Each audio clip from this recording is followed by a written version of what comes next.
to be a lousy cook. Until I got a hold of Heinz 57 sauce, it's more than a great steak sauce. On the back of these bottles is my entire recipe collection. Great American meatloaf, sweet and sour pork chops.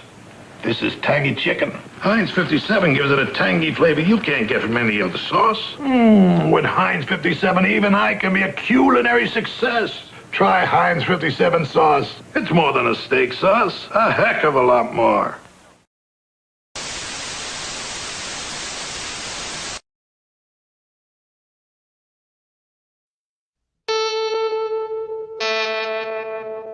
CBS presents this program in color.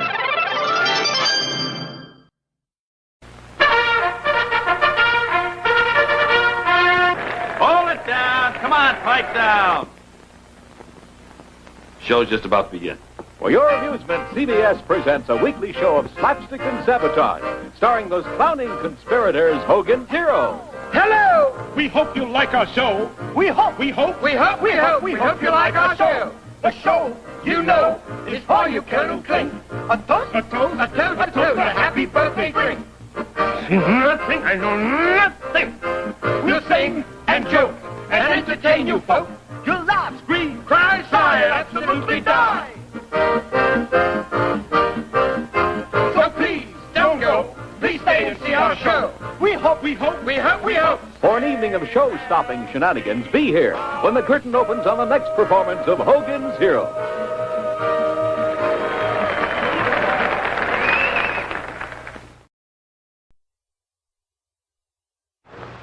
Hogan's Heroes are going to play a trick on an old friend. You learn that the German mind is superior.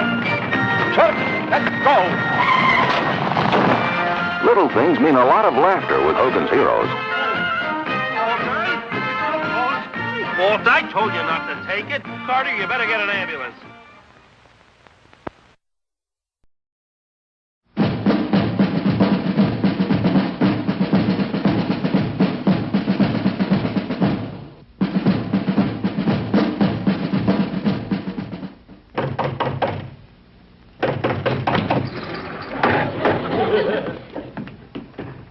Gentlemen, Miss Carol Channing. My, how the General Foods kitchens have changed.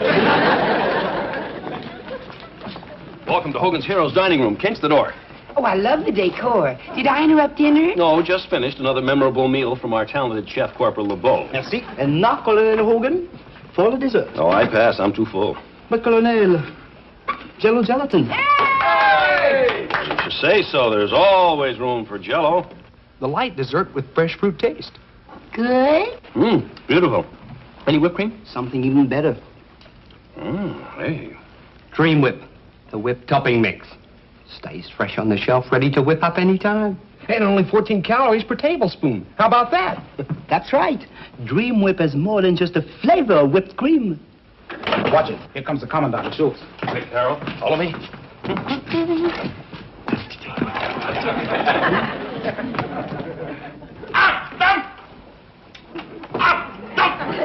Colonel Hogan, someone has stolen my helmet. What are you doing with it? LeBeau was using it to serve the Jello. Such a nice idea. Silence! How dare you use my helmet for... Jello? The light dessert with fresh fruit taste? Would you care for a dish? Danke, with a little Dream Whip on top. Schultz, he was talking to me. Besides, you just had a big meal. There's always room for Jello, sir. With Dream Whip on top. It has more than just the flavor of whipped cream. The bar. Sergeant Schultz, eating with the prisoners is absolutely forbidden. Now report to my office. Put more Dream Whip on it, will you? Sergeant Schultz, not a word about this to anybody.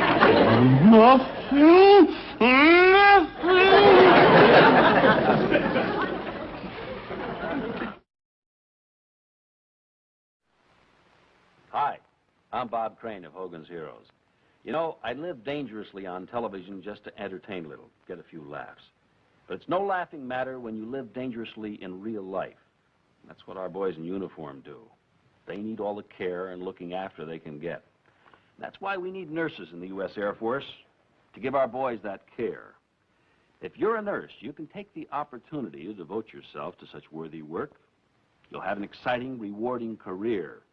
You may become a flight nurse, or you may get into aerospace medicine. You'll be an Air Force officer with officer pay and officer prestige, and plenty of thrilling travel to exotic, faraway lands with strange-sounding names. There's no question about it.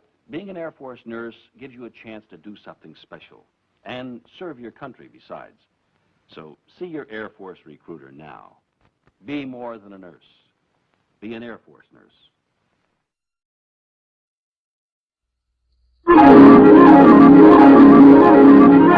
The following program is brought to you in living color on NBC.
Hey,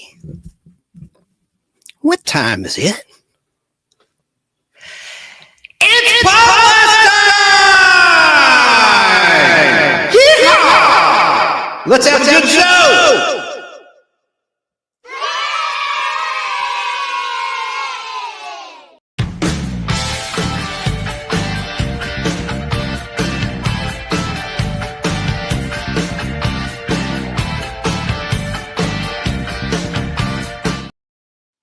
That's right, it's Podblast time. How are you doing? This is your host, Chance Bartels, and this is your wild, informative, and hopefully fun nostalgia show with a bite. And as Steve Harvey says, the beginning of Family Feud, every time he hosts it, we've got a good one for you today.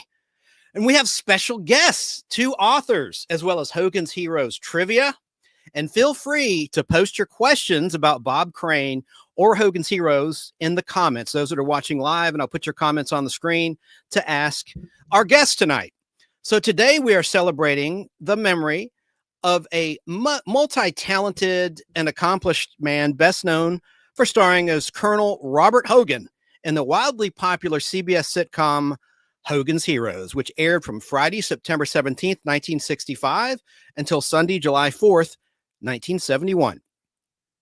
Now, did you know that the pilot show, which aired as the very first aired episode of Hogans Heroes, was the only one filmed in black and white? Usually they would film an entire season in black and white back in those days for an average of 30 plus episodes, and then it would switch to color, at least in 1966. That's when all network programs were all filmed in color. But can you imagine watching a brand new show one week back then in 1965, and then the following week, bam, it's in full color? It's kind of a unique piece of classic TV trivia in history.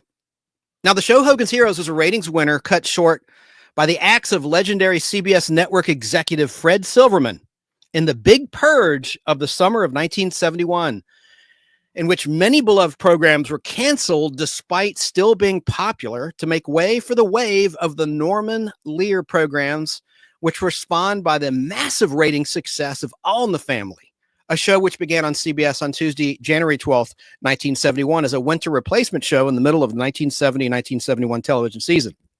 And All in the Family shot to #1 almost overnight. And the ratings were it remained for about 5 years until 1976, when Happy Days took over as the #1 show in the Nielsen ratings at that time. There were 168 episodes of Hogans Heroes filmed, with the final all-new episode titled Rockets or Romance airing on Sunday, April 4th, 1971.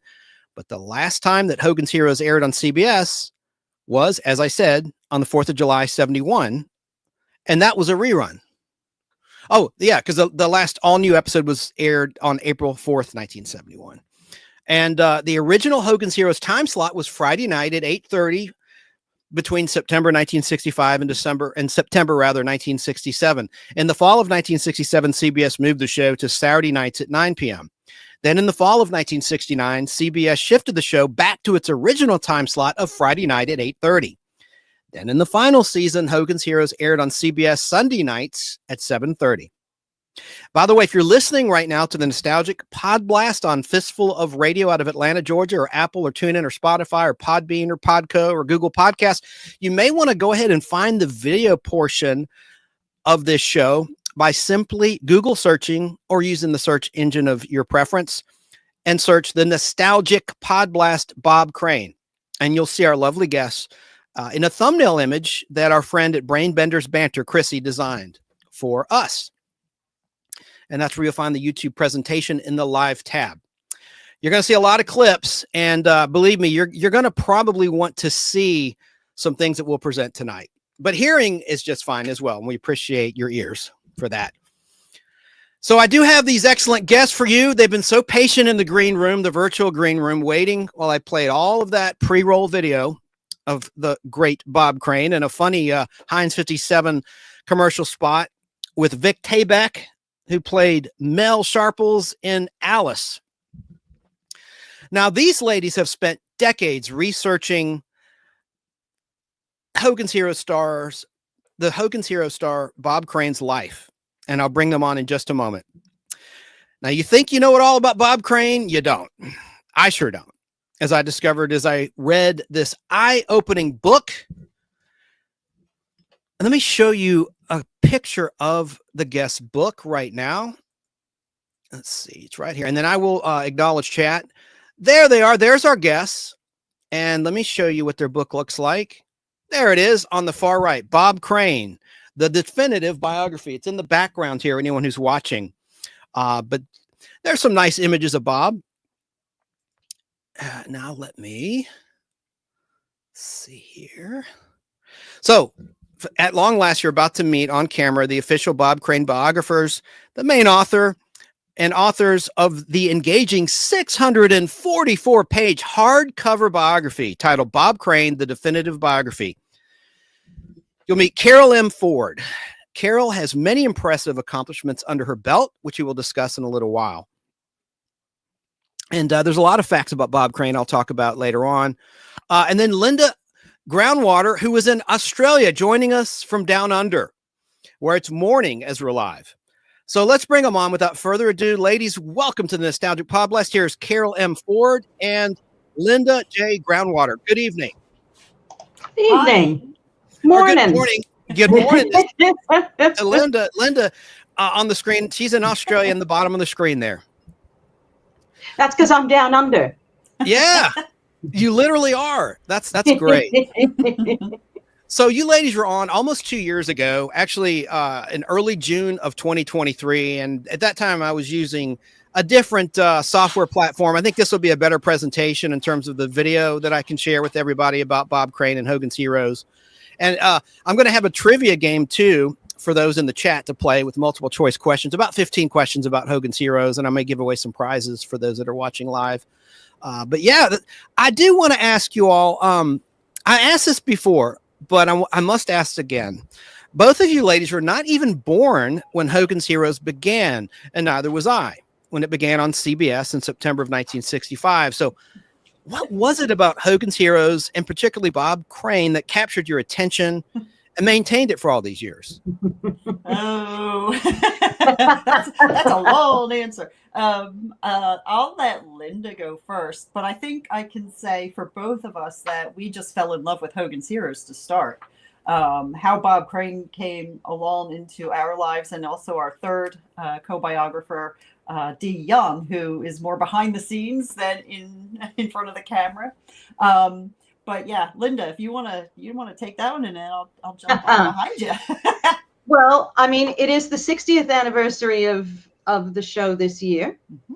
So I am not going to say I was a Cradle fan because that would be rude to myself. However, when I was a child, I was watching it with my father. My father loved Hogan's Heroes. And I think a lot of people our age used to watch with their parents because it went into syndication and first runs and whatnot. And I was young enough when Bob died that my parents didn't really want me to read the papers, or maybe I didn't care about the papers or whatnot at that stage. And then when I was an adult in early 2000s, I was at my mother-in-law's house and the show was on, and I thought, oh my goodness, I haven't seen this in ages.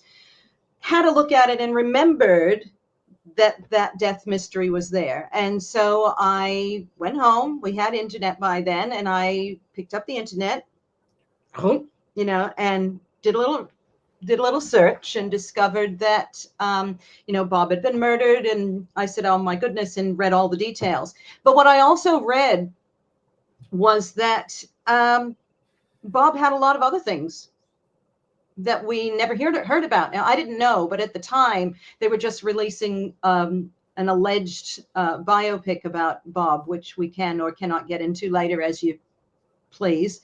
There's a lot of bad things to say about that film, but we're better to just ignore it at the moment.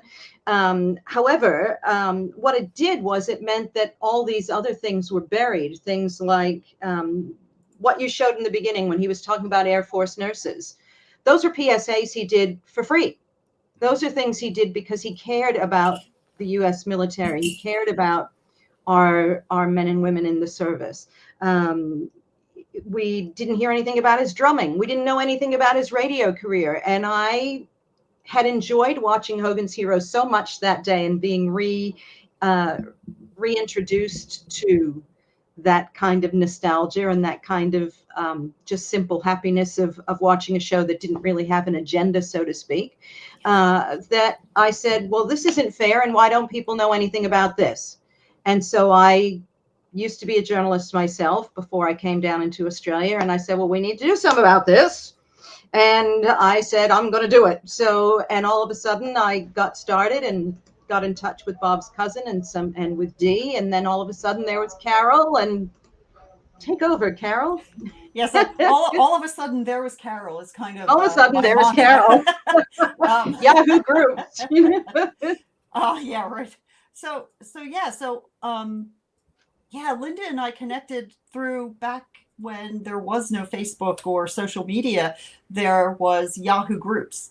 And it was a listserv. It was, you joined up on this listserv, and I remember seeing Linda had sent in a question to the group, and it was I'm researching for a serious biography about Bob Crane, and is there anyone who might know anybody? Or because we were a pretty big group, we had several hundred members, and back at that point, this is back in like 1999, 2000, 2001. And so there were still a lot of cast members still alive at that point. Most of them. Yeah. And I remember thinking to myself when I saw that come across, thinking, well, good luck with that, because the movie had just come out in 2002. And so, yes, I didn't know that.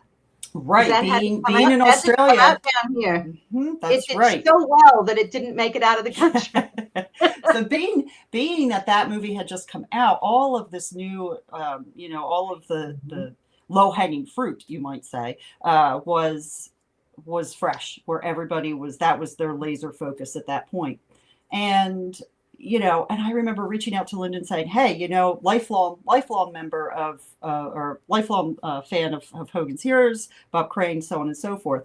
Back when I was a kid, I was doing research about Bob because I had learned when I was all of about 13 or 14 years old that Bob Crane had been murdered and that it was still unsolved. And so if you think about when you were 13 years old, if you learned that you're watching the show in reruns and suddenly you find out, the hero, the main character, the actor has been murdered and it's still unsolved. My little 13-year-old self was going, I need to find out more. Maybe I can solve it. But what happened was I ended up becoming very much entrenched in learning about Bob Crane, learning about what he was doing. And that just kind of stayed with me and kind of built on as I grew older and grew to understand more. And then, of course, when I connected up with Linda and Dee, and we just really immersed ourselves in Bob Crane's life. We can talk about Bob Crane's life as easily as we can talk about our own lives. And that is how well the three of us know him, through his family, through his friends, through his co-stars, through all of his colleagues in the radio industry. We were never commissioned by his family to write this book. We just dug and were pretty tenacious about the whole thing.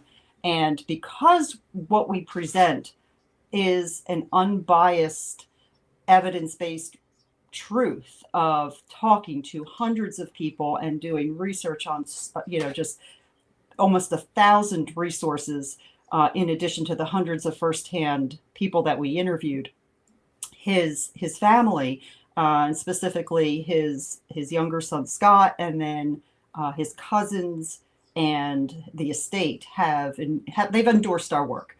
And that only came after. It was not, hey, we're going to pay you to go do this and say just good things about Bob Crane. That was not how that evolved at all. It evolved out of trust, and it evolved out of just the dedication to telling one person's true and complete story, for better or worse. We don't paint him out as a saint, but we provide all of that information about him. And Linda brought to it all of her investigational skills, her journalism skills, her ability to pull things out of the people that we talked to in the interviews that we conducted. Dee she worked in radio. She worked at WICC, has since retired, but that's where Bob Crane had worked for many years. And she met Bob right at the, in 1976 when he came back to the station. So she had all of Connecticut radio under her belt.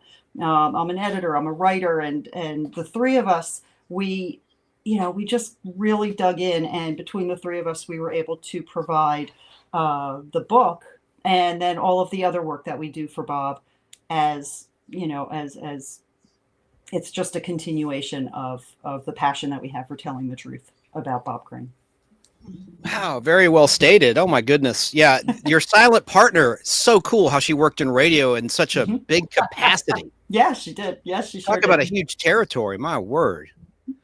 Wow, well that answers the question very well. And did you see the question in the chat? My audio went out. I don't know if you noticed, I ducked out and ducked back on, viewers. That's because there's a glitch. Sometimes my audio goes out, but I could hear from my monitor. But Joe Gutfeld watching in New York State.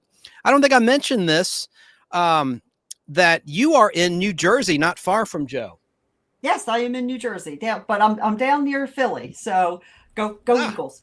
I'm far from everybody. Go Birds. So you've kind of addressed this, but Joe asked, what makes Hogan's Heroes interesting to you?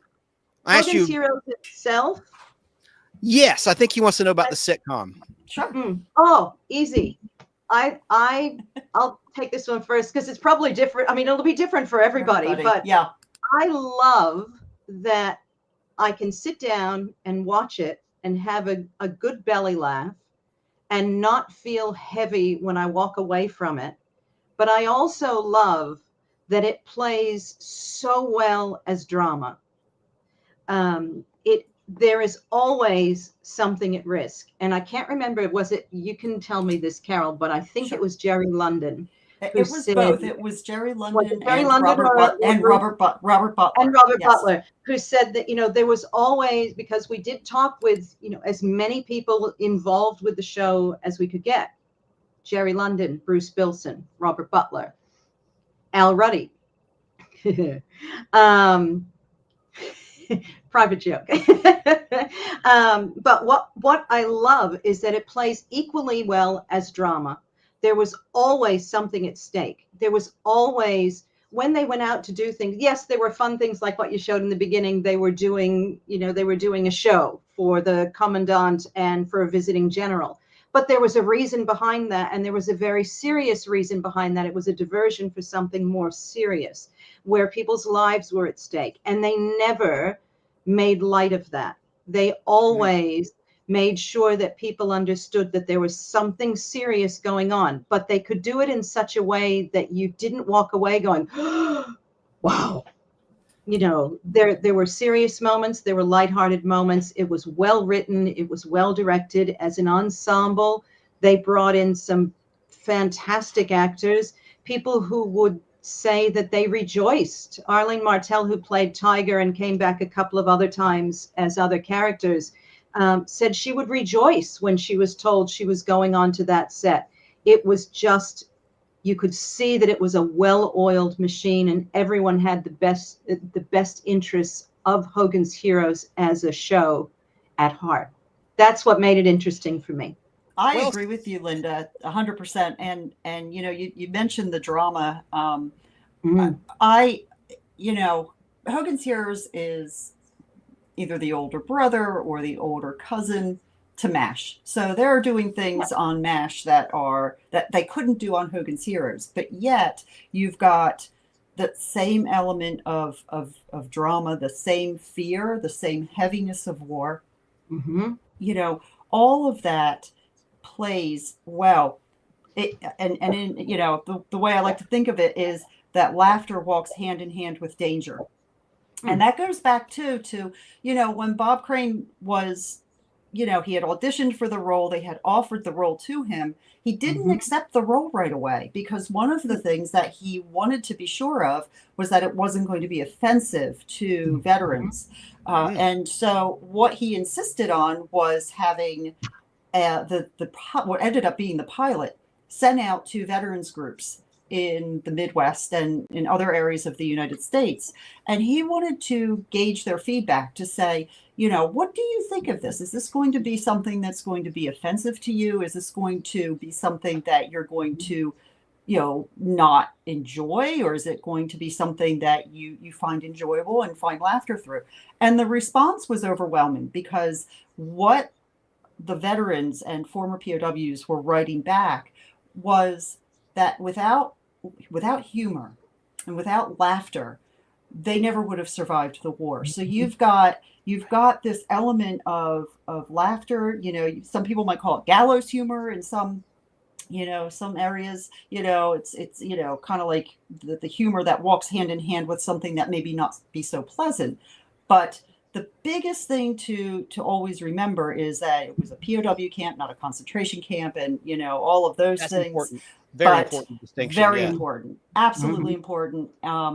But what personally do I love about Hogan's Heroes is that you can watch pretty much just about any episode and not have had to see anything else in any kind of order. You can go to season 5, pluck out an episode, sit down and watch it and laugh. You can go to season 1 and find an episode and sit down and watch it and laugh. And it is an escape.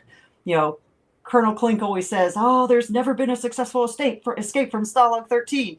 But you know what? We're all escaping into Stalag 13 to escape whatever we have going on in our own lives that might be causing us some anxiety or stress or pain or difficulty. And that show for me over many, many years has been that medicine, has been that place where I've been able to escape into to find joy and laughter and kind of escape the, whatever crisis might be happening in my own life at that moment. Excellent. And with such a great ensemble cast. Absolutely. And Linda, you made me think of Star Trek. I'm a Trekkie geek. The original show, and Robert Butler directed the first pilot, The Cage. And then you mentioned Arlene Martell, who a lot of nerds like me that are older will remember from Star Trek as T'Pring, right? Who rejected Spock. Supposed to be his wife. But yeah. So interesting. No so they have accounting for taste, really. Sorry, No, it was a great character actor, Arlene Martell. Oh, gosh! She told us they used to call her the chameleon. because she could play, you know, all different accents. You'd look at her and she'd have different hair. You always could see that it was her face there, but she would play all different types of characters. Arlene was actually the one who opened up a lot of doors for us. She was the first person connected with Hogan's Heroes who said, I'm going to take a chance on you. But she checked us out first because we were nobody. Nobody knew who we were. That film had just come out and nobody knew if we were going to get burned the same way. That's it. But, you know, she would go hunting for other people. She would go hunting for other people and try and get them to join us. She did that with Robert Clary, which was hysterical to me because he said no. But several years later, he said yes. But it was her that first went to him and said, these girls are okay. Please talk to them. Please talk to them. Please talk to them. And she was a brilliant character actress. Antoinette Bauer, Ruta Lee, Frank Marth. I mean, they had Nita Talbot. Nita Talbot. Howard Kane. They had fantastic guest stars. And it was important, I think, it is important to note that the guests were as talented as the stars. And to a little side note, the things that Arlene, Inga Vega said the same thing to us most of the time, particularly where Bob was concerned, and we were really only talking to these people about Bob, but of course you'd hear a bit about the others as well, kind of peripherally. But Arlene particularly, I remember, told us that Bob was a very giving actor. You know, I mean, I have done a lot of acting and directing, and I know that if you're working with someone who really just wants that scene to be all about them, it's a really hard scene for another actor to play. Bob was not like that. Bob was a very giving actor, and he understood that he was the star. I mean, he absolutely understood that. There was no question about it. However, he also understood that he couldn't control every scene and have it work. So when he was working with Arlene, with Howard, with any of the regulars or any of the guests, that it took everyone to do that. Arlene really and particularly mentioned how much she enjoyed that, because he didn't try and say, oh, it's me, it's me, it's me. If they had a scene, she had her chance to shine. And that was really important. And that made Bob a very good actor to work with. And it made the show a really good place to be. And I think his radio might have helped him, his radio experience and skills, because you have to be a good listener to be a good actor. Yeah. And when you're hosting, even as a DJ, not necessarily having a talk show, you're listening. You're listening to the audience, and that's an important skill that not everyone has.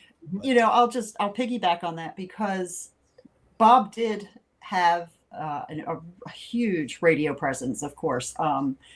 On the East Coast, he was out. He was on the East Coast for about 6 years before he came out west. He did KNX CBS radio in Hollywood for 9 years. And if you listen to his radio show, he sounds much different than how Colonel Hogan sounds. Colonel Hogan sounds much more even and much more decisive in his delivery. But if you watch the early episodes, maybe the first maybe 4 or 5 episodes, you see that radio glibness, which he was told and directed by the directors that was a bit too over the top. So what they told him to do was to think John Wayne, because he can't be the goofy ball. He can't be the one that's always like zinging the jokes, and he's what you would call the straight man. And when I say that is the person that all the jokes are bouncing off of more than likely, because he can't be this goofy guy, or his men won't listen to him. And, you know, the guys coming down, the Nazis and all of them coming down from Berlin, they're going to walk all over him. He's got to be the leader. And in order to do that, he's got to be, very leadership quality material. And so when you get past those first few episodes, then you start hearing that little bit of John Wayne. And the interesting thing about Bob Crane is that he was one of Hollywood's least known but greatest voice impersonators. And he could impersonate anybody. He did it all the time on his radio show. And so when they told him, the second they said, okay, you got to start talking like John Wayne, you got to start being more like the Duke, And so suddenly you hear him talking like this in some of the episodes. And you can hear it. Once you know, you can pick that out. And it's really kind of fascinating. And hearing that in a Connecticut accent is just wild. How about a South Philly, New Jersey accent? But in any case, he definitely his radio career gave him the presence and the confidence to be able to tackle a role as big as Colonel Hogan was intended to be and turned out to be. But he did have to tone some of that glibness down and become more of that leader, more of that father figure to the men. Don't Carter, don't you do that, and he gets a scolding, and, you can see the father figure image to the guys, you can see the leadership. And then when he's playing Klink and Schultz and General Burkhalter, you can see he's, toying with them, stroking their egos, but he's still that leader. That leader is always there. And I don't think a lot of people know that Bing Crosby was one of the, it was his production company that produced Hogans Heroes. Wow. Oh, wow. That is incredible. And I liked Ivan Dixon. I liked, of course, Richard Dawson, the original host of Family Feud. For those who don't know, he played Newkirk, and he had his native accent that he used, his native British dialect. Tell him, Carol. Tell him. Tell him. You know the Family Feud story. Tell him. So Richard Dawson, and this is, there are things that happen on the sidelines that in any occupation that people never know about, and it never is put in the official record of anything, because there's wheeling and dealing that happen on the sidelines that that just happens, and that never gets written down in the official log of over here. And so when they were looking for the person who was going to host Family Feud, they reached out to Bob Crane. Now, Bob Crane didn't want to do game shows. He wanted to do acting. He wanted to be an actor. That's where his drive was, going into the Donna Reed show and then following up with Hogans Heroes, and getting away from that whole game show interview type thing. And they reached out to him and they said, you'd be great. You'd be great as the host of Family Feud. And he said, and you know what? That may be true, but I don't want it. But I know somebody who would be wonderful on it, and that's Richard Dawson. Call Dickie Dawson, because he would be the one. And that story comes to us through Bob's family, through his son Scott, and that is one of those things that it becomes, well, sure, that's what his family's going to say, but they were there and they know, and that is how Richard Dawson got the job of hosting Family Feud. It was Bob just pointing the producers in Richard Dawson's direction. That's so cool. And he, of course, was hot on Match Game. He was one of the most popular regular panelists Richard Dawson was on in that time. Sure. And Bob Crane did appear on Tattletales with his wife. And I have some footage you've probably seen of his wedding, which I'm going to show in a little while. But we have some comments and some questions I've neglected. Let's see. Hello to Billy Sellers. He says, hello from North Carolina. I love Hogans Heroes. Joe Gutfeld says to Linda, nice piano. I know. It's a beautiful fake background, but it's not mine. I know. Otherwise, I know. See monkeys' pictures in my dog. I was going to put that background on for mine, but then it would look like Linda and I were in the same house, and she's in the same. And I was like, I'll just blur my background. We're all. It is a beautiful piano. I'd like to thank whoever owns it. Oh gosh, I made that same mistake with someone named Tracy. She had that background, and I said the same thing. I love that piano. Okay, so you would be looking at my dog recovering from surgery otherwise, and that's it's hysterical and very distracting. So we put the piano up. God, you guys you have such a gift of gab. I just love your answers to these questions, and God, it's incredible. Now I don't know. I'm going to save this question for later in the show. The obvious question. I mean, you guys, this isn't Scooby-Doo. You're not, forensic scientists. I'll save that question for later. Let's just stay on the happy vibe. You mentioned Antoinette Bauer also. She was in Star Trek, and the only Halloween episode, Cat's Paw, and she did the Invader. Yeah, she was in in those days. I mean, and I didn't even mention Bernard Fox and Leon Askin, but in those days there was a fantastic pool. It's hot, Joe. It is super hot. He's asking, how's the weather down under? It's hot. In those days, there was this pool of character actors who would go from show to show to show to show. I mean, when we talked about, MASH, Father Mulcahy, Ron Goldman, William Christopher. I couldn't remember his real name there for a minute. You will Bernard Fox. Frank Marth. You'll see a lot of character actors move from show to show, but they had that stable of character actors, and it was tremendous and amazing to be able to see them. And people, I mean, if you look at the Hogans Heroes Facebook pages, for instance, almost every day you'll have somebody say, "Oh, look, I saw this person on that show. I saw this person." You'd see them on every show. They were everywhere. This is what they did, and they could make a living being a guest star on different shows. It's actually a shame that now we don't see that. I think, as an actor, I quite enjoy seeing actors bounce from show to show, just as someone coming in as a guest and disappearing. Bernard Fox was Dr. Bombay and Bewitched, and he was even in the movie Titanic in 1997. Yeah, he sure was. And he was in MASH. He appeared in MASH as I think either a colonel or he was a colonel or a major who was very hard on his men, and he was up in the. I mean, it was nothing like Colonel Crittenden. But it was nice to be able to see those different actors appear doing different things. And you have to remember, though, as well, that in those days we didn't have these VCRs, DVDs, streaming. We didn't watch 12 episodes a day and go, "Oh, look, this person was here. Oh, they were, here's a piece of trivia. The last episode of Hogan's Heroes is out of order." Oh, yeah, that happened a lot with the network. In that episode, he meets Lily Frankel, who 2 or 3 episodes before in Rockets or Romance, he's already spending time with.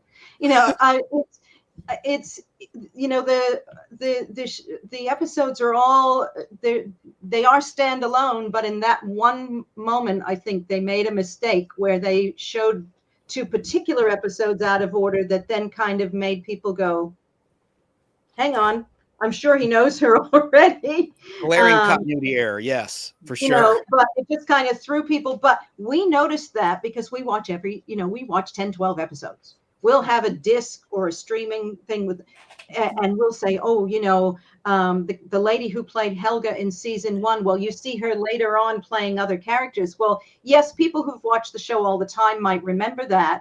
But if you see her once in season 3 and once in season 6, and season 1 is long gone back in the 60s, you're not going to remember that. Well, they may not remember that or see that. It didn't matter. And those actors were fantastic. Yes, they were. Being able to play all these different people. I do miss that. I do. We don't see that at all anymore. You don't see that at all. Production order is key. I always watch my favorite shows in production order. I figure out the production codes instead of the network order. Star Trek. I keep mentioning Star Trek. That's another classic example. And you mentioned Frank Marth. He came from Jackie Gleason's troupe of performers in Jackie Gleason show and the Honeymooners. He played a police officer in the very first skit with Ed Norton back in 1951 when it was on the Cavalcade Network with Pert Kelton as Alice, but I digress. Got a bunch of Flower Report on it. But anyway, great character actors on that show. But, with Frank Marth, you see him like coming out of Jackie Gleason, but on Hogan's Heroes, he always played a very serious, could be quite menacing German officer, and he was fantastic. He was among my, sometimes I think he's among my favorite of the guests who've appeared on for some of the characters that he played. just brilliant actors that could then show those, they had those acting chops. They could go anywhere from comedy to drama, like Hogan's Heroes could go anywhere from comedy to drama. It's just so enjoyable. And yes, I see a note on the screen with Joe saying that if the show was made today, people would have found it offensive. People found it offensive then too. Who cared? It's true. It's very true. There was a lot of, there was a huge. They didn't understand it. Yeah. They found it offensive. Yes. The people who were in the show, there were five Jewish people in the show, or at least five people whose families had fled Europe. And Robert Clary survived the concentration camps. So and lost most of his family there. Yes. Leon Askin's family fled. Come on. Cynthia Lynn's family fled. Yes. Many people, Werner Klemper's family got away. I mean, many people, that Howard Kane's family was Jewish. A lot of the Germans were played by Jewish people. And directors too, Bruce Wilson. Sure. Yes, yeah. and the big confusion was there were a few things that were confusing to audiences who hadn't seen the show. Bob Crane was quoted once as saying, if you haven't seen the show, if you have seen the show, then you wouldn't find offense with it, because then you would know what we were trying to do. If you hadn't seen the show, those were the people who were confused by it and who were saying it's a concentration camp. There was also some bad marketing, and it wasn't, their hearts were in the right place, but it wasn't the right messaging for the show. For example, Stan Freberg. Stan Freberg was interviewing Bob Crane, and had just a very short little interview, nothing huge. And he says, so if we say if you liked World War II, you'll love Hogan's Heroes. And you can hear, and this is up on our YouTube channel, you can hear Bob, just his whole voice just changes, says, yeah, no, let's not say that. And Bob said that line haunted him for years, because who likes war? That's not anything that anybody is going to say, yeah, I liked World War II.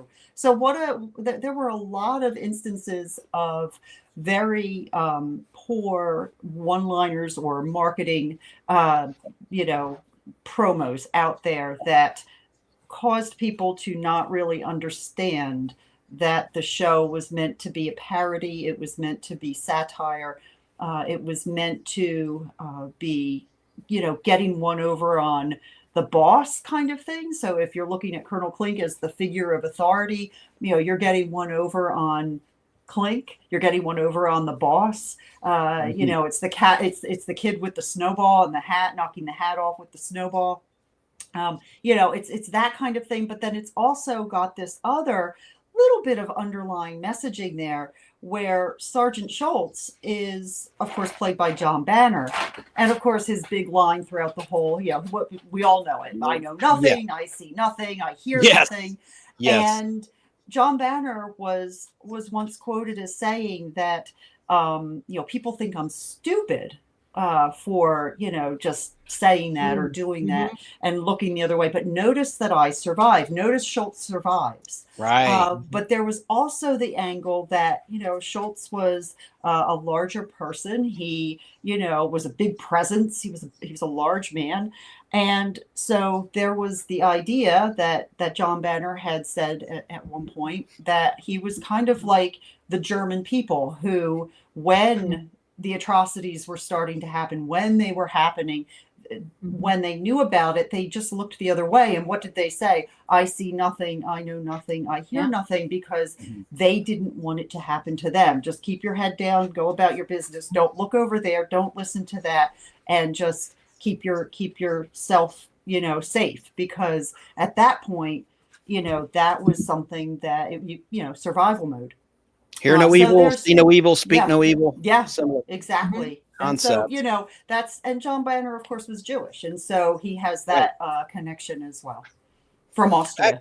I have a lot of great interviews with these people, with Werner, and a great little TWA ad that Mr. Banner did that's really funny with Gary Moore. who was a very interesting game show host, but I'll get to that later on. John Banner was also in the U.S. Army and fought against, he fought with the Allies in the U.S. Army during World War II. Yeah. That's awesome. Yeah, see, we're dispelling a lot of untruths here, not just about Bob's personal life, but also about the show itself. Even a classic episode of Seinfeld, Jerry Seinfeld would bash Hogan's Heroes, why could they make a sitcom about a concentration camp? But it wasn't it was a prisoner of war camp. Because they can't, because they didn't, because they won't. Oy vey. Yeah. Wow.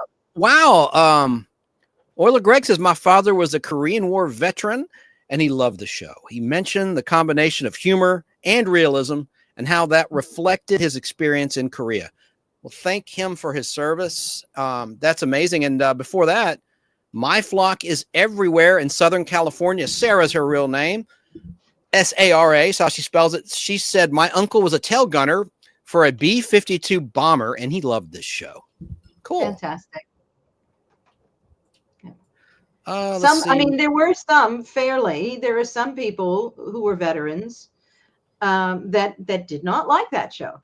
To them, it's traumatic what those people went through. And some people did not enjoy it and were offended by it. And that's fair. That's their experience. But Bob himself, his family was directly affected by World War II. His older brother, Al, was in the Navy, and he was on the USS Bunker Hill, which was kamikaze attacked, and they didn't know if he was alive or dead for 2 weeks. And he carried that.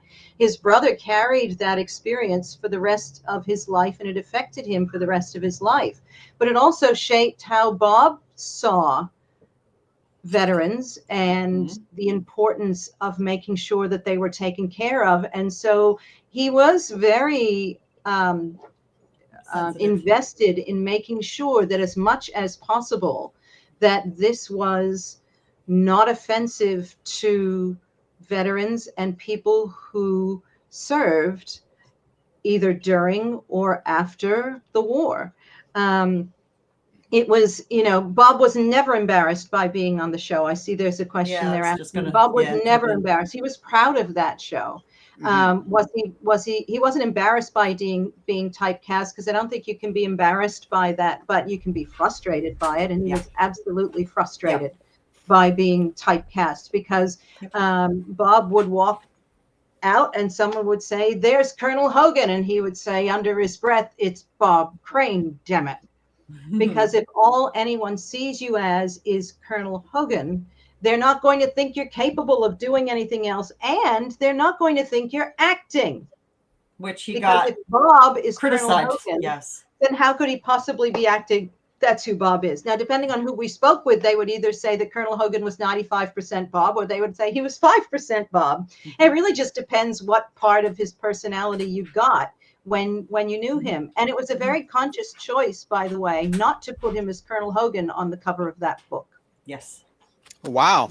And in case you're tuning in late, listeners and viewers, talking with the authors of Bob Crane, the definitive biography, easy for me to say.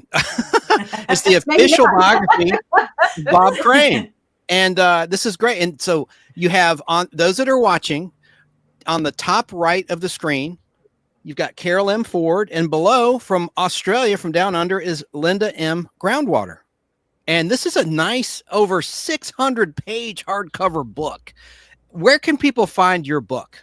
Sure. They can go to our website. We have a whole bunch of places that you can purchase it through our publisher, through Barnes & Noble, of course, through Amazon.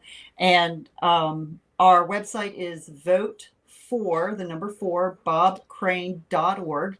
That's vote4bobcrane.org. And you'll see all of you'll see the book, you'll see all of our work, our podcasts, our other interviews, our blog, all of our social media, the YouTube channel that we've been talking about a little bit.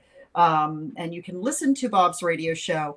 You can see some of the other things. You can hear his drumming. Bob was a phenomenal drummer. He loved his drums. That was his probably number one love of all things. He had a set of drumsticks with him next to the bed when he was murdered. He took his drumsticks everywhere he went. So yeah, vote for bobcrane.org. And, we do encourage you to buy the book. Our author profits do go to various charities. But we also make a lot of it available for free. Not everything, of course. Excerpts. My publisher wouldn't like that too much because he needs to eat. But we do make a lot of the information available for free because we want people to see Bob Crane as a complete human being, as a complete person. I'm seeing Billy here saying that that his dad was in Vietnam.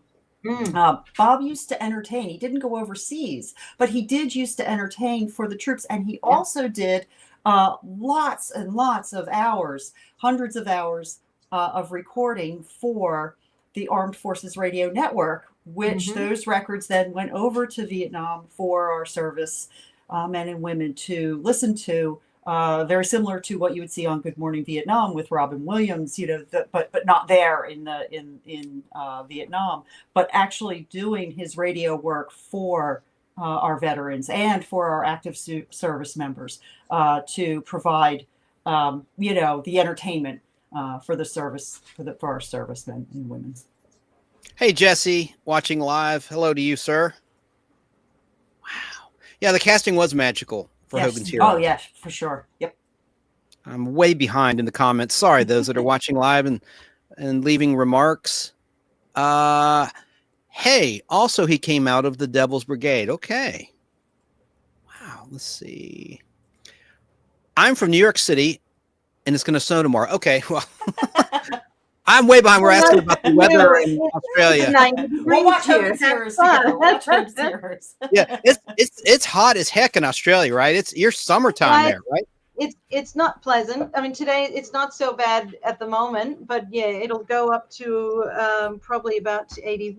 Yeah, we'll probably go to about 85, 90 today. But it's the humidity. You know how they say it's not the heat, it's the humidity. But your nice humidity is about 63. Ours, let's see. Oh, look, it's 87% humidity at the moment. Wow. So it's just kind of gross. It's just, that's what I it am is from New England. I don't like this. I miss snow. How did you wind up in Australia? Was that a marriage thing, or I was your married husband? one. I married one. You married a kangaroo. Yeah, I did. And the thing is, once you can get the boy out of Queensland, but you can't get Queensland out of the boy. Queensland is like the Florida of Australia, as in it's the warmest. Remember, our seasons are reversed, but also our cold and hot spots are reversed. So because as we go further north, we get closer to the equator. So Queensland is north. We are the Sunshine State, so that's where our retirees go. I'm not there yet, but it'd be nice. If I ever get to retire and move, I'd be moving down south where it's cooler. Thank you. Very cool. Doesn't Literally, snow that's anywhere except in the mountains, but in the wintertime, it'll go down into the 40s, and that's okay with me. An actress I like, Jane Badler, she did the same thing. She's from like Brooklyn, New York, and she married an Aussie actor she met on the set of Mission Impossible, which was shot in Australia way back in the late 1980s. In between V and a show called The Highwayman, starring Flash Gordon, Sam Jones. She met a fella on the set of Mission Impossible, married him, and she's been there ever since. And Jesse says, fun fact, Hogan's Heroes got a rerun on TV Land right around the same time I started high school. And I joined the junior ROTC program, and my dad and neighbors called me Colonel Hogan. Very cool. Oh, that's great. And continuity can be a problem. Yes, when the network airs episodes out of order, if there's an ongoing storyline, that's what happened with Mork and Mindy. There was a storyline at the very end, and I won't get into details. We're talking about Hogan's Heroes. One of the biggest continuity errors. Let's see if your guests can guess it. There's something that happens in front of Klink's office in one episode, and in the very next episode, it's completely different. It's changed back to what it was. Let's see, chat. Do you know what she's talking about? You know what Carol's talking about? Let me get caught up. It was a big integral part of the plot for this one episode. They had a whole big thing about it, and they had to fix something. While I let the delay catch up, here's another good question from Joe in New York. Other than Bob, who was your favorite actor from the show, Hogan's Heroes? Each of you. Oh. Go for it. Yeah, I would have to say that I really liked Ivan Dixon. Mm-hmm. He was a very serious actor, and he brought. I mean, to back up, I loved all the actors on the show. I think that all of those characters and all of those actors played each of those characters just to perfection.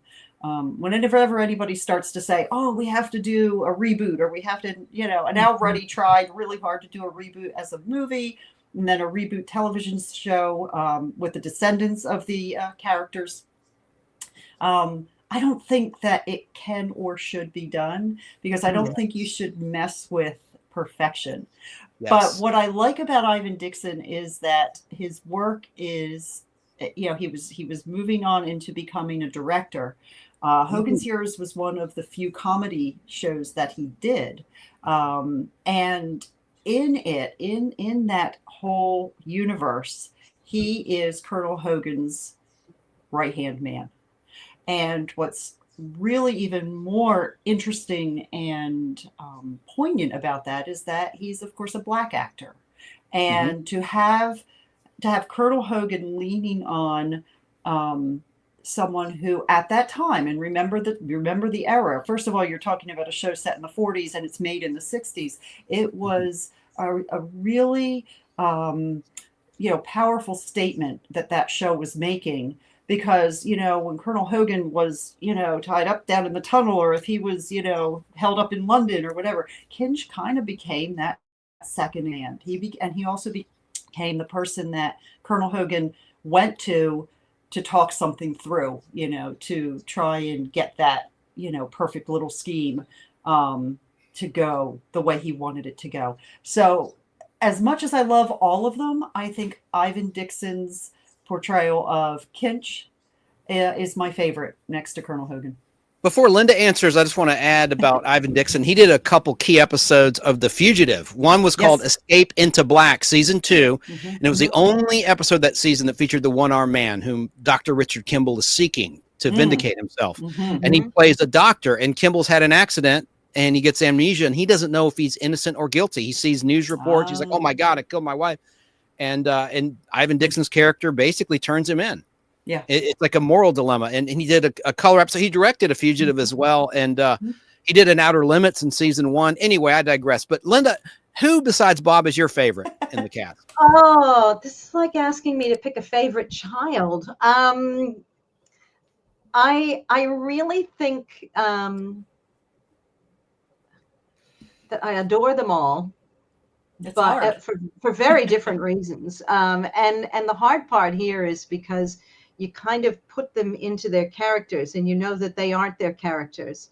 But as an actor, I'm going to have to say Richard Dawson. And I think for the reason that, for one, his comic timing is beautiful.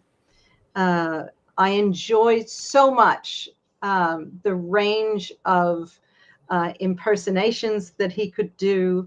I appreciated that he could also stretch his comedy into what were very dramatic moments. And he could play those dramatic moments well.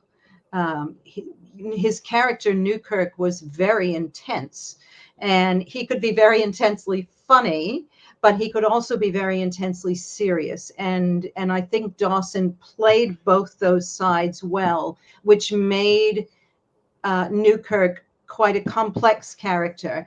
And that's probably giving it a bit more analysis than it needs. As in, I enjoy watching him because I think that the character of Newkirk is so complex, but I think that it's because of what Dawson was able to do that character has come across that way. And as an actor, I very much appreciate that kind of work. And Richard Dawson also has a stigma because of all the kissing he did on Family Feud. And I contend, look, he's European. You know, Europeans are a little bit different. You know, I don't think it was fair. By today's standards, I get it. It was a different time, and he's European, and you know, come on, give him a break. Anyway, he found his wife there. You know, he must have done something right. That's right. Gretchen Johnson was a contestant in 1981, and that's how they met, and they had a child. And look, can I just say something in his defense? And I have no idea what the truth is. I mean, none of us really does. But when Bob Crane died, he did not go to the funeral. And when I believe it was John Banner died, he did not put his name on a newspaper ad tribute.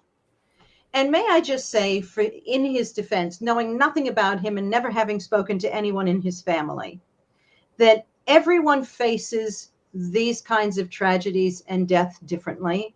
And I find it really disturbing when people say he was arguing with Crane and he hated his guts. And somebody actually said he had something to do with his murder, which absolutely floored me.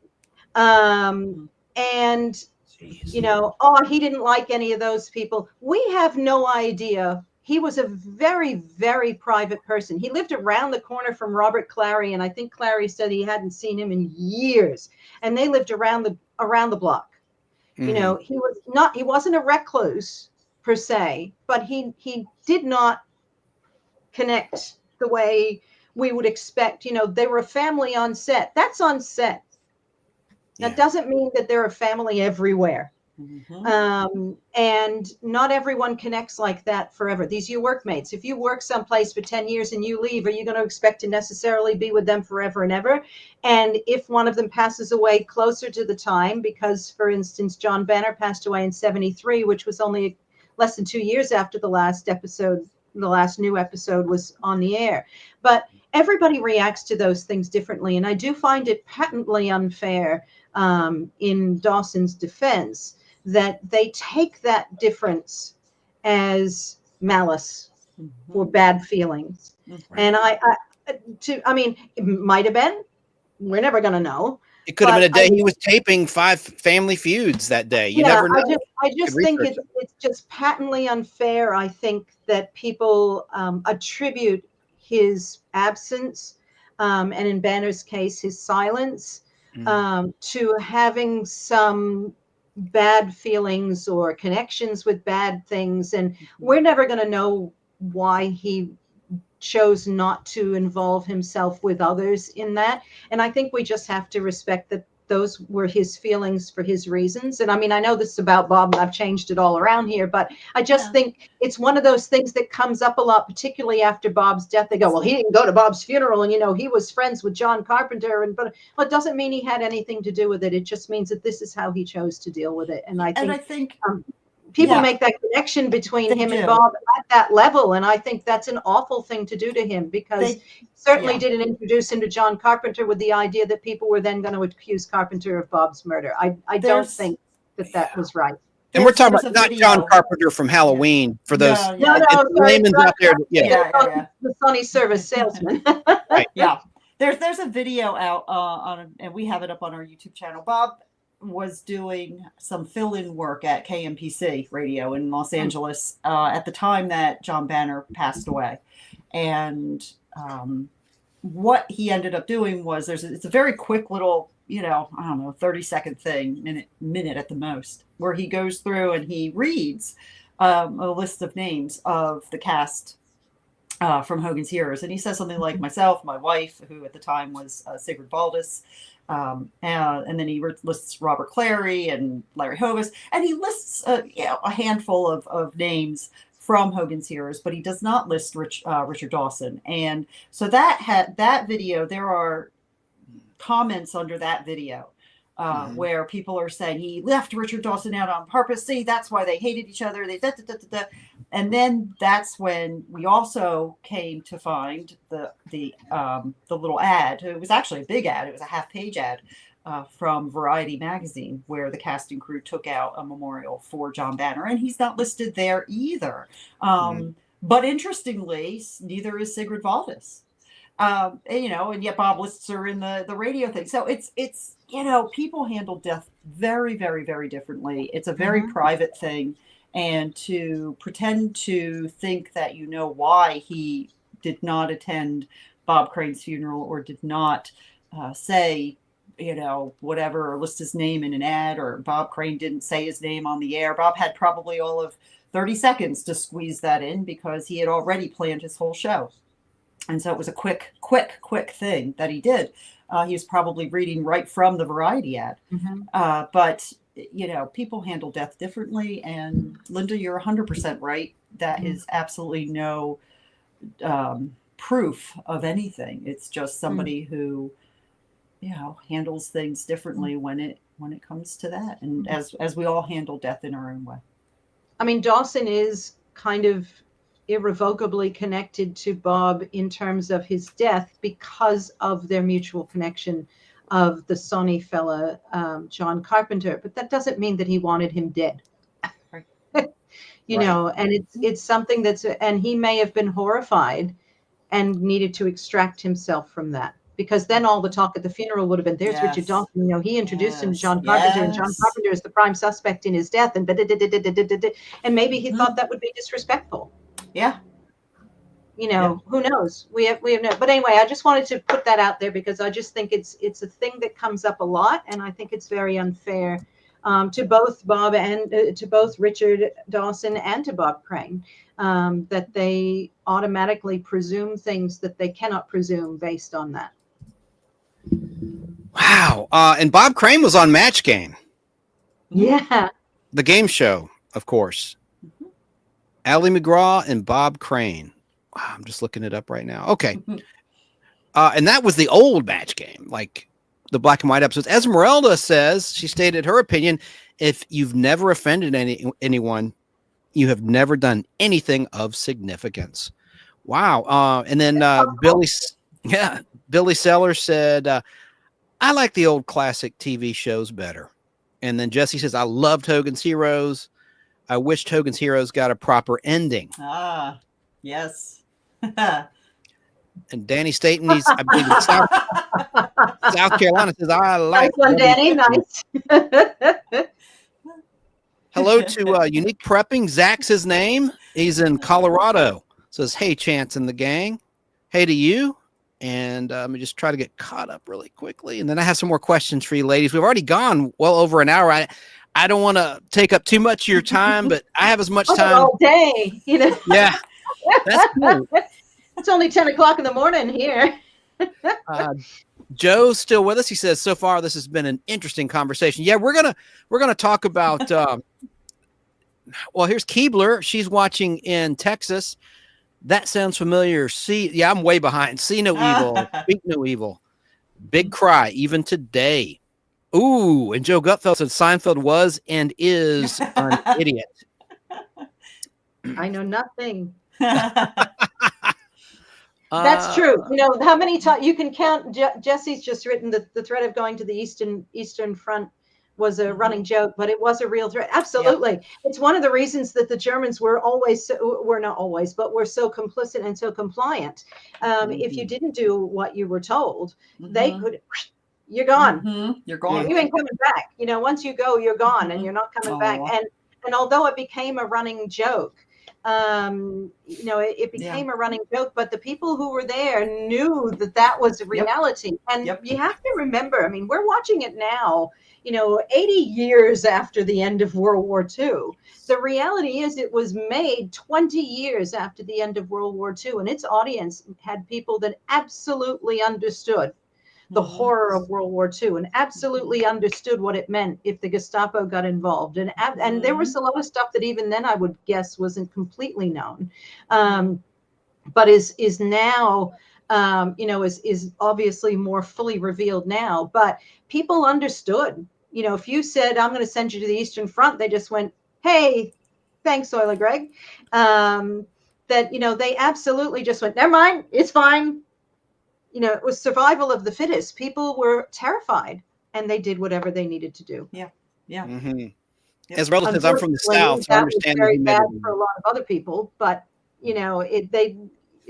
self-preservation is a very strong instinct. And there is, by the way, there's not a real ending to the show, but Bob did actually create an ending to the show. Yes, he did. And Yes, Carol, you can give the details on that, but he did create one, and there are a lot online. But there are a lot online. But Bob actually wrote one. Carol, I explain what was actually planned. Yeah, I love this because first of all, Linda, you and me being writers, and I'm going to say this with all the humbleness of it all. You and I have written some really good fan fiction.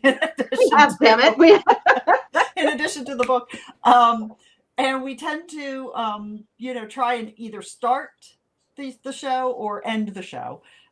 Linda's got some really good stories out there that provides the backstory to how Hogan and the Heroes get into Stalag 13. And I think you've got some also, Linda, with them coming, getting out of it at the end.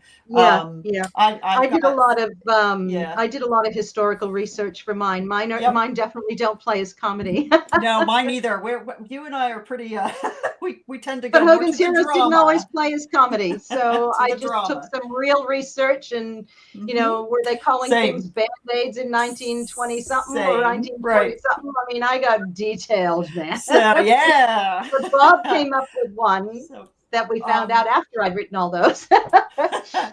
But what's really fun is that Bob was also thinking of what the end of Hogan's Heroes and what the last days of Stalag 13 would look like. And a lot of fans of the show will say they like when Hogan says the young sergeant American GI rolls up through the gates and says, "Clink, you are my prisoner. You're my prisoner." And but what Bob had was a little bit different.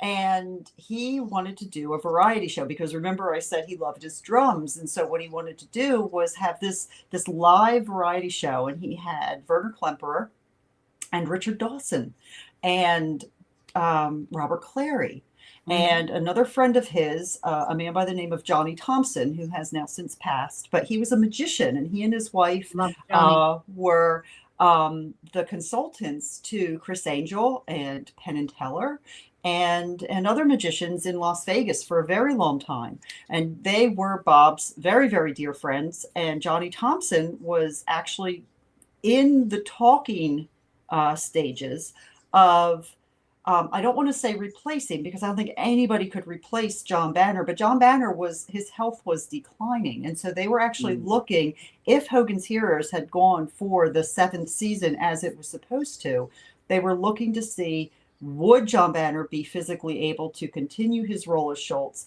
And if not, this other actor, this friend of Bob's, was getting primed, you might say, to come in and be the Sergeant of the Guard if the show had gone for the 7th season. And we know, of course, John Banner passed very shortly after the show ended. But so it was Johnny Thompson, Werner Klemperer, Robert Clary, Richard Dawson, and Bob, and they were going to do a variety show in Las Vegas. I believe it was at the Desert Inn, if I'm not mistaken. And it was a variety show where Bob would play drums, and Clink was going to be Hogan's manager. So think about that for a second.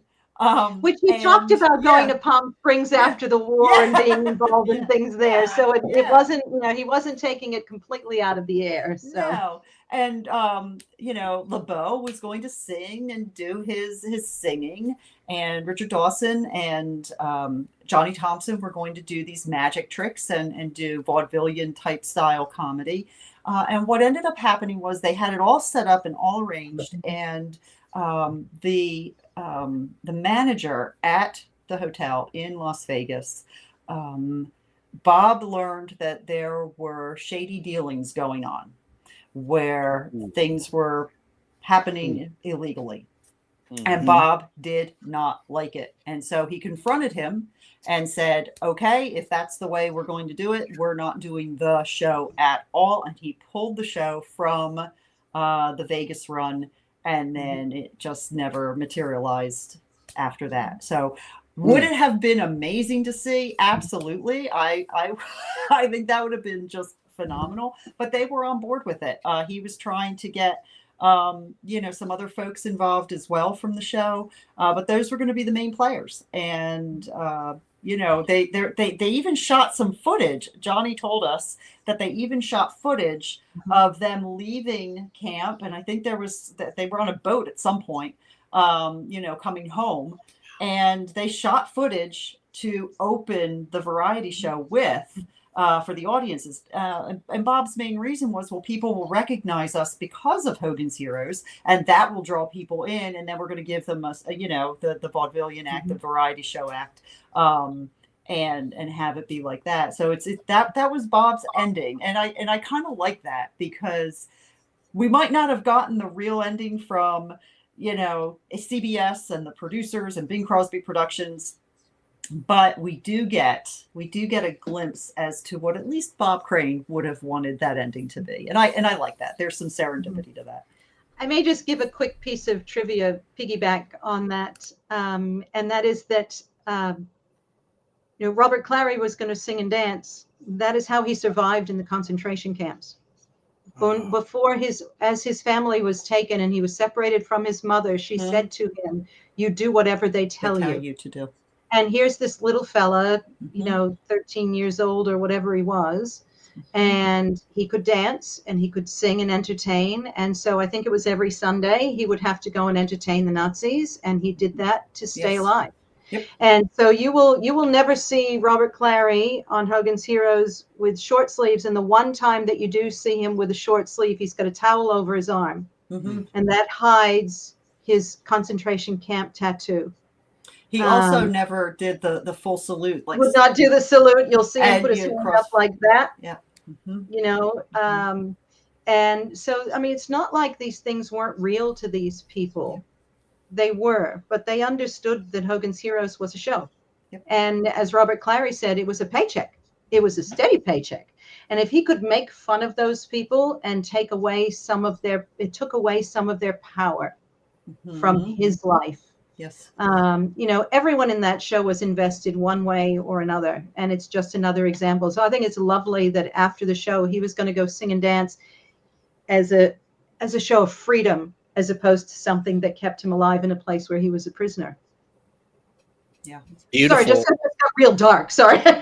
No, that's very moving, very real. I mean, this is, I didn't know that.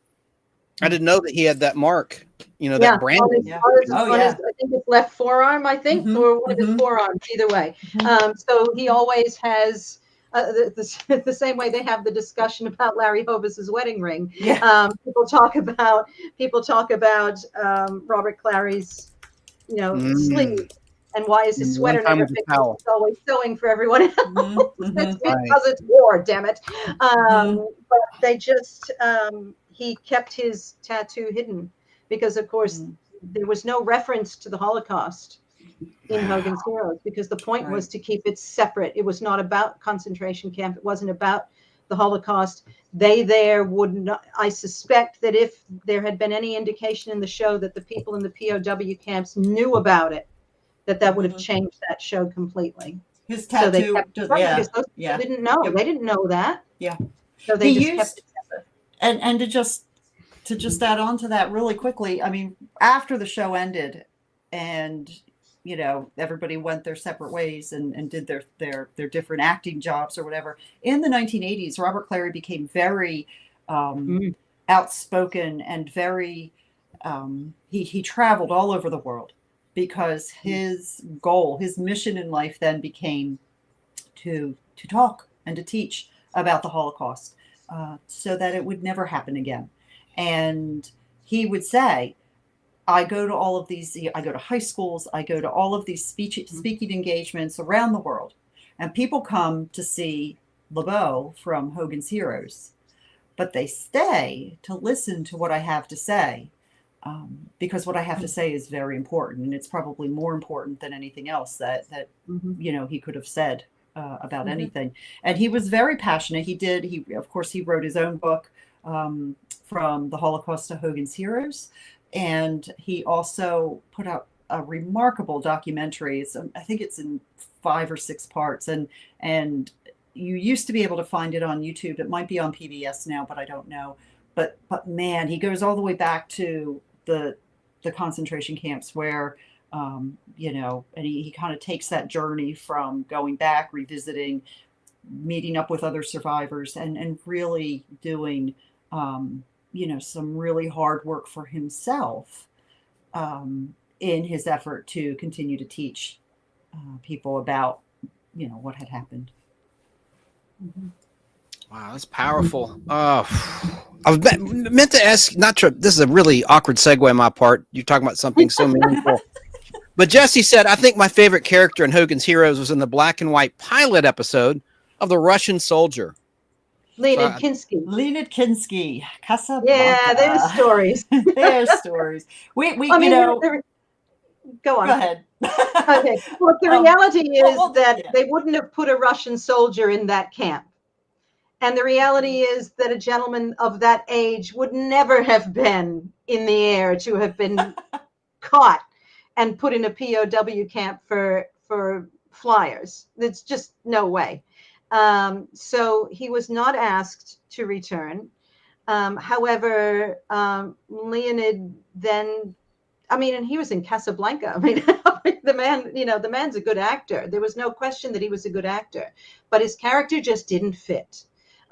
He would go on to tell people that he said he was disgusted by the show and never wanted to do it, and so he chose not to come back. Those in the show told us that that was not actually the case. I mean, that may have been his feeling in the end, that that if they had asked him to come back, maybe he would have said no because he was not comfortable. But the fact is that he was not asked to come back. And that is why you see the change, because pilots very rarely actually connect to the main run of a show in canon, where you see Carter come back in and he's a sergeant as a regular character as opposed to a lieutenant who's in and out. And so the people often will ask online, it actually drives me crazy, but they actually ask online, you know, why did Carter come back as a sergeant? Why was he demoted? He wasn't. It was a pilot. It wasn't aired at the time. We are seeing it. The world did not see that episode at the time that the show began. They saw the show as it was. We have seen the pilot and the extended pilot. But Leonid Kinski, just the reality is that the Russians would not have been in a POW camp. I mean, heck, Colonel Hogan wouldn't have been in that POW camp. True. He would have been in an offlog. And so they couldn't leave Carter as a lieutenant because a lieutenant wouldn't have been in a Stalag either. But he was a fun character, but he did not fit in. He was not because of the actor himself. The character did not fit. It was one of the changes that was made to get the show over the line, and he was not asked to return. Wow. Oh, let's see what else we have coming. About Richard Dawson not attending the funerals. Jim Von Spiegel, who's watching in Ohio State live, says it's possible Stan Laurel didn't go to all of Oliver. I think it's Oliver Hardy's funeral. Yes, of course. Yeah. People deal with death differently, and they may find that quite confronting. Yes. You know, they may find that quite confronting. No, I've never seen Recess.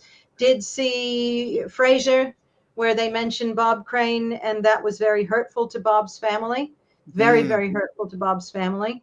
I don't know that reference. I'm ignorant of that. I don't know. Sorry, there's Frasier, the spinoff from Cheers, was Frasier. And at one point, the character's name is Frasier Crane. And I don't actually watch Frasier, but he and his, either he or his brother or somebody was having a baby. Was it his brother? It was his brother, and it was Niles. So you have Niles and Daphne.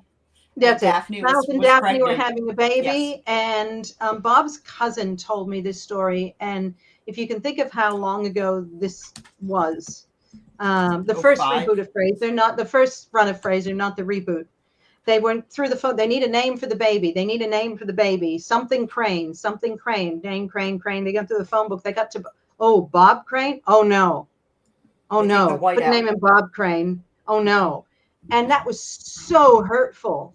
So they go So through hurtful. I think, Linda, they go through the phone book with whiteout, and they start whiting out all the Roberts, like just so that if they're doing the whole, close your eyes and pick one, they're not going to hit a Robert, because having a Bob Crane was something was a that bad was thing. not even, and that I wrote a letter. It was horrible. I wrote a letter to. I don't know that they ever got it, but I wrote a letter. Yeah, because that's just that there are other people named Bob Crane in the world. Unnecessary.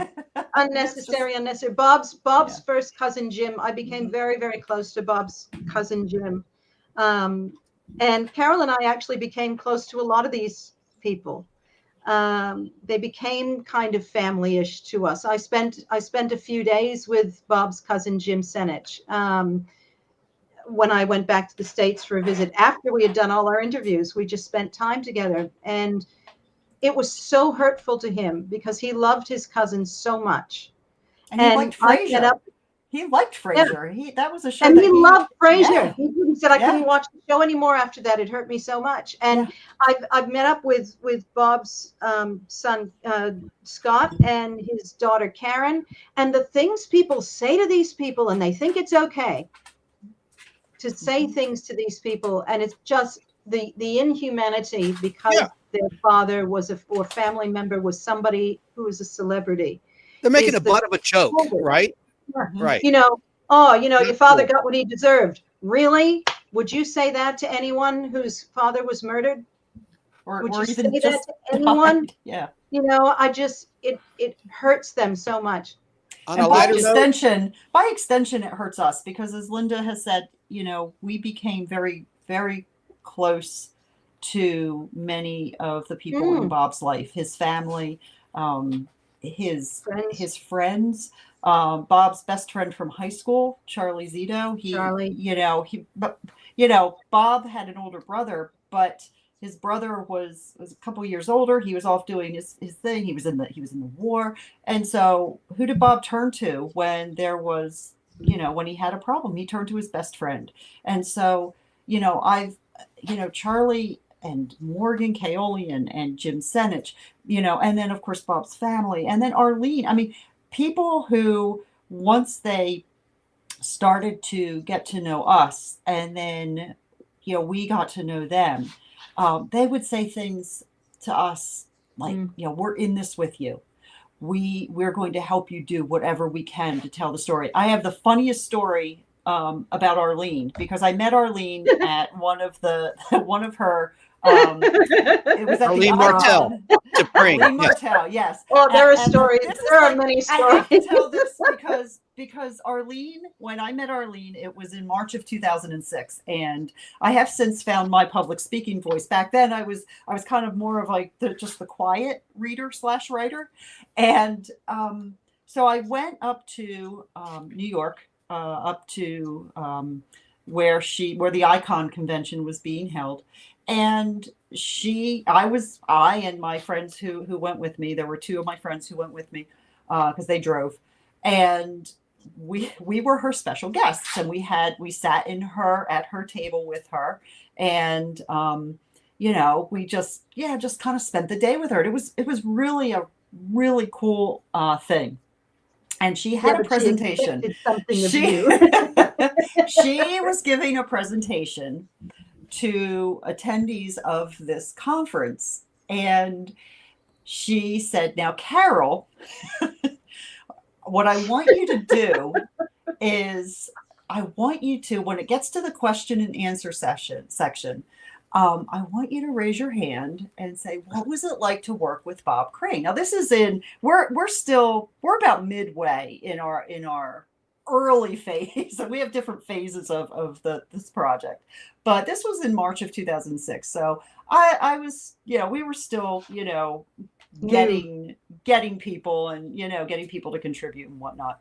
And you got to remember, sometimes, meeting people that you've seen on television who you've, I don't want to say idolized, but, as a kid, you watch these things. And so I'm kind of in awe. I'm kind of awestruck that I'm even there talking with her and in her presence and her special guest. And so she says, when we do this, I want you to just raise your hand and say, what was it like working with Bob Crane on Hogan's Heroes? And I'm going, oh boy, I don't know that I can do that. Oh boy. And so she does her presentation and she gets to the question and answer section and people are raising their hand. And it was at Sudi College University up in New York. And it was one of the big lecture rooms. And she's taking questions. What was it like to work on Star Trek? How was it being Spock's wife? You know, and she's getting to the point where a question and answer is winding down. And she says, does anybody have any questions? And I'm sitting there and I'm doing this. And she's going, anyone? And she's looking into the crowd. She's looking right at me. And I'm doing this. And I'm doing this. And my friend's nudging me and she's saying, you know, Carol, you got to raise your hand. Ask the question. Ask the question. And I'm going, and I was so stage fright stricken. I never asked. And so I never asked the question. And your friend could have asked. Your friend could have asked. Linda, remember when we went to see Stephen Colbert and you're like, oh, me. And I'm sitting there going like this. But anyway, so she comes out of the room and we're standing there waiting for her. And she looks at me and she says, you did not ask the question. So for my whole life, I have that in my head of Arlene Martell telling me, you did not ask the question. I'm angry with you. So I like to say, because Arlene, bless her heart, she passed away several years ago. I think it was in 2012. And I like to say, see, Arlene, I found my voice, Arlene. I'm better at this now. Did you get her autograph? Yeah. Did you get her autograph? Yeah, sure. You did? Yeah, sure. Yeah, she sent some to my yes, she did. Down here, and my son. Yeah. She was just lovely. Yes, she was. Arlene is very, very one of the ones that helped us break through into that tight, you know, Hollywood is a very, you know, it's a small town, but it's a tight town. And if you're not in, you're not going to get in very easily. And she helped break down some of those walls for us to be able to get in and talk to people and get answers. I noticed Geraldo Rivera just started a YouTube channel and he posted a vintage interview, which I have in my video collection with William Shatner.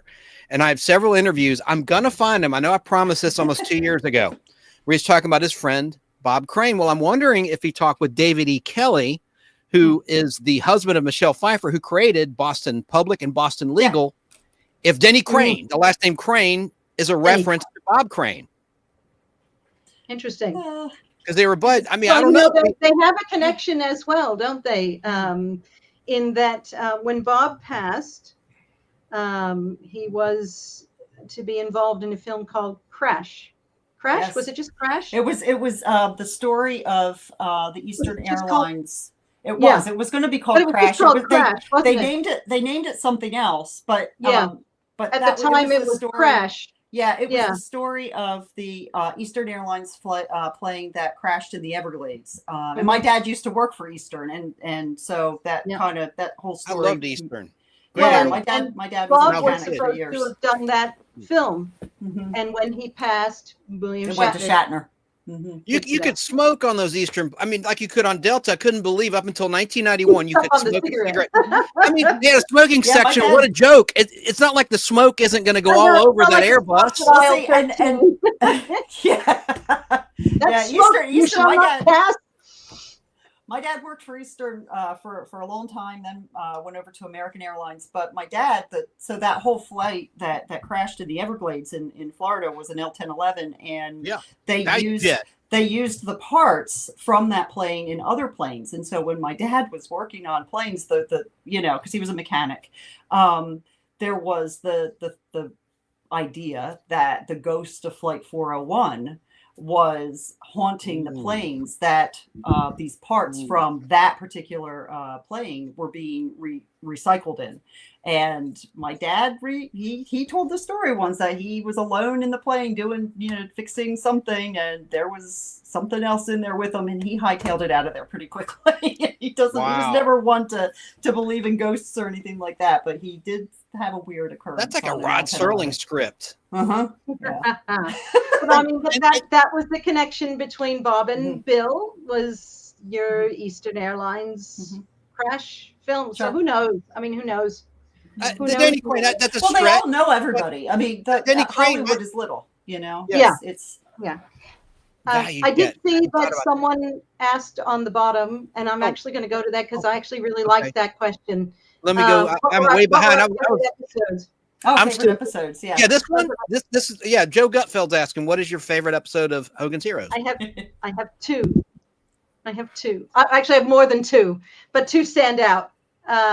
One is D-Day. It's D-Day at Stalag 13. I like that one too. One because the opening scene just blows me away, where Hogan is called into London, and he is told about D-Day, and Winston Churchill has allowed him to find out what's going on, and they ask the Stalag 13 crew to hold off the German general staff to give them a chance to have Stalag to have an edge on D-Day. And that whole episode is amazing. Harold Gould is in that episode. He's fantastic. I quite enjoy him, and he joined Bob on the Bob Crane show as well. He was the original Howard Cunningham in the Love American Style sketch that the series Happy Days was based upon. Love in the television. I enjoy him so much. He was in the Invaders. I loved his performances. He was in everything. I've seen him do Barney Miller. He did Golden Girls. Golden Girls. Right. So they go to Colonel Hogan and say, I want your team to hold off the German general staff. And they pull off this stunt. Now, you can't get something more serious than D-Day, and yet they did something hysterical to make it happen. It was absolutely amazing. I quite enjoyed that. But the opening scene really says a lot about Colonel Hogan, and says a lot about what London really thinks of the operation. It kind of pulls a lot of that in. My other favorite episode is the complete opposite, which is the missing clink. I love the missing clink primarily because of the scene between Leon Askin and Howard Kane, where the Germans sitting there trying to work on cryptography. This is where Richard Dawson's skills come in, and Nimrod phones and says, oh, hello, Clink. Good boy. We'll be getting you out soon. And they're trying to figure out who it is. And he says, read this message. He said, read this message and then eat it. Howard Kane stands there. Howard Kane from Tennessee, the Jewish boy who played the banjo from Tennessee, who was one of the little rascals, sitting there as a German in his office going, Mares and Goats, Little Boy Blue, and then eating this piece of paper, to which Leon Askin, as General Burkhalter, was brilliant. And he says, you were there, you heard the phone call. And Askin says, yes, I heard the phone ring. I heard you say Mersey Dotes. And then I watched you eat a wad of paper. It didn't involve any of the heroes. It just showed this was all guest actors. And it just showed how absolutely brilliant these characters were and this acting was. And then in comes Richard Dawson going, oh, it's the old Wellington cipher. Mint plans under Hilton's desk, blah, blah, blah. It's just so much fun. Those two scenes, those two episodes, I think, bring out the absolute polar opposites that Hogan's Heroes could go to. And there are so many brilliant comic scenes and so many brilliant dramatic scenes. Those are my favorite. What Those is are your my YouTube favorites. channel so that one of my moderators can put the Oh. link in the chat so people can Oh subscribe yeah, to the channel? it's the same as our website, voteforbobcrane.org, or just vote for Bob Crane. So it's vote the number 4 Bob Crane. So youtube.com/vote for Bob Crane, the number 4. Are there any other Bob Crane related YouTube channels you recommend? No. Okay. No, we're gonna say no. Good answer. Let me tie No. it in full circle with Richard Dawson. Good answer. Good answer. You know who we have to give a little bit of credit to for a lot of the fun on Hogans Heroes is Larry Hovis. Yeah. He left Gomer Pyle, season 1. He was on Gomer Pyle. Yeah, and Andy The next Griffith's season. show. Right. Yeah, and he his portrayal of German characters, which reminded me of one of my honorable mention favorite episodes, which is which I actually have quite a few favorites from season 6, which was Lady Chitterley's Lover, which was Bernard Fox joined, but title. Larry Hogan plays this German officer. He was a totally different person when he played Hitler, when he played German officers, and he goes in and he sees Klink and he whacks him on the feet. He says, "Get up, Klink!" And he says, I thought I was going to see you in the morning. And there's where Larry Hogan's going, 1 o'clock in the morning. Is morning. Like 2 o'clock in the morning is morning, and 3 o'clock in the morning is morning. And remember that, Klink? And it just all of the best. You're killing me. And remember that, Klink? And 1 o'clock is morning, and 2 o'clock. No, it's just all of the. They took all of the extraordinary talents and unique talents of each actor and really used them. They did. They really did. And you know, I can't think of any episodes that are my favorite because I love them all. But what I will say is, what's wrong with my eye? What's wrong with your eye? No. There are 2 episodes that I don't like. So maybe I'll go that way. Okay. I hate them. It's just that they're not my favorites. So I do not like Anchors Away, Men of Stalag 13. I don't know what it is, but building a boat in the middle of Germany and trekking it out the gate, it was a little bit. But bringing the plane underground was not a problem. No, that was fine. That was totally fine. That was good. I don't know. I never liked Anchors Away. I will say that, and this is not my thought, that I actually like the Gonculator, Klink versus the Gonculator, and I know that's a fan favorite. It was actually not a favorite of the cast. It was actually one of their least favorite episodes. Mm-hmm. Yeah. But I like it. It was only meant to. I have a non-favorite though, and actually kind of the plot was so good, the setup was so bad. I will not watch. Oh yeah. Without editing, The Ultimate Weapon. The Ultimate Weapon. The Ultimate Weapon. I do like The Ultimate Weapon. The idea of Hogan letting the person go off to Zuglitz when it's going to be bombed. That's all brilliant. Could not stand the idea of this wimpy little tiny, overly, woman Gestapo officer who was dressed in a costume that looked like it was made for somebody 3 times bigger than her and going, "Oh, I'm so sorry, Colonel Hogan." No, I don't buy it. I don't buy it. I don't like it. I don't buy it. I don't like it. Every time I looked at her, I was just like, nope. She was a good actress. She'd been on there before or after or whatever. Yeah. I just could not take that. Isn't that the lady that was Verna's wife? Wasn't that Verna's wife? Yes, Verna Klumper's wife. Louise but Troy. I can't. He's not Pierce Westwood. He's buried in Westwood Memorial. Pierce Brothers. Yes. Oh, really? Yeah. Yes. But Pierce Brothers, Westwood Memorial Cemetery. Yeah. Yes. And Richard Dawson is there too. As well as Marilyn Monroe and a load of other people. Lots of people. Natalie Wood. I have issues with that episode, and so if I want to see just the bits where he says, didn't you tell her about Zuglitz? And he says no, and they said, why not? And he said, well, I didn't. Don't you think she's on our side? And he said, I wasn't sure, so I didn't tell her. And that spoke to the.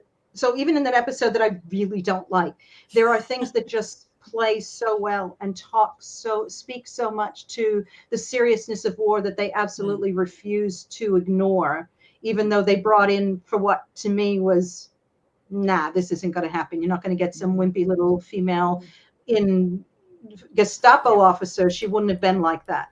But it allowed that dramatic decision making that needed to be made, that Hogan made, and he did it on the right side. And then there's that other scene where tell me, Carol. Oh no, it's not Sticky Wicket. I can't remember, where Newkirk is taken by the Gestapo, and he has led this woman into and Hogan's down in the basement saying, "We're not going to go get him. We're not going to go get him. We're not going to go get this person who's part of our team." And the whole team kind of says, "Well, if that's what the colonel wants," and the colonel says, just gives him a look like, "Yeah, well, yeah, I am the boss," and he knows that the person they're talking to is a Gestapo agent, but the others don't. And eventually, they find out the truth. But there was always that undercurrent. Even in the episode, speaking of the undercurrent. It made me remember Diamonds in the Rough. Which is so good. That's a great episode. Lots of drama. You still have your humor, but that's the kind of loved that episode. Edgy drama stuff that that I like. Yep. Oh, can't hear you. You're muted. Where can people watch Hogan's Heroes? Is it streaming on Pluto TV? I know it's on Me TV for those that still. I know where you can watch it in Australia. Oh yeah, sure. You're under. So you have people all over the world watching you. If you have, I believe. Let me just go see real quick. While you're doing that. Friendly TV is a service you can stream Me TV, but Me TV airs 2 episodes back to back every weekday evening. If you have Amazon Prime, you can watch Hogan's Heroes as part of your Prime subscription through, I believe it's Freevee, which is connected in. But if you go through Amazon Prime, they have all the episodes. It is with commercials. It's not, like Netflix or whatever, where you get it without commercials. But they have them all up there. So if you want to sit there and binge away, they're all right there for you. But they are through Amazon Prime. And they're uncut, which is nice. And they're on DVD. I'm a big physical media guy, but most people aren't anymore. So I'm glad you put that out there. And it's good to know there's no surcharge, because there's a lot of content on Prime where even though you pay the monthly subscription, they have some content through a third party where you have to pay like $2 an episode or something ridiculous. Yes, exactly like right. that. But no, that's not the case here. It does kill me, though, that people will go online and go, "Oh my God, my streaming service isn't showing it anymore. What do I do?" And I could just buy the DVDs. Just own them. Buy the DVD. Hey, Tracy, she's the one that's got the same piano you have, Linda. You have my piano. I referred to earlier. My piano. Yeah. He went to the same showroom. She's in Florida, the state of Florida. Let's see here. Oh, this is a great question from Danny Staten. Do you have any of the Hogan's Heroes props, like Hogan's cool hat? Let me answer this one. So yes, but we do yes, not but have no. them. Yes, but no. So there is a museum in Port Clinton, Ohio. It's the Liberty Aviation Museum. And back at the end of 2015, Linda and Dee and I became partnered with the Liberty Aviation Museum because at that time, Bob Crane's Hogan leather bomber jacket went up for auction. Now, it had been up for auction back in, I want to say, around 2005. Bob's first son, Robert, had the jacket. He had the jacket ever since Bob had been murdered, because Bob's wife at the time, who was Sigrid Valdis, her real name was Patricia Olson, she gave the jacket, because don't forget, this is all Bob's stuff. So she gave the jacket to Robert because she felt bad for him, and here's the jacket. Robert then went ahead in 2002 to let Greg Kinnear wear that jacket in autofocus, which we are not happy about. But that's another conversation. And so it went into, after autofocus, the jacket, Robert sold the jacket off at Christie's auction house for $40,000. So the jacket became separated from the family and from the rest of the costume / uniform. And, they are costumes, but for the sake of just, talking, fluently, I'll just say uniform. So fast forward to 2015, our book comes out. We did a big push, a big launch, because at that time it was the 50th anniversary of Hogan's Heroes in September of 2015.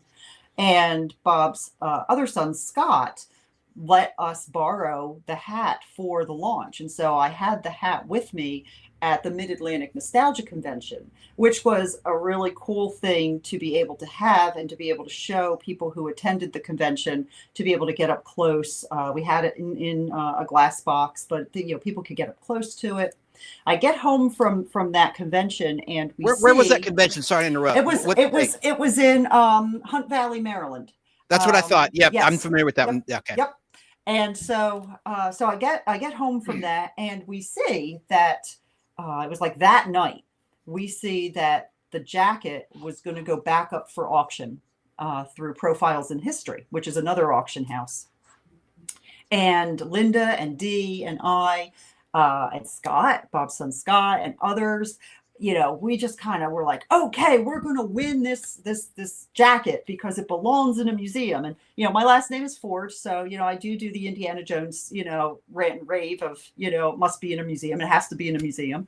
But we wanted to get the jacket out of a private collection and have it go into a museum so that fans could enjoy it. It doesn't, things like that don't belong in a private collection. They are iconic. They belong where fans can go and see and appreciate and enjoy. And so we tried to, we started up a GoFundMe, and we tried to raise money to be able to purchase the jacket at the auction. And then Scott had said, well, if we win it, what I'm going to do is donate the rest of the uniform, the cap, the shirt, the tie, the pants, the whole rest of my dad's uniform from Hogans Heroes to whatever museum. Of course, we're all thinking the Smithsonian, right? Because that's what you think of. And we failed miserably. I think we raised about $3,500, and it was starting, I think, at $17,500. And so we did not have anywhere near any amount of money to be able to even put a first bid in on it. So we all went to bed that night, and Linda started her day very depressed, and knowing that somebody got this jacket again, and that it was going to once again go into a private collection. And the next morning I wake up and I have a series of emails from the CEO of the Liberty Aviation Museum, who had found our GoFundMe and the articles that Scott had gotten one of his friends in one of the Hollywood magazines to write for online to try and drum up, and raise money. And he had found all this as he was researching it. Turns out he is the quintessential Hogan's Heroes fan. He loves Hogan's Heroes. He loves nostalgia. He loves all of this kind of stuff, and he loves history. And he emails me and he says, we won the jacket, and not only did we win the jacket, but we also won Klink's uniform and Schultz's uniform too. Here's my number. Give me a call. And I'm looking at my watch, and it's 6:15, and I'm going, is it too early to call him? Maybe I better wait. Maybe wait 15 minutes. And so I did call him that day. He's a lovely, lovely man. His name is Ed Patrick. And I called him, and we talked a long time. And then after I got off with him, my next phone call was to Scott. And I said, you're not going to believe this, but here's what's happened. And so I got Scott in touch with Ed Patrick, and the two of them worked out all the details, and Scott ended up donating the rest of the uniform, to the Hogan uniform, to the Liberty Aviation Museum. And so what's happened over the last 9 years is Ed has continued to add to the museum. And so in addition to Klink and Schultz and Hogan, the museum also has the coffee pot. They have Klink's gold robe from one of his robes. It's a satin robe. He wears that in, and I can't remember the name of the episode off the top of my head, but it's where he turns the water on and the water splashes up in his face in his bathroom. And it's where they stage the escape at the end of the episode for the 3 prisoners to run out and hide in the haystack and in the barn and so forth. And so he has that. He has the Merkle Jammer in the rheostat. Yeah. He has the box from the Chicken Hawk episode where they're bringing in the Chicken Hawks devices. He has loads of props, signage, autographs, some desktop props. Isn't there a sign from outside one of the barracks? In German. It's one of the ones that actually hangs in Klink's office, and it grows. It grows every single day. There is a video. I don't know where they find the stuff, but they find it. Ed searches high and low, and all of a sudden I'll get a text from him, and he'll say, "Look what I have now," and I'll be like, "Oh my gosh!" What he does have is he has Robert Clary's Hogans Heroes scrapbook. Which is phenomenal, absolutely phenomenal. That's right. He's the one who got that off eBay, isn't he? He got it off eBay. He also, I mean, there are just so many things he just has an eye out for it. Like, I don't worry about it anymore because I know he's looking. I just want to touch it. I just want to touch it. I haven't touched any of them. I want to touch it. But I go out there once a year. They have a big military vehicle show. Sometimes it's usually in the summer around July. This past year it was in September for I don't know why. Maybe just because they couldn't get all the people that bring in their military vehicles to line up properly in the summer, so they moved it to September. But I usually go out, I give 2 presentations about Bob Crane and Hogan's Heroes. And, I will let people touch some of the uniforms, some of the props. One of my favorite memories are the kids that come in who absolutely love Hogan's Heroes. And I had this one little boy, could have been about 10 years old. If he was 10, he was old. And his dad, and at the time I had the hat on the table in a box. And he loved the show. He was his favorite show, and he couldn't believe that he was standing here looking up at, these uniforms and these props from Hogan's Heroes, which he watches every day. His dad can't get him away from the TV. And I say to him, I said, do you want to touch the hat? And he looks up at his dad like he doesn't really know what to say to that because it's such this huge thing. And his dad's sitting there going, yes, you say yes, you do want to touch the hat. Absolutely want to touch the hat. So I take the lid off of the glass box. And now that the hat, and it's just it's a crusher cap. It's not going to break. But this little kid, he has his finger and he's going down like a very slow little missile trick as he's getting closer and closer and closer to the hat. Till finally he touches it and he pulls his hand back really quickly. And I'm like, you're not going to break it. Go ahead. You can touch it. You can touch the top of the hat. And so he does. And he goes in and his whole face is lighting up like a Christmas tree. He is just absolutely in awe of the fact that he is touching Colonel Hogan's hat. And so, so that he was all excited about that. He looks at me, he says, thank you. And then Dad looks at me and says, can I touch it too? And so he's like, like, of course you can touch it. But yeah, we Ed lets me have some of the put a couple of things out on the table during my presentation. Klink's trousers have been out on the table. His boots have been out on the table. Schultz has John Banner wore a just a little mini vest underneath his big heavy wool overcoat because of course it's California, it's Southern California, so it gets hot.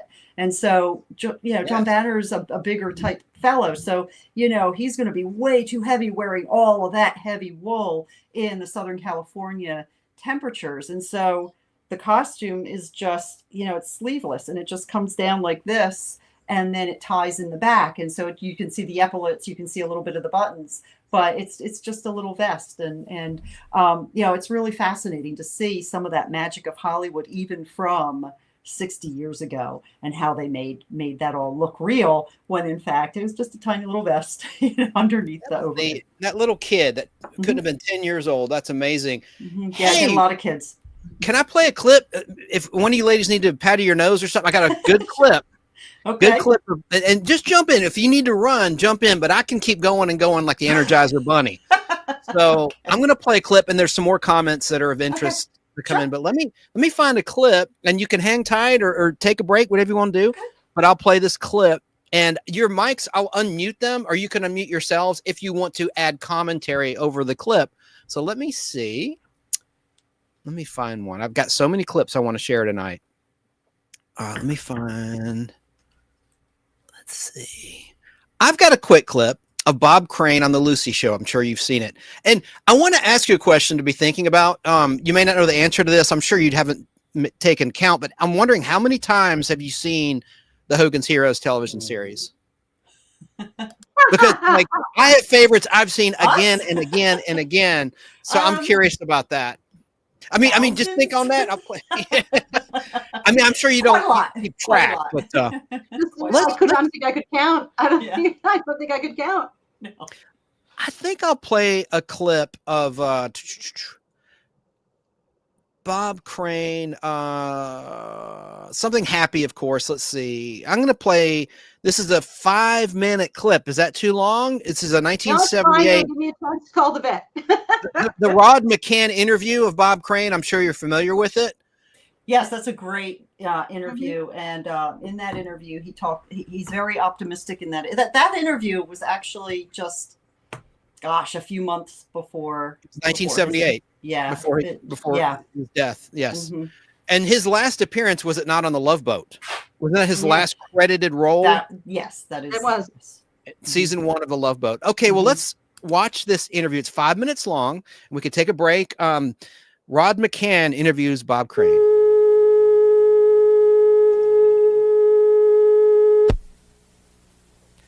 Sorry about that. Bob, are you best known for your role in Hogan's Heroes? Yeah, I think most people identify Bob Crane with Hogan's Heroes, and thank goodness for that, because there are a lot of Bob C's in the business. I'm forever having people come up to see, hi, Mr. Conrad, or hi, Mr. Culp, or hi, Mr. Cummings, or hi, Mr. Crosby. I mean, there's an endless list of Bob C's in the business. So when you say, I'm the guy that plays Hogan's Heroes, oh, that one, you know. So, no, I'm thankful for Hogan's. We did that for 6 years, and it was Hogan's that allowed me then to go out and do local theater. So actually, that role for 6 years, day after day, did not hinder you in seeking other roles? So you no, it hindered me in the sense that I don't do that much television or movies, because a lot of people assume, well, that's Colonel Hogan. You know, he does that sort of thing. For instance, if there's a military show, just recently Vince Edwards did a pilot for a new show where they're at an Air Force base north of California, where it's a training base for young pilots. And Vince was the star of it, and there was a question about me perhaps doing something in the show. And somebody said, no, it'll look like Colonel Hogan is working at an Air Force base.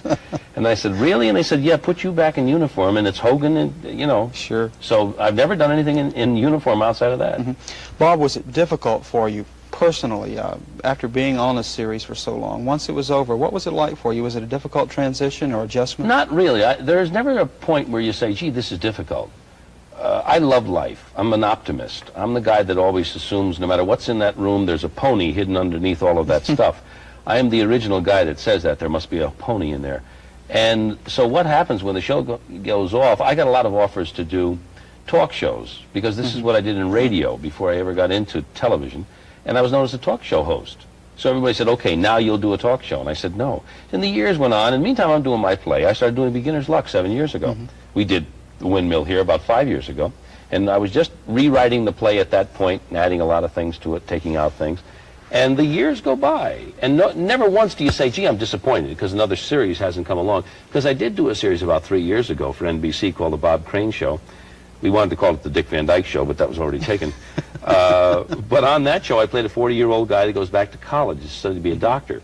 Unfortunately, the series didn't become a hit. It lasted 14 weeks and over with. That was it. But then you go on and you keep doing the dinner theaters and you keep looking for another role on television. I did Love Boat recently. That's a funny show. Oh, yeah. And you're never really disappointed. You always say, one of these days, I think hope springs eternal in an actor's life. You know, you always are looking for the next thing that happens, next thing that comes along. Bob, Hogan's Heroes was about World War II. MASH was about the Korean War. Do you think that there will ever be a comedy TV about what happened in Vietnam? Or do you think it would be appropriate? Yeah. Now I do. A year ago or two, I would have said no way. Why is that? I think because you'll find a way that, like MASH does it, you're not really taking sides. You're not showing why we were in Korea or why we were fighting the other guys. You take a medical group and show that they're just human beings fighting the war and carrying on like sex maniacs. On Hogan's Heroes, we were just a bunch of guys that happened to be in a prisoner of war camp during the German War, the Second World War. So if there's a series in Vietnam, it'll probably be a medical group, or I don't know. I don't think they'll ever show it. I don't think they would show a combat. It'll really be interesting to see if anyone ever develops that idea. But you'll notice they'll always deal with people that are behind the lines. They won't show combat soldiers, because you won't get humor in that. Let's talk about what you're doing right now just a second and what brings you to Phoenix. It's Beginner's Luck. It is a play, I understand, that you are also directing and that was written especially for you. Well, I helped write it with Norman Barish and Carol Moore, the same fellows who wrote Send Me No Flowers.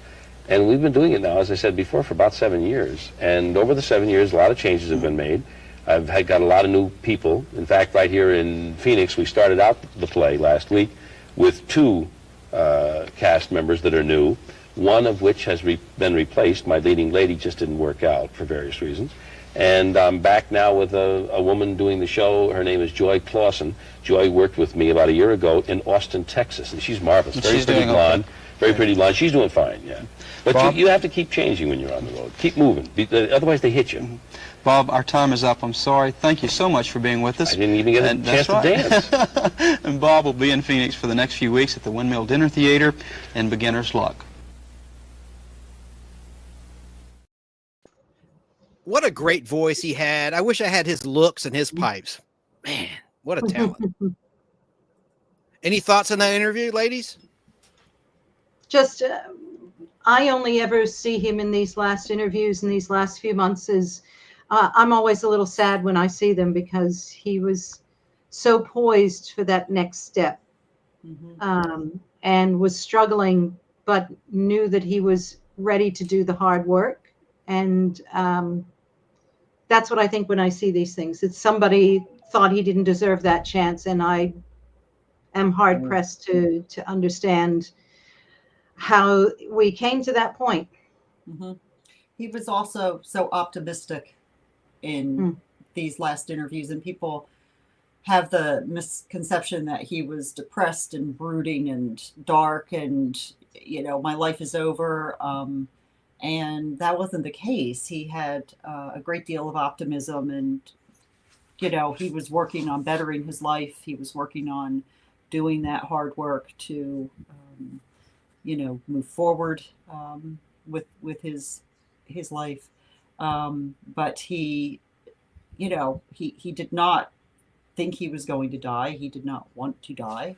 And he was preparing for a return to the screen and to, getting back into his work, his career as an actor, possibly even as a director.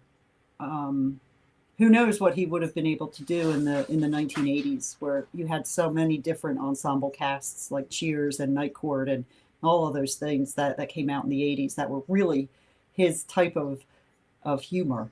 I think he would have done very well in the 1980s. He wore many hats. And people don't know he did over 60 episodes of the Donna Reed Show long before Hogan's Heroes.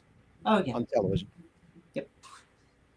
And let's see, I had some other questions. Oh, one thing I haven't mentioned. We mentioned Rod Serling earlier. I made a comment about, that's like the Twilight Zone, like the haunted plane. But a lot of people don't know that you actually did the audio commentary for the Night Gallery Blu-ray release of season 2, which featured Bob Crane in an episode. I'm talking about you, Carol M. Ford. Yeah. That's pretty cool. Yes, How'd that come about? It was cool. They reached out to me. Bob's episode is a little 15-minute episode. It's called House with Ghosts. That half-hour segment, actually, the second half is with John Aston, doing a whole different plot line. But the first episode, he's with Joanne Worley and from Laugh-In, Joanne Worley. Laugh-In, yes. Oh, and a quick connection. Sorry to interrupt, but Gary Owens, was a big radio star. He was the announcer on Laugh-In, and Bob Crane was a morning drive radio sensation. Gary Owens. We had a Gary's one of my favorite interviews. Yes, yeah. that was a phenomenal interview with Gary Owens. In your book, yeah. But they just reached out to me and I said, yeah. And so what they did was they have, I would say about 4, because again, it's a short 15-minute episode, but I think I either have 3 or 4 recorded audio bits that is an overlay. And then the other person that they talked with for that episode and for other episodes on Night Gallery was the artist who did all the paintings for Night Gallery. I shared, he and I are spliced in, bouncing back and forth, providing some behind the scenes stuff. Yeah. When was that taped, or how did you just go into a studio? No. How does that work? It was just over. It was over Zoom. I want to say, I forget what year it was, but it was I think either during or right on the heels of COVID. It was over a Zoom. And we just ended up talking. He asked me a bunch of questions. And then, as they do, they take the bits that they liked and splice those in.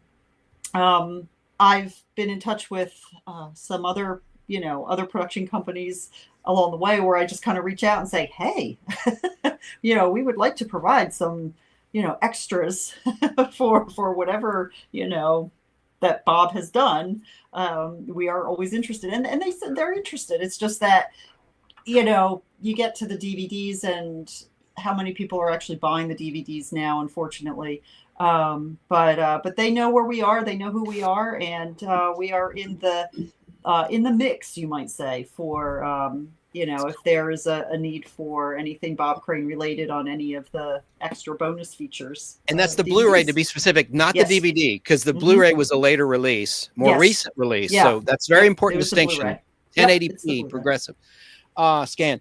And I love audio commentaries. One of my favorite guys to do audio commentaries is Kenneth Johnson. He was the director, writer, producer of the old Incredible Hulk show with Bill Bixby, who's also no longer with us. He passed on November 21st, 1993 of cancer. And he also created the Bionic Woman. He's in his 80s, but you'd think he was in his 30s. The guy has so much energy. Anyway, I digress. But I love audio commentaries, and I have so much respect for you having been asked to do that. That's pretty cool. It was an honor to be asked to do that, because I mean, Rod Serling, he's a genius, and to be able to participate even from that perspective was really cool. What a legacy! Speaking of Rod Serling, there's a fantastic interview between Bob Crane and Rod Serling on our YouTube channel. So people are Twilight Zone fans and want to listen to that. It's probably it's about the shelter. But then they also talk about other things as well. I'm going to link it right now. I'm going to your channel, so please keep going. I'm a little distracted. I'm trying to find your channel. Vote for Bob. Vote for Bob Crane with the number 4. Okay. But it's a great interview. They touch on many different things, not just the episode "The Shelter" from the Twilight Zone, but they talk about the Bill of Rights, and they talk about freedom of speech. And even if people are saying, like they talk about how, they get fan mail but then they get hate mail about people who say, oh, I don't like your show. And they say, and Rod Serling goes on this long, but very poignant discussion about, I don't care if they don't like my show. That's fine. Bring it on. I say I embrace it because that's your right to not like something. That's your freedom to say, I don't like that over there. Rod Serling couldn't stand Hogan's Heroes. He hated Hogan's Heroes. He did not like anything to do with Hogan's Heroes, but that didn't mean he hated Bob Crane. He just didn't like the premise of the show. And you know what? That's okay. That's okay. You know, we're entitled to like what we like, and you know, if we don't like a TV show, that's okay. We're entitled to express that. And who do you both run that YouTube channel together? Yeah. Yep. Yep. It's ours. I'm linking it right now. Yep. Yes, YouTube. You have all sorts of great content on there pertaining to Bob Crane. I think it's a great resource. Let's see. Okay. Carol's our awesome tech person. So as kind as she is to say we, yes, it is ours, but she the boss. In that she the boss. I'm going to link it also in the description as well for those watching in the replay crew. Please give them a subscribe. Check out their content. Learn more about Bob Crane. Don't let there the really movie. is that much stuff to learn about him. There really is that much. I mean, people said, "Why is your book 640 pages?" I'm like, because we ran out of stuff to say. You know, it's because we couldn't fit it in 350 pages, because we couldn't fit it in 639 pages, because there is just that much. He squeezed that much stuff into his life that. There it is. To leave any of it out would have been a disservice, particularly, I mean, and sometimes people said, well, why did you focus on this so much? Why did you tell us so much about CBC's, you know, celebrity cooks or whatever? Because there's so much out there that's wrong. And there's so many maliciously wrong things out there that, like Carol said, profits go to charity. Charities that Bob cared about, charities that are important, because what we want is the truth. And thankfully, we had a publisher who said, you just tell the story the way you need to tell the story. And this is the story. And if we say less and if we leave things out, then somebody will misconstrue the truth. Well, I've got to ask this question. I've been trying to stall. You know, a lot of people have been asking this in chat. The tragic fate of Bob Crane remains an unsolved mystery to this day. Yes, it does. This is a very broad question that is answered in great detail in your book. But what has your research uncovered? What can you share here without spoiling the content in your fine book? And I'll put the comment on the screen that directly asks, curious to hear. I knew that was in there. Bob Crane. We have our theory. We choose not to share it. Okay, that's fine. I respect and you know that. what? However, we do know like the 6 theories that are out there. Okay. I got the list. I actually wrote it down because we get asked this question a lot. We do have a theory. We do firmly, I think fairly firmly believe in our theory. And there are theories that are out there that I can understand where people have gone to, and theories out there that, you know, we obviously don't subscribe to. But one was that it was an angry boyfriend or an angry husband. Right. Because, for infidelities, alleged infidelities, and yeah. Yeah. One was that it was Victoria Berry Wells, who was working on beginner's luck with him. She's this tiny little thing. She's certainly no bigger than I was. Or her husband, who Victoria Berry Wells found Bob.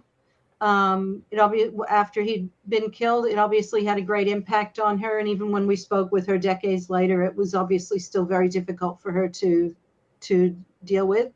One, of course, is that it was John Carpenter. That's who the police immediately focused on and arrested, but lost any and all evidence they had that may or may not have pointed in that direction. One is that it was Bob's oldest son, Bobby.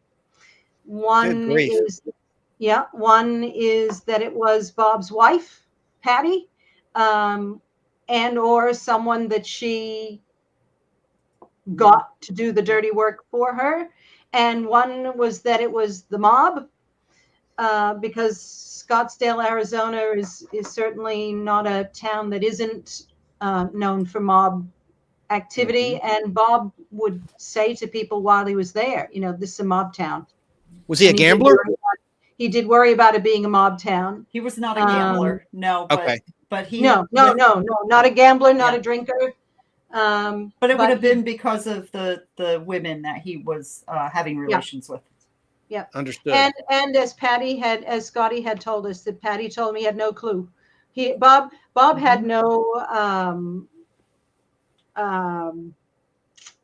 shall we say he couldn't read people for somebody who could interview people as well as he could, and somebody who could extract out of people, you know, with such charisma, the best of them, and have the time and enjoy.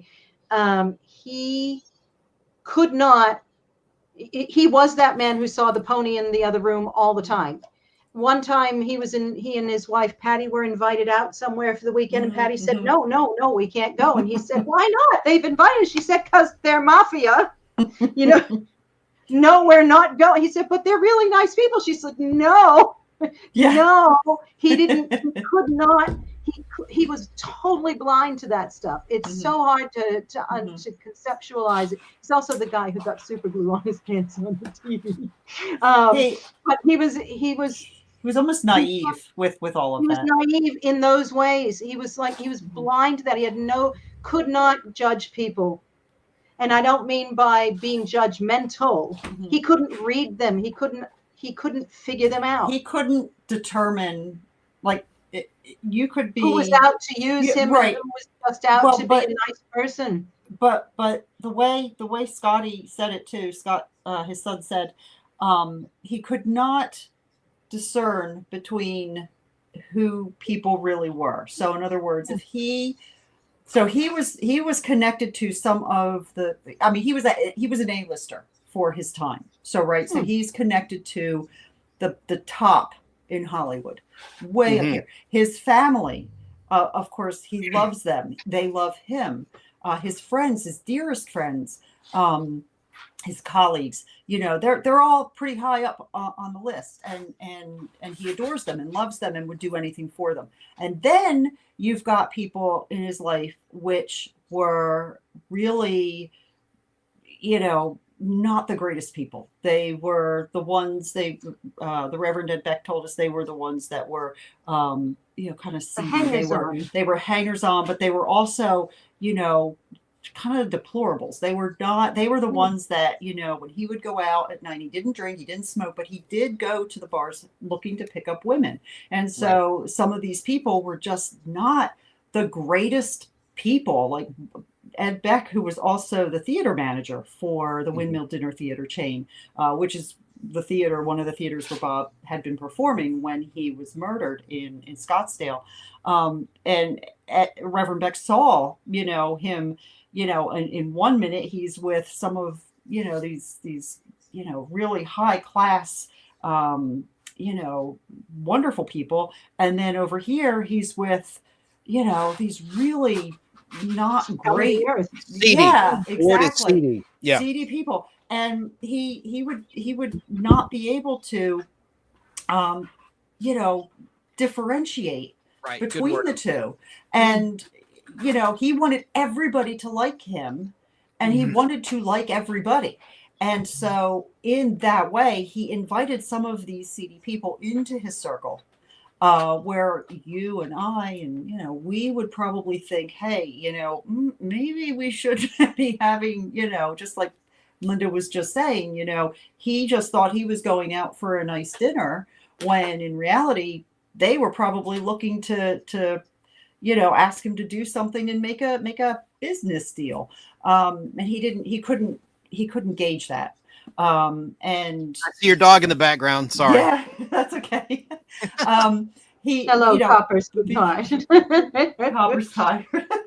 So, but that's, you know, where Bob, I think, and of course Scott agrees. And, you know, Bob was a kind man. He would do anything for, he did so many things for his family. He did so many things for his colleagues in radio and in television. And when Hogan's Heroes ended, he sent letters to all of the cast, including Richard Dawson, including Ivan Dixon, who had been off the show for a year, including Kenneth Washington, who had only been on for 1 year.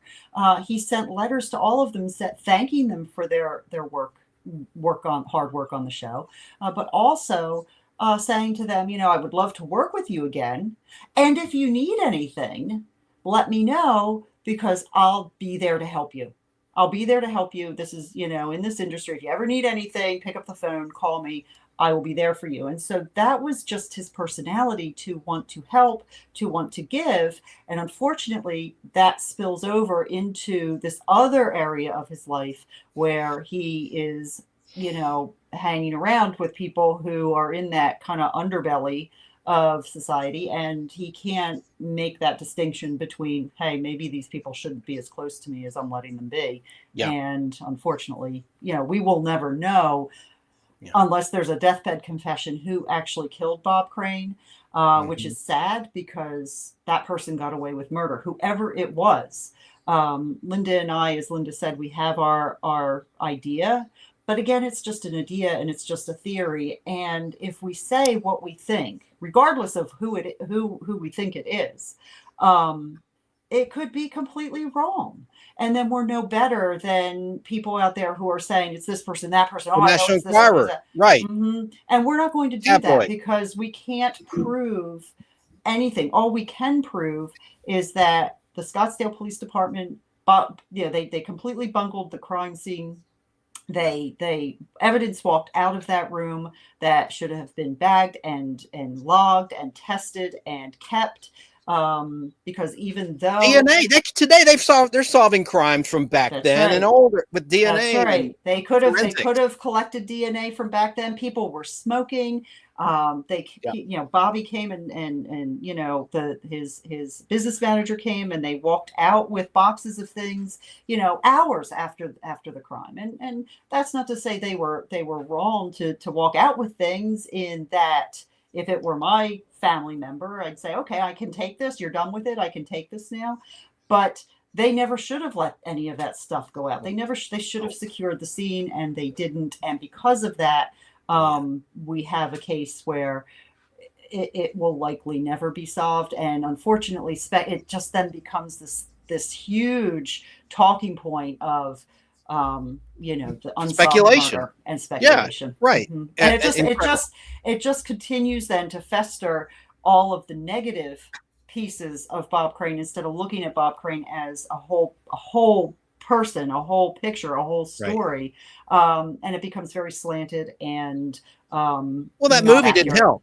No. That movie didn't help, because that's what most people think of, and they think of basically slander. Yeah. But let me ask you this. Do you think there's a sealed file? Do you think the truth is out there somewhere? Could it have been a powerful person that might have done this? I don't think there's a sealed file. There's no sealed file. There's no, what there is somebody got away with murder. Somebody, whoever that person is, if they are still living, if they have passed. If they passed, they took it with them to their grave. If they're still living, they live with that knowledge every day, and maybe there will be a deathbed confession, but we don't know. It wasn't a mob hit as far as we would suspect, because a mob hit is clean. This is something that was very up close and personal, and very there was symbolism involved in it. There's too much of up close and personal in this killing. It's a very brutal, messy, bloody crime scene. Oh, it's very, very intimate.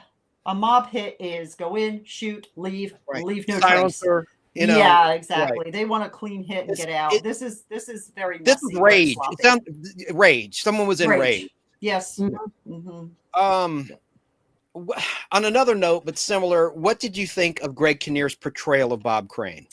Disappointing. I'm disappointed in Greg Kinnear because I like Greg Kinnear in other things. I think so he is a wonderful actor in other work, and I loved him in the movie with Jack Nicholson and Helen Hunt. As Good as It Gets. As Good as It Gets. Good one.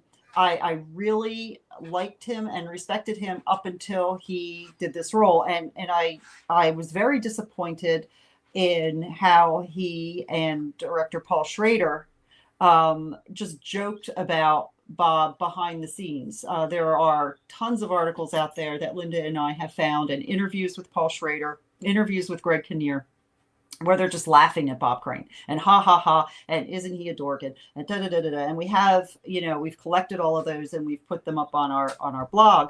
But that movie was never meant to be true or definitive. Paul Schrader has come out to say numerous times that he never wanted it to be true or definitive. He wanted it to be just, a story that he could just make a quick buck on. He and Greg Kinnear. I never cared for Paul Schrader to begin with. I never saw any of his other movies. Never had any desire to, but I did like Greg Kinnear. And friends of mine, actually colleagues and friends of mine, live in Arizona, and they are neighbors to his parents. And and they're friends. And it's a good family, but he chose a role that he probably should have turned down. Because to be fair to him, the material they gave him was pretty stunningly bad and one-dimensional, and and the film gets more credit than it should for two reasons. One, because it's film, and heaven forbid anybody not believe what they see on film. And when it uses his real name, we know that people tend to say, "Oh, well, that must be true because they made it." It's not a documentary. It is, and even some of the documentaries don't tell the truth. But this was not meant to be a documentary. It was not meant to be an actual biopic. And the other reason it gets more credit than it deserves is Bob's oldest son actually is in that film for a very short time, and he was involved with that film. What you don't hear is that Hollywood basically then turned its back on him. Because this is, as Carol said earlier, Hollywood is a big place, but it's a small town, and you don't do that. And the people that knew Bob said they would watch it through their fingers like they were looking at a train wreck, because that was not the Bob they knew. That film was not the Bob they knew. Let me tell you, I'm going to read just one of the quotes that we pulled from these many interviews with Paul Schrader. This is Paul Schrader quoted in 2002 about autofocus, and he says, quote, "In Crane's particular case, you have someone whose life would not really be worth examination. It was neither entertaining nor educational, were it not for a couple of events. John Carpenter was a part of Crane's life, but not that big a part, really. You're taking a smaller part of his life and putting it in the forefront because it was the most interesting thing that happened to him." Wow. It's like a TV movie. Yeah, it's terrible. It's not cinema. It's It's exploitation. It's just exploitation, and it's false. And they have blown up one portion of his life and distorted it. Yes. And then said this was his life. This was all of his life, because nothing else that happened to him was interesting. I think, to be fair, if you read our book, which is his life, not our life, you would see that he has had a lot of interesting things happen in his life. I'm sorry if sex is the only thing that's interesting to Paul Schrader. Sex sells, unfortunately. And there's your book on the far right. Anyone who's watching, Bob Crane, The Definitive Biography by Carol M. Ford and Linda J. Groundwater, as well as your silent partner who likes to remain behind the scenes. What's her name again? It escapes me at the moment. That's it. D. Young. D. Young, that's right. With D. Young. Wow. Let me just see what else. I had another question. Well, I'm going to wrap here in a minute in terms of the interview. A lot of people want to get to the Hogans Heroes trivia game that I have 15 questions that we're going to do later. But let me see here. What can you tell us about the Bob Crane show? I'm going to play that 1-minute clip again because I know a lot of people tuned in late, like Tracy, who are regulars to the show, the Nostalgic Podblast. This looks really interesting to me, and I have never seen it. It lasted 13 episodes, and I do know why it didn't make it. It's no discredit to the great Bob Crane and his talent. It's because it was up against a major hit show in its prime, The Waltons on CBS. That's true. That's true, but I think there are some things. There's a little bit of fault in Bob there as well. Not for his acting, but other. It is a chapter that when we wrote it and when I reviewed it for editing, I seriously and literally and never do hard this, chapter. but I cried. It was a hard chapter. In that chapter. It was a really hard I cried chapter. because Bob sabotaged his own career, not because of sex, but because of his inability to be a little bit flexible, to see things from the point of view of the way that show should have run, to try and change that show into what he was comfortable with, which is a lack of flexibility as an actor. And I think he was feeling a little insecure. The show had a couple of delays in beginning to start with. I mean, it didn't even get to start when the other shows started for the fall season. It came in as a mid-season replacement, but not even right at that point. It came in kind of a little later than that point. But he's not the only fault for that. But, he had all these people that just said, oh, yes, Bob, yes, Bob, yes, Bob. And instead of standing their ground, they let him do what he wanted. And unfortunately, it was not meant for that kind of show.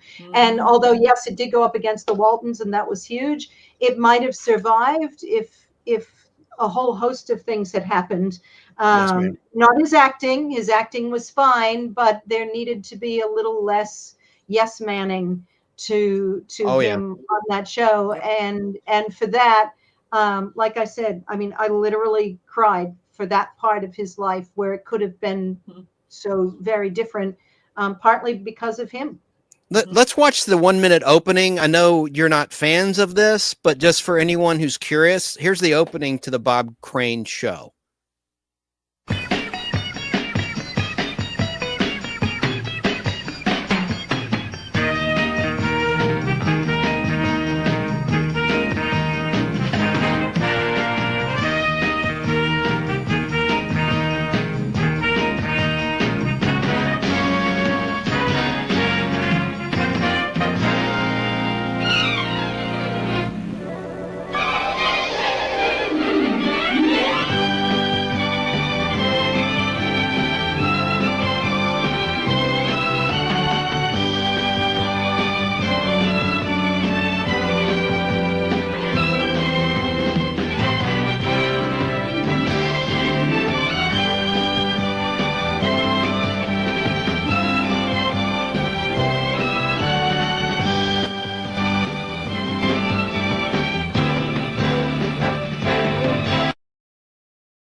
Have you seen all of the episodes, or are you trying to hunt those down?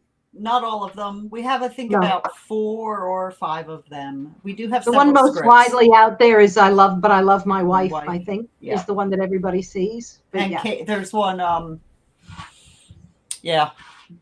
it began, quick historical context. It began on NBC on Thursday, March 6th, 1975 at 8:30 p.m. Of course, it starred Bob Crane as Bob Wilcox, a man in his 40s who quits his job as an insurance salesman to return to medical school.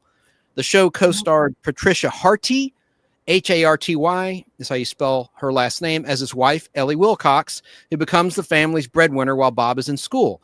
After initial delays that Linda spoke of, the series debuted on March 6, 1975. The Bob Crane show performed poorly in the Nielsen ratings and was canceled after 13 weeks. Why? Well, I contend because it was up against the Waltons, which was a powerhouse in the ratings in those days. But let me see if I had anything else here. Yeah, and it was originally titled Second Start. And NBC planned to debut it in the fall of 1974. However, the FCC reinstituted its prime time access rule, which limited the broadcast networks to programming only 3 of the 4 hours of prime time programming in that block. This decision led NBC to delay the series until January 1975. Crane reshot the pilot leading to another delay, which led to its debut in March of 1975.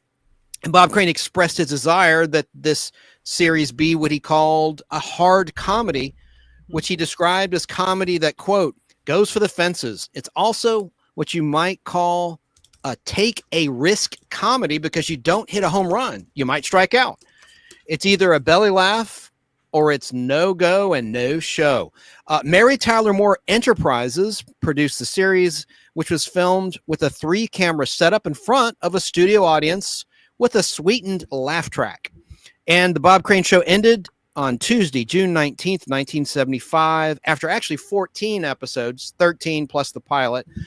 And it was on opposite the second half of The Waltons, as I said, on CBS. I thought Paper Moon on ABC was up against it too, but Paper Moon ended in January 1975, and that was based on the movie, and the TV version of Paper Moon starred Jodie Foster as Tatum O'Neal's character from the movie.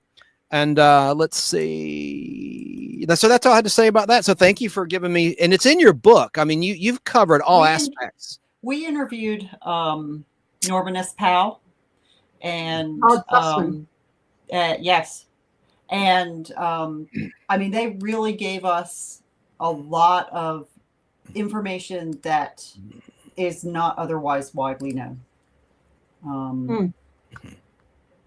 Yeah, interesting. Well, where can people find your book? Just for those that tuned in late, obviously probably Amazon, like everything else. But could it be found at Barnes and Noble retail stores? Yeah, that you probably have to order it now because it's it's 10 years old now. The book's going on 10 years old this year. But yeah, Amazon for sure, Barnes and Noble for sure. Through our publisher. You can see some books popping up on eBay. We, any of the major retail publishers, like I said, you probably will have to order it now through them because they wouldn't have them in stock like Barnes and Noble any longer, just because of the amount of time that's gone by. But it is still available. We still keep press run going through our publisher, which is AM Inc. up in Massachusetts. And if you go to our website, you'll find links to the big three. So it'll be our publisher, it'll be Barnes and Noble and Amazon. And that's vote4bobcrane.org, vote4bobcrane.org. Could there be a reissue with an updated chapter or two? Yeah, we've talked about it. Yeah, we've definitely talked about it. Not out of the question. Not out of the question. What do you think about this, ladies? His voice was so incredible. With the advancement of artificial intelligence, what do you think? What if someone sampled his voice and used it, as some people in chat have talked about, maybe in a Disney movie or an animated project? What are your thoughts on that? So if someone were to try to do that? Artificial intelligence is a whole new thing. And I work in the publishing industry. So we're in the mix in trying to lock down copyright and making sure that people, when they write their articles, aren't using ChatGPT, or if they use ChatGPT, they're declaring it.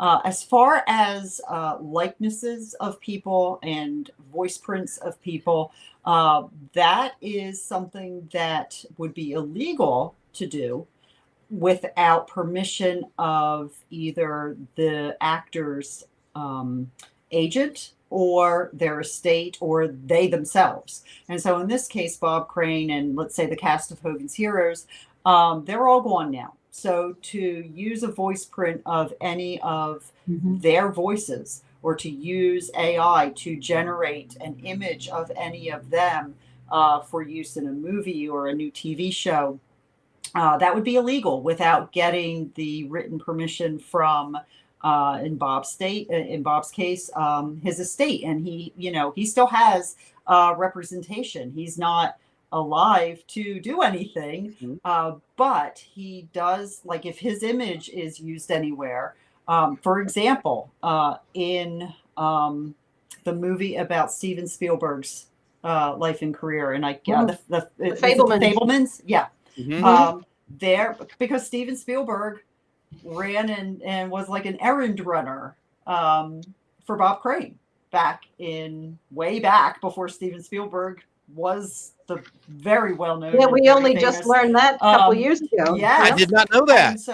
And so it comes if you see the Fablemans, it comes up at the end of the Fablemans. So there's a picture of Bob Crane that is used in that movie, and it's an image. It's an actual picture. It's one of his still photos.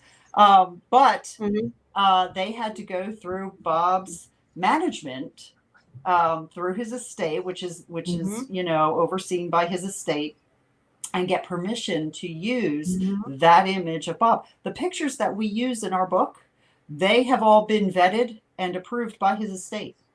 Great photos. Thank you for mentioning that. I meant to mention that earlier. The incredible photos that you've uncovered.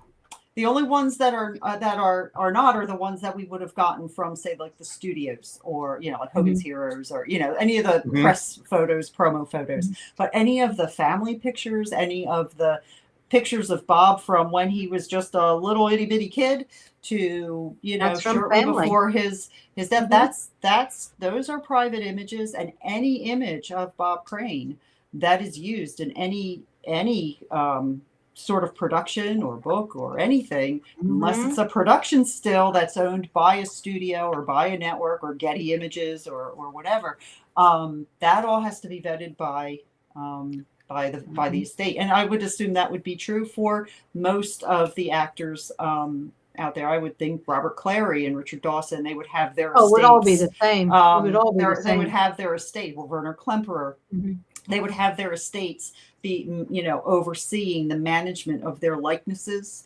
and their voice prints. And so as easy as it might seem to say, hey, we can just generate AI and have, Bob, Colonel Hogan show up. It's not as easy as you think. And it's also, I remember talking to Scott, a while ago, but I remember talking to him about, what would you think about having an AI generated Hogan's Heroes reboot? And he said that would be really creepy because, these are people, and in his case it's mom and dad. So yeah, it's think of your own people in your life who have passed away, and then suddenly you see a brand new TV show or something out there with them. You kind of see it now. You see it on when you're scrolling through your social media feeds, and they bring Henry VIII to life, or Cleopatra to life, with the different AI. Imagine scary. if that were imagine if that were your beloved father or grandmother or Peter Cushing's estate is pushed litigation because of his image in one of the Star Wars movies. Actually, it was Yeah. Could I just would like to just clarify something I saw pop up on the screen, and we can answer this other question from Jim after, and it's not that anyone's done anything wrong, but I just want to clarify because we see it a lot. Is someone said that the hotel room that Bob died in was like Grand Central Station. They're absolutely true. It was Grand Central Station in there, and if you watch the episode of Autopsy, the last hours of that I did, you will actually see some film footage of the actual crime scene while Bob was still in there. But I just want to say he wasn't in a hotel.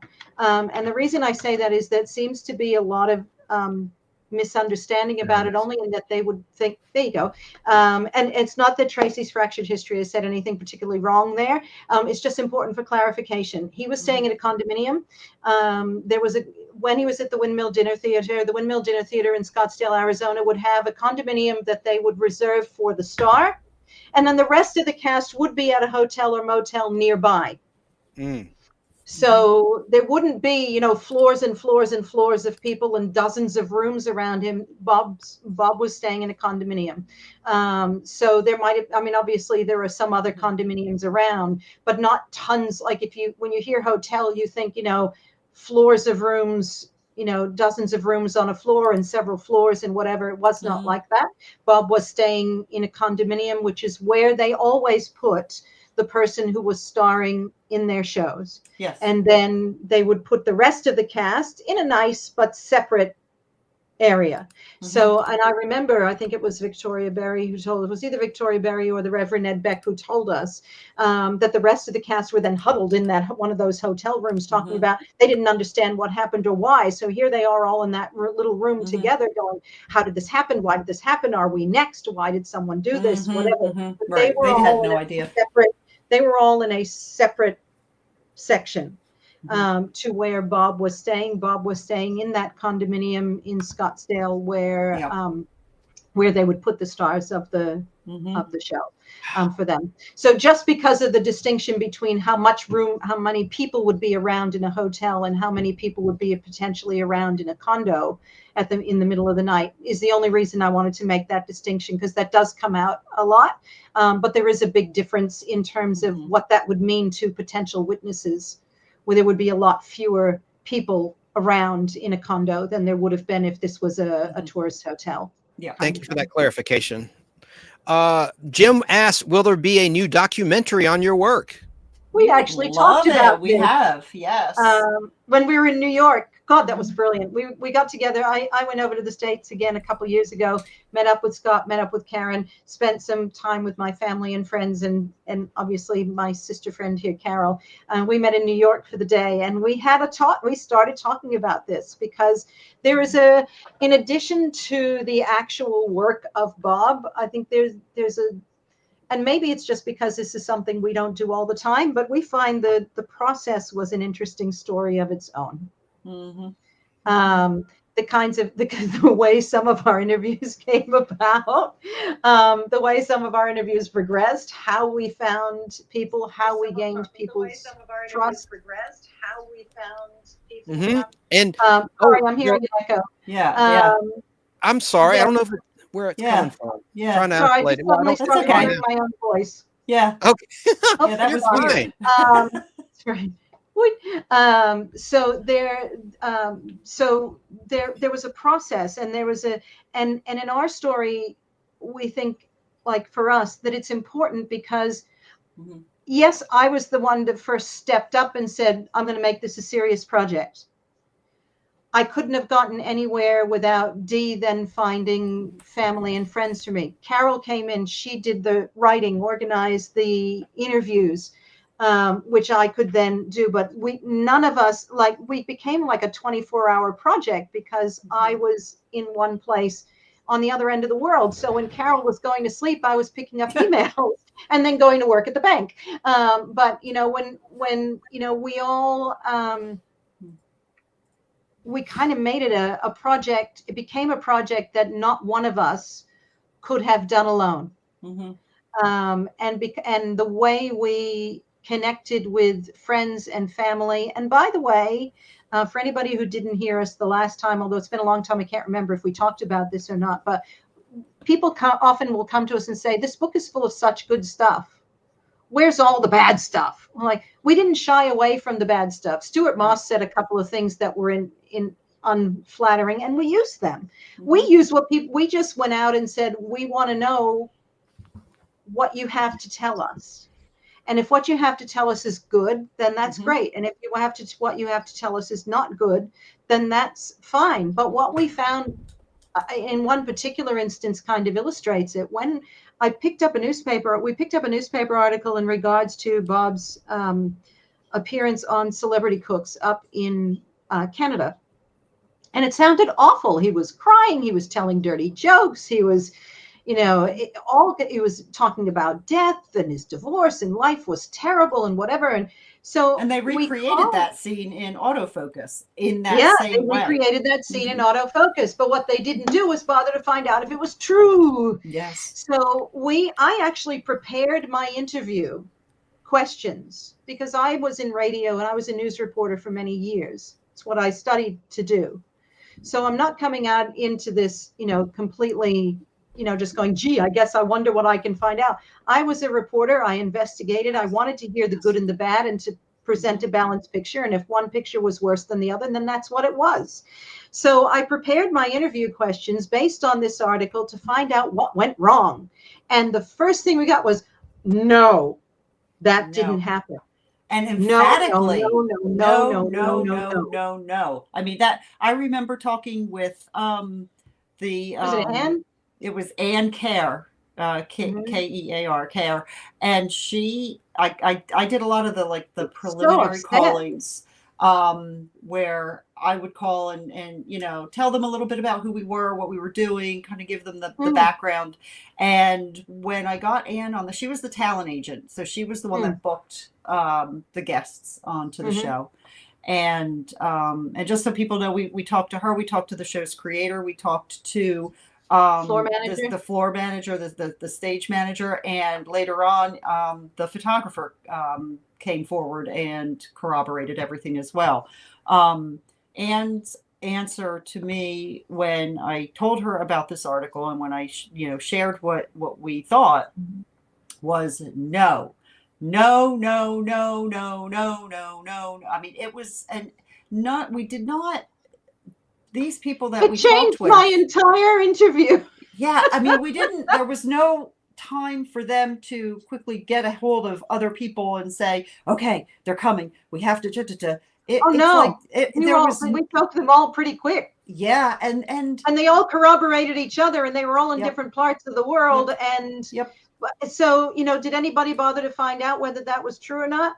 No. But there are stories like that, which is why we actually, and because that particular episode was recreated in that horrible film, that people go, oh, you should see what he did there. This is why we spent so much time in the book, negating that story and discrediting that story, because the people who were there said it was absolutely not true. But it's been memorialized. The lie has been memorialized. And so there are stories like that just people don't understand how this book came to be the way it is.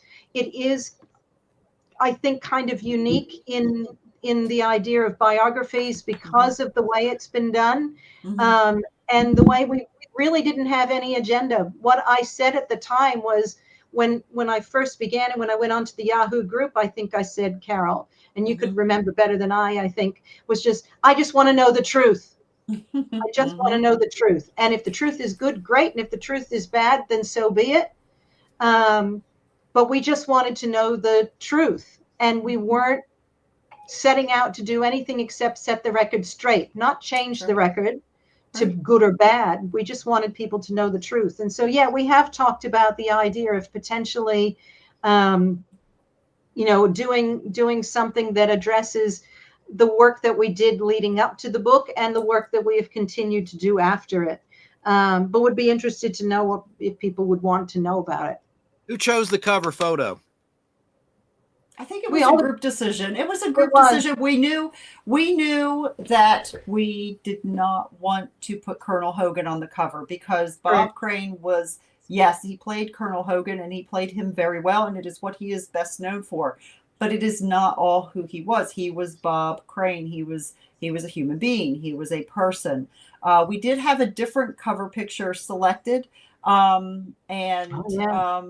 we ran, like I said, we did run it by the estate, and the estate said, no, we don't like that picture, and that was fine. I mean, it's something that they were right, because the picture that we ended up choosing is much stronger than the picture that we were initially going to go with. And the picture that we chose is actually a promotional picture from K&X.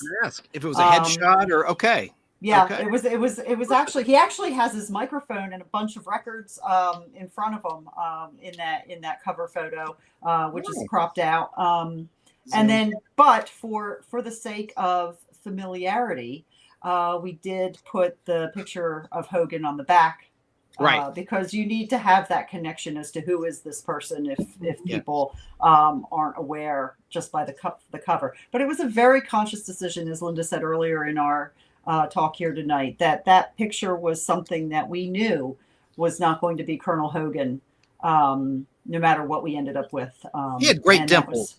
Yeah, I like he did. He had a great smile too. Jealous? No.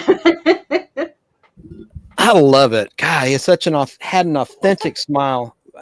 My smile's like a used car salesman. I wish I had a smile like that.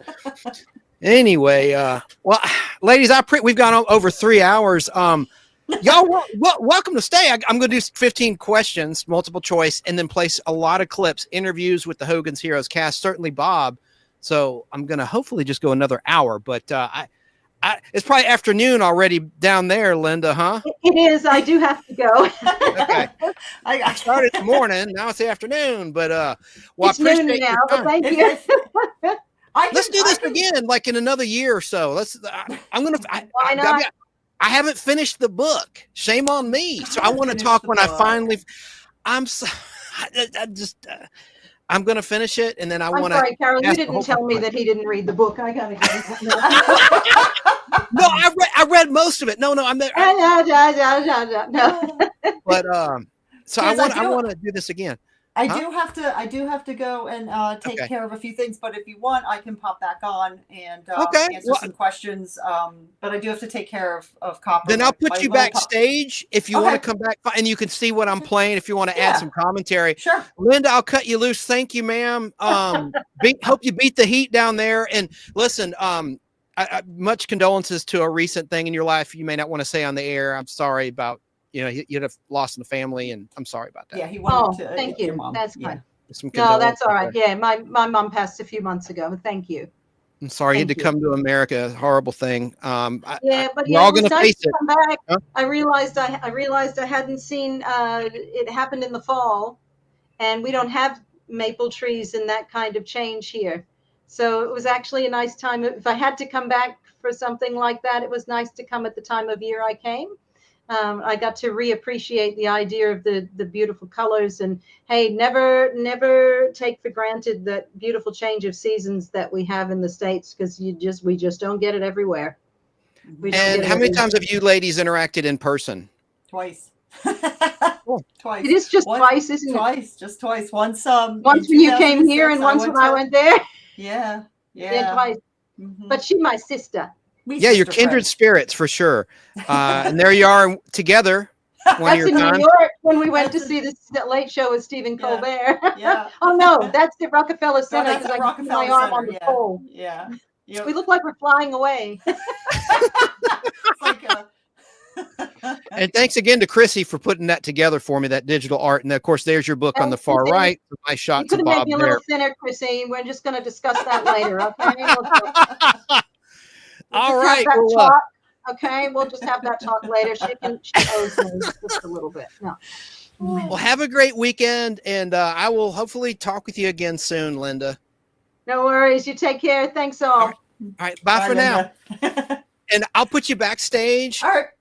Carol, and I'll just keep rolling along here and do that trivia. I know a lot of people have been patiently waiting for the Hogans Heroes trivia. Yep. So just pop back if you want. I'll probably be going for at least another hour. Okay. Let me take care of Copper. All right. Bye for now.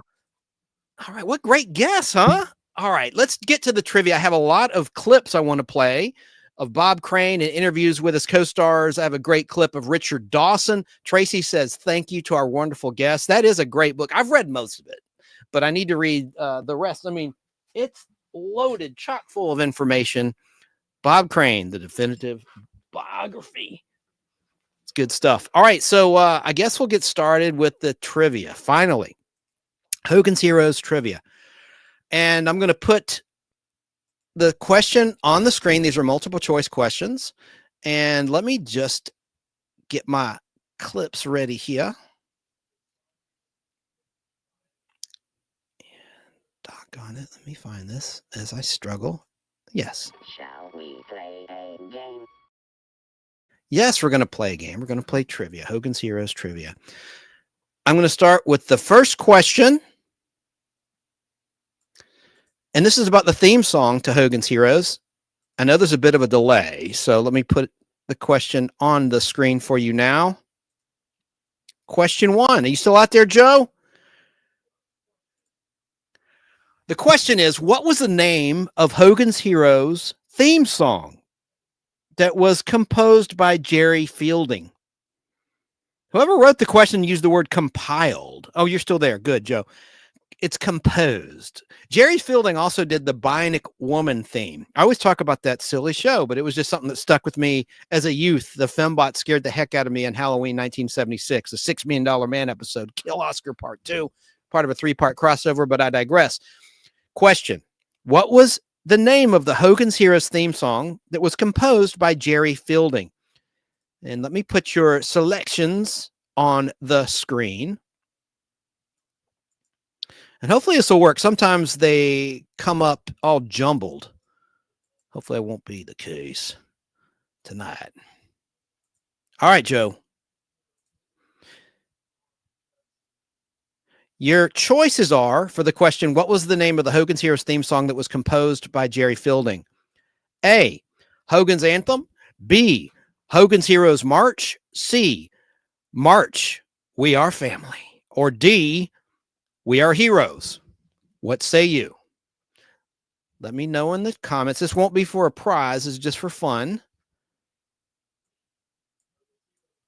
So what is the name of the Hogan's Heroes theme song? Joe Gutfeld in New York guessed A, Hogan's Anthem. The choices are Hogan's Anthem, Hogan's Heroes March, March, We Are Family, or D, We Are Heroes. Joe guessed A. Any other guesses? Well, I'm going to reveal the answer. The answer actually was B, the Hogan's Heroes March. Hogan's Heroes March was the theme song of the show Hogan's Heroes. It was composed by Jerry Fielding. The song had lyrics, but they were never formally sung on the show. I'm not going to sing them now. I will say them, though. Here's the lyrics to the Hogan's Heroes theme. Heroes, heroes, husky men of war, sons of all the heroes of the war before. We're all heroes up to our eros. You ask questions, we make suggestions. That's what we're heroes for. All good heroes love a good big fight. Open up the bomb bays and brighten up the night. We applaud the people who laud us. You pull the roses. We punch the noses. That's what we're heroes for. What's a hero do? Well, we're not going to tell you because we wish we knew. That's why we heroes are so few. We've got a slogan from Colonel Hogan, and Colonel Hogan's a hero too. Never flinch, boys. Never be afraid. Heroes are not born, boys. Heroes are made. Ask not why, boys. Never say die, boys. Answer the call. Remember, we're all heroes forevermore. And Bob Crane, who, of course, played Hogan in the television show, played the drums heard in the theme song of the show. Did you know that? I did not know that. Okay. Let's get on to question number 2. And I'm going to put, you know what? I'm going to put the lyrics in the description of this very live stream. I'm going to do that right now while I'm thinking about it. No, I'll do that while I play clip. That's what I'll do. I'll do it while I play clip. So there's no lull while we're live. Let's get on to question 2 of 15 in our Hogan's Heroes trivia game here. All right, let's see. Putting it on the screen. Joe Gutfeld says, I know very little about Hogan's Heroes. That's okay. All right, here's the next question. Question 2. Most of Hogan's operations are made possible by the elaborate tunnel system he and his men have made. Which of these is not one of the main entrances or exits in Hogan's Heroes tunnel system? Your choices are A, the doghouse, B, a tree stump, C, Clink's office, or D, Hogan's barracks. I'll put those on the screen. Those selections there. I'm putting them in the chat. Again, so the delay can catch up. Most of Hogan's operations are made possible by the elaborate tunnel system he and his men made. Which of these is not one of the main entrances or exits in the Hogan's Heroes tunnel system? A, the doghouse, B, a tree stump, C, Clink's office, or D, Hogan's barracks? Hey to Jerry Dobson in Michigan State watching Facebook Live. On Facebook Live, he says, still here, been working on my book and listening to your show. I know I had mentioned it to you once before, but I will mention it again. The title of my book is called Mystery at Note Art Cottage. Very cool. Okay, now we have a guess from Joe Gutfeld. He guessed B. So what does that mean? That means a tree stump is his guess of what was not one of the names of the elaborate tunnel systems, entrances, or exits. And unfortunately, you're wrong again. The answer is C, Klink's office. Although Hogan and his men have a tunnel that leads to every building, Klink's office is not one of the main entrances he and his men use. The main entrance is in Hogan's barracks underneath the footlocker. Hogan and his men use the tree stump and the doghouse as entrances to get in and out of Stalag 13. Remember the opening credits? You see the doghouse go up. The tree stump is never noticed because it is in the middle of the woods. Once, Carter even lost his way back because he forgot which tree stump was the right one. The doghouse is also another entrance Hogan and his men often use for smuggling Allied soldiers in and out of camp. They usually wait for the dogmaster to change the dogs. Then will sneak their guest out to the dog truck. Looks like it's time for another man to go now. All right, now let's go on with question number 3.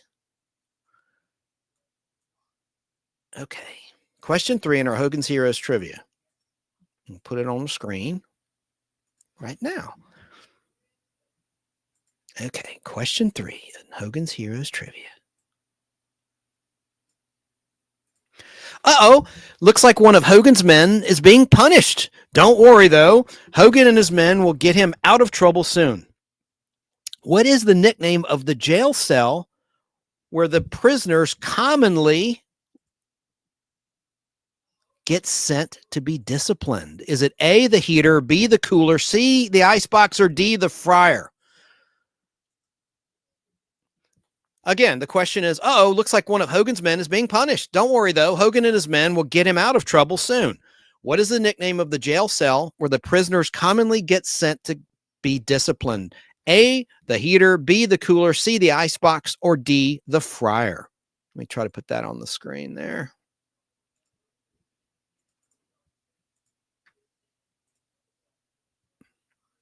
Any guesses?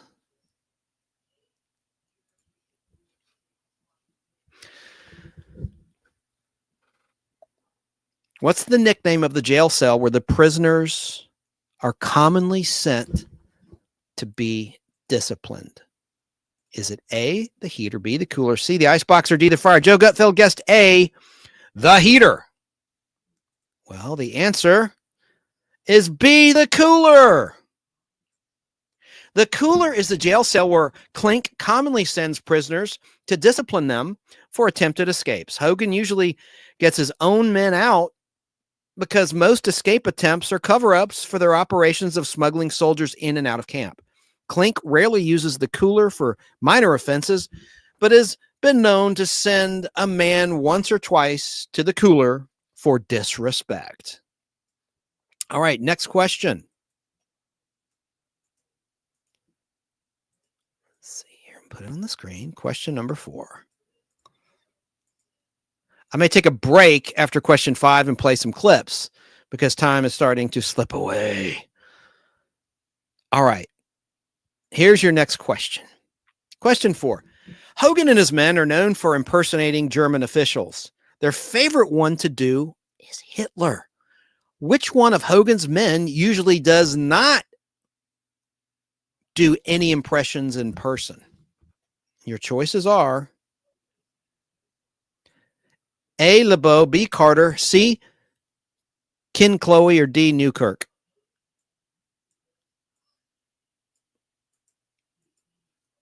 Let me put that on the screen.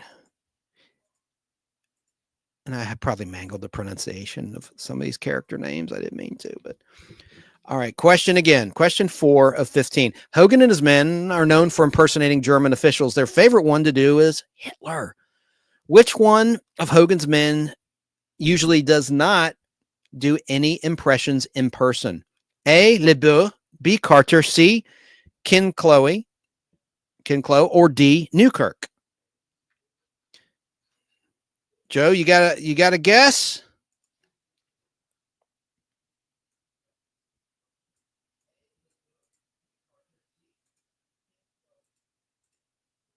The answer is C.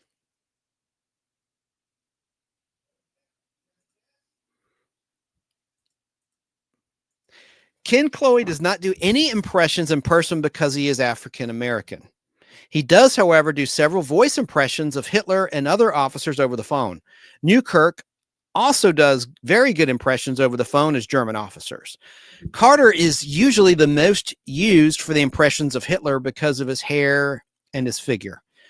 LeBeau is often used as a sidekick by Hogan when the two do impressions together. However, LeBeau does get himself into trouble when he is tempted to call German officers' names. All right, here's question 5, and then we'll play a clip.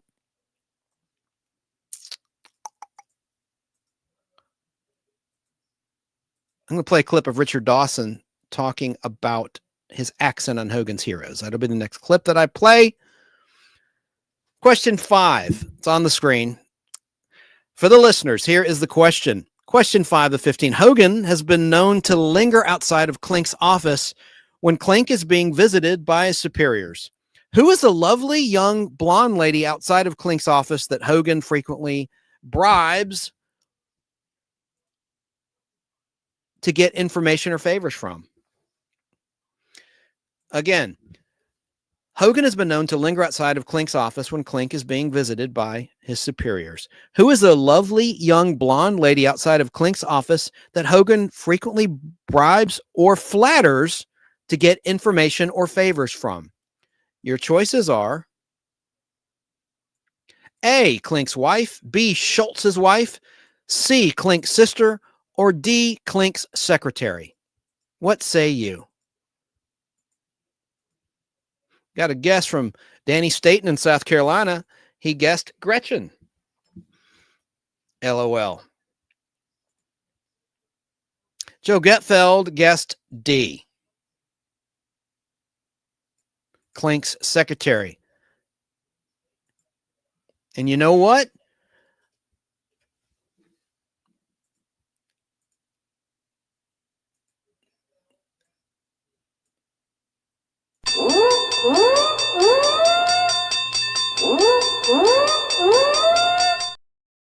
You're right. Very good. Very good. Very good.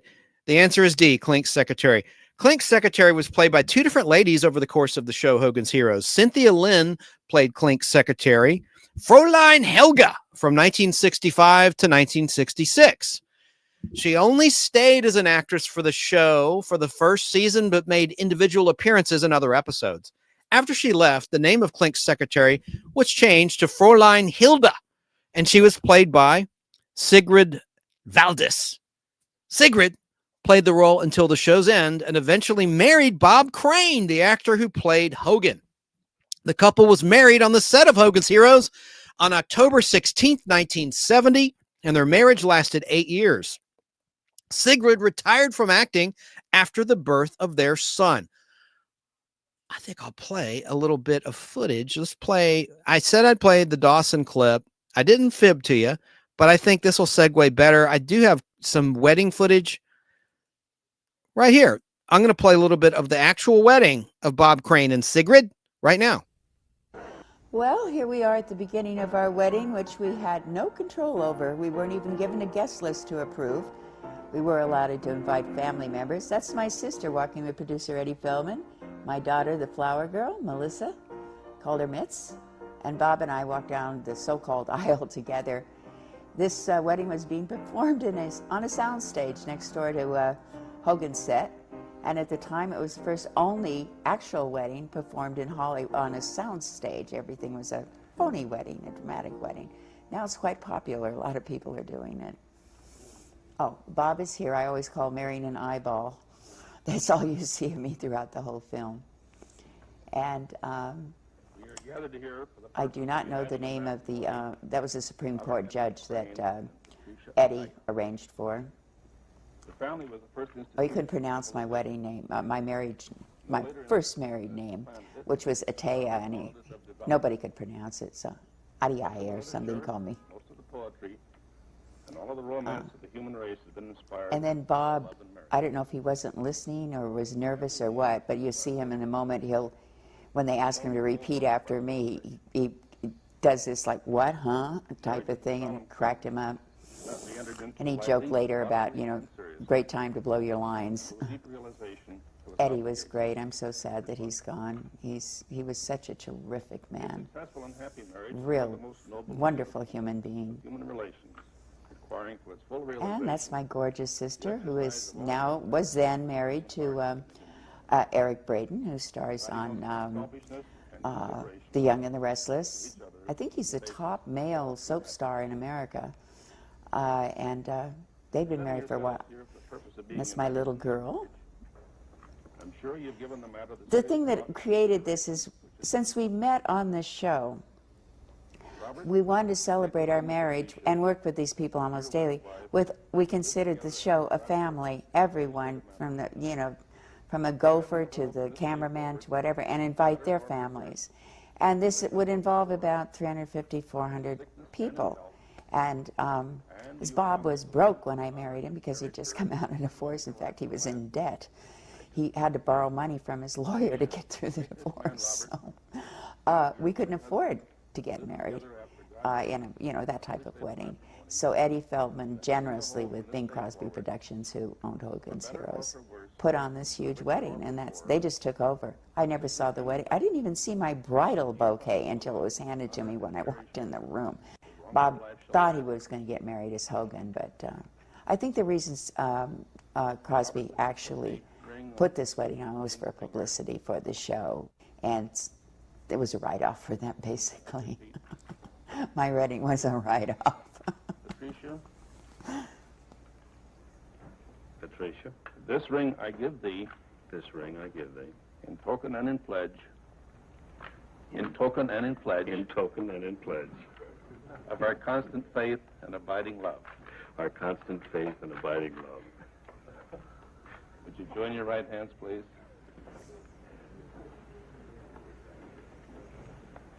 Now, in the company of these witnesses, you having each to the other made these solemn promises, and having sealed it by the giving of this ring, by virtue of the power vested in me as the judge of the Los Angeles Municipal District, I now pronounce you husband and wife.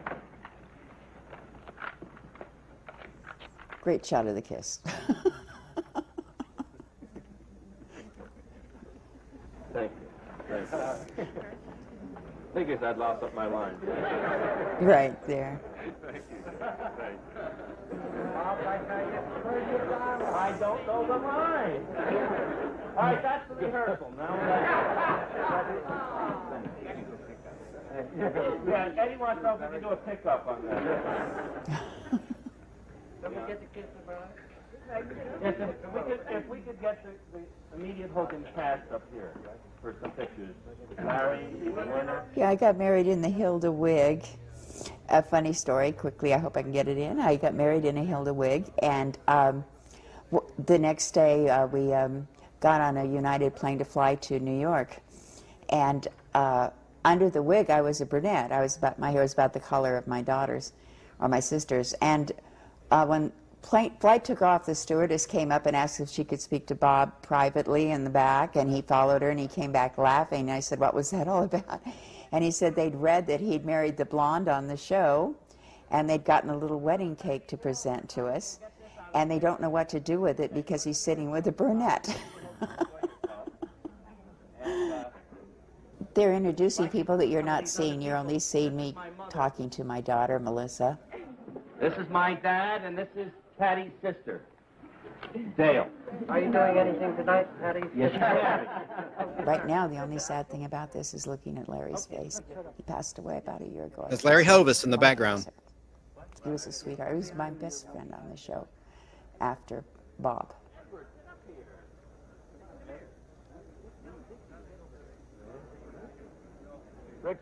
We had no control of the guest list at all, except we could invite family members or family friends. But the production office, Eddie Feldman, Hogan's Productions, controlled the guest list and who'd invite from the press and CBS executives and all those people. And when they'd invited a lot of the gossip columnists and everything. But when we got there, Rona Barrett wasn't there, and she was a very good friend of ours. So the next day after the wedding, she called and was furious, with Bob, why she wasn't invited. And he had to explain to her that he was actually furious with Eddie Feldman for not inviting her, and because she'd always been very, very generous to us and very kind to us. And she took the explanation very well when she realized we hadn't personally excluded her. They had decorated this whole soundstage very beautifully. They had a gazebo there that we were married in, and they had a 40s band so Bob could sit in and drum. And people were dancing. Oh, I remember it like it was yesterday. And while I'm narrating or speaking about this, you probably have seen me smiling since it first came on. I just cannot not smile. It's a happy, happy day. And we've been together about 4 years, and we were deliriously happy.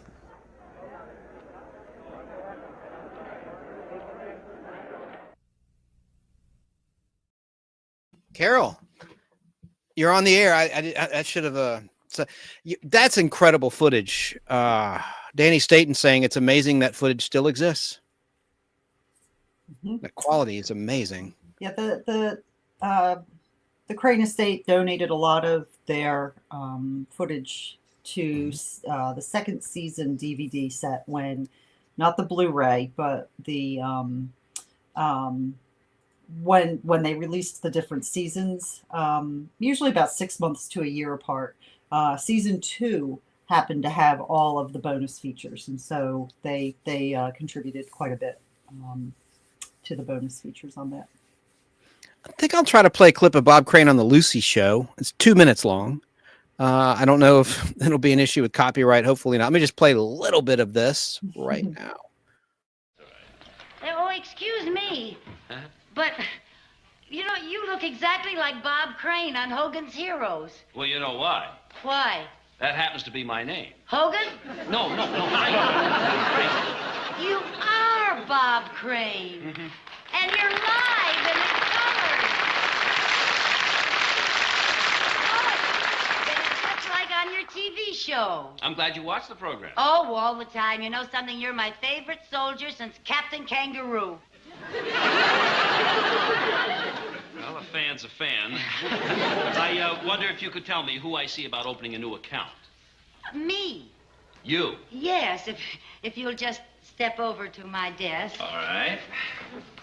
Captain Kangaroo.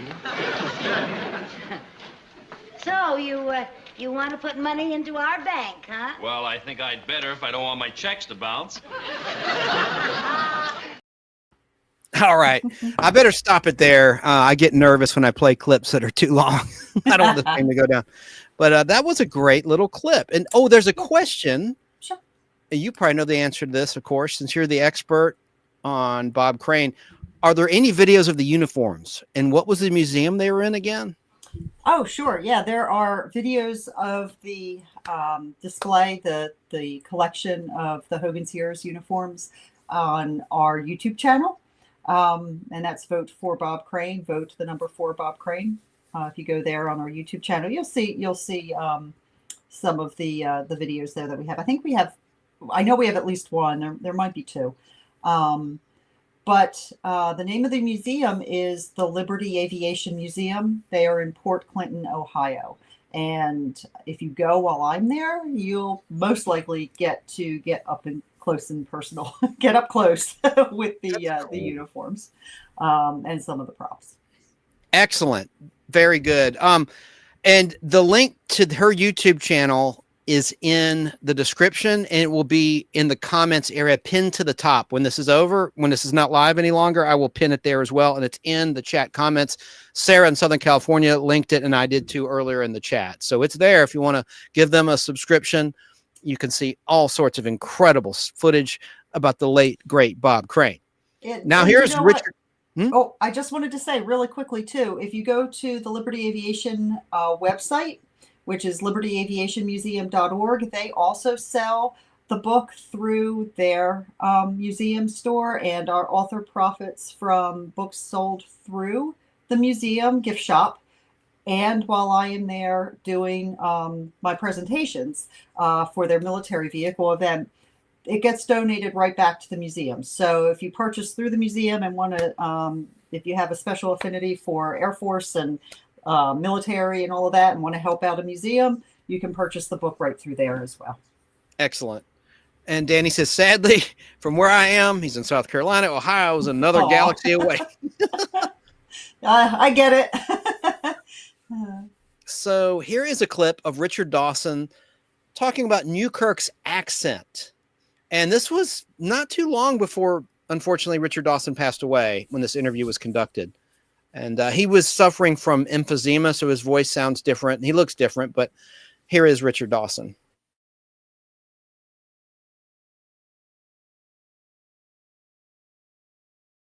Day after we got this news, and suddenly Mike Dan appeared, he was a big wig at CBS, very nice man, very, very good at making suggestions, and that would make him unpopular with artists because he's saying we don't need the maid.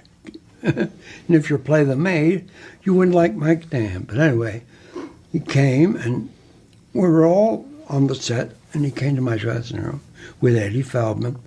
He said, "We're very pleased. You've heard who want to buy it. Very pleased." I said, "Oh, good, I'm glad." And he said, "The only thing, no one can understand you." And I said, "I don't understand that. When I do that, we often have to do it again because people will laugh. I mean, I wouldn't do it deliberately if I thought no one could understand. Otherwise, write me out of the thing." He said, "No, where's it from?" I said, "Liverpool, Dan. They all talk like that." He said, "Why do they talk like that?" I said, "We don't know. We don't care, you see. We don't ask you how you talk." And he said, "No, truly, you pick somebody else, another dialect. We just can't do that." I said, "Well," so I went around a Scot and a couple. And most films with an English person in an American film, to them, was the Cockney, "Get me to the church on time." So I said to Eddie, "I can do a Cockney for you." He said, "Are they sort of naughty people? Do they pick pockets?" They started it. Are you kidding me? So I'll do that. And I became Newkirk. Everything was fine. We went on the air and we had quite a lot of controversy. Stan Freberg did our commercials. "If you loved World War II, you will love Hogans Heroes." And lots of people were cross with us for the wrong reason. We had Jews in the show. Robert Clary came from Dachau. And he wouldn't do something that was making light of our concept.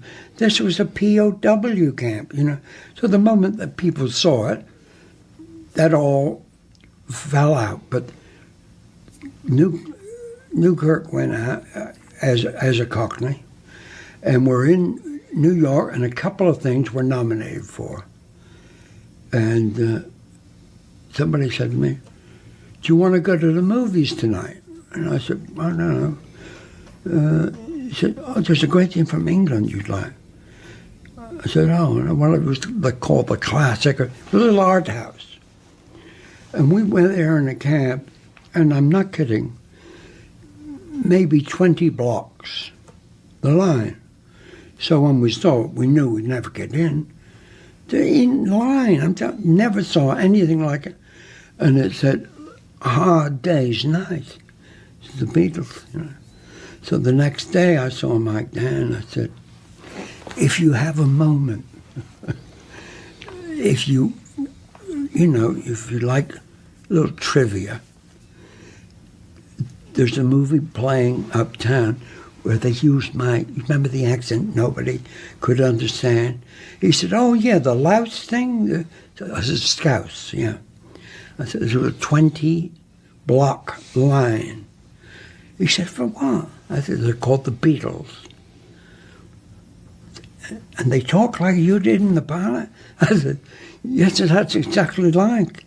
So they're talking, hello, John, up your Lazy River, they're all. And he laughed and he said, I would have bet money. They wouldn't have understood it. So I lost that part, and they went on to become millionaires. Now, where's the justice?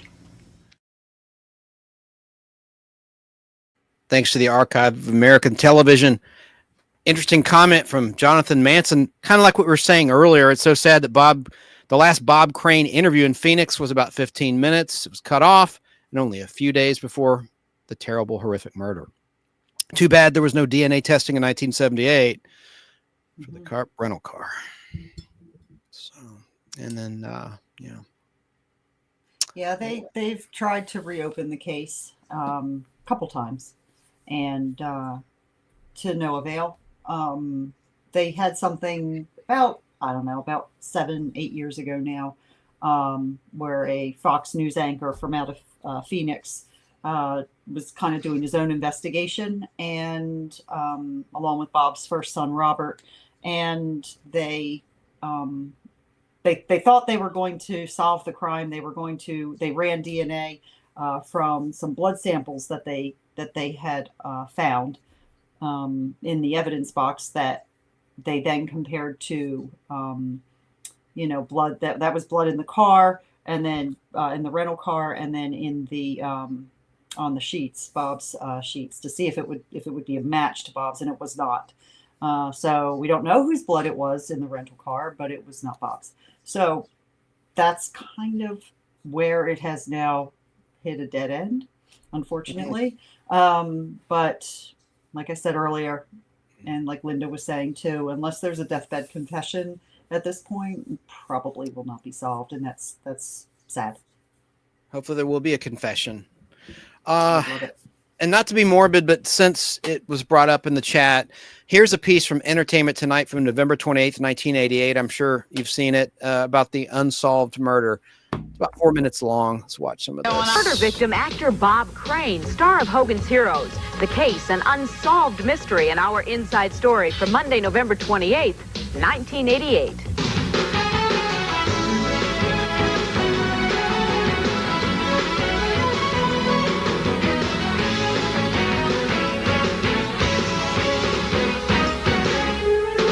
Hello, everyone. I'm John Tesh. And I'm Mary Hart.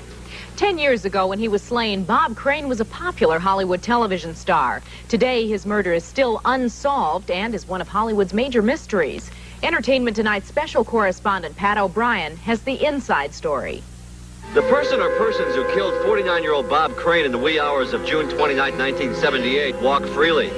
It was a particularly grisly crime, and police are no closer to solving the murder of one of America's most popular TV characters of the 1960s than they were 10 years ago. I'm always surprised that the police can't figure out a bloody murder, I mean, that's their job, isn't it? This is a site, now condominiums, where Bob Crane was murdered at roughly 3 o'clock that morning. And what the police found inside the apartment not only shocked the show business world, but Bob Crane's fans as well. Whoever had it in for Crane, Scottsdale police think it had something to do with the vast array of video and photographic equipment, including a portable film lab found in his apartment. Well, just say that Mr. Crane liked to collect pictures of himself in various sex acts or what have you with women. Most of the women sexually captured for posterity were done so in Crane's apartment, but when police questioned his ex-wife, she was not surprised. She mentioned that she was aware of his lifestyle when he was out of town, and that he had similar albums and tapes at his residence in California. So she was aware of his activities. And the killer may have been aware of his activities as well. A personal erotic photo album was missing from the premises. One theory is that somebody was mad because of Mr. Crane's activities with their woman and perhaps took it out on him. Crane had been in Scottsdale for almost 3 weeks, appearing at a local dinner theater. His play had a few rough spots, and so Crane scheduled a rehearsal at his apartment with a fellow performer. His co-star, Victoria Berry, who discovered the body, says that Crane's provocative picture hobby was no big news. Bob was very open about that. He'd show you pictures. He'd say, look at this. And I mean, it was so open. I mean, you couldn't even, you just took it like, oh, hi, how are you? That was the way Bob was. Scottsdale police say that Crane was probably asleep when the killer crept in without warning, and that he never knew what hit him. Whoever the murderer was had access to the apartment, either to a key or had been there earlier and maybe left one of the doors or windows unsecured and was able to gain entrance without alerting Mr. Crane. A blood-spattered datebook showed that Crane was taking a friend to the airport the morning of the murder. That friend became a prime suspect when type B blood, Crane's blood type, was found on his rental car.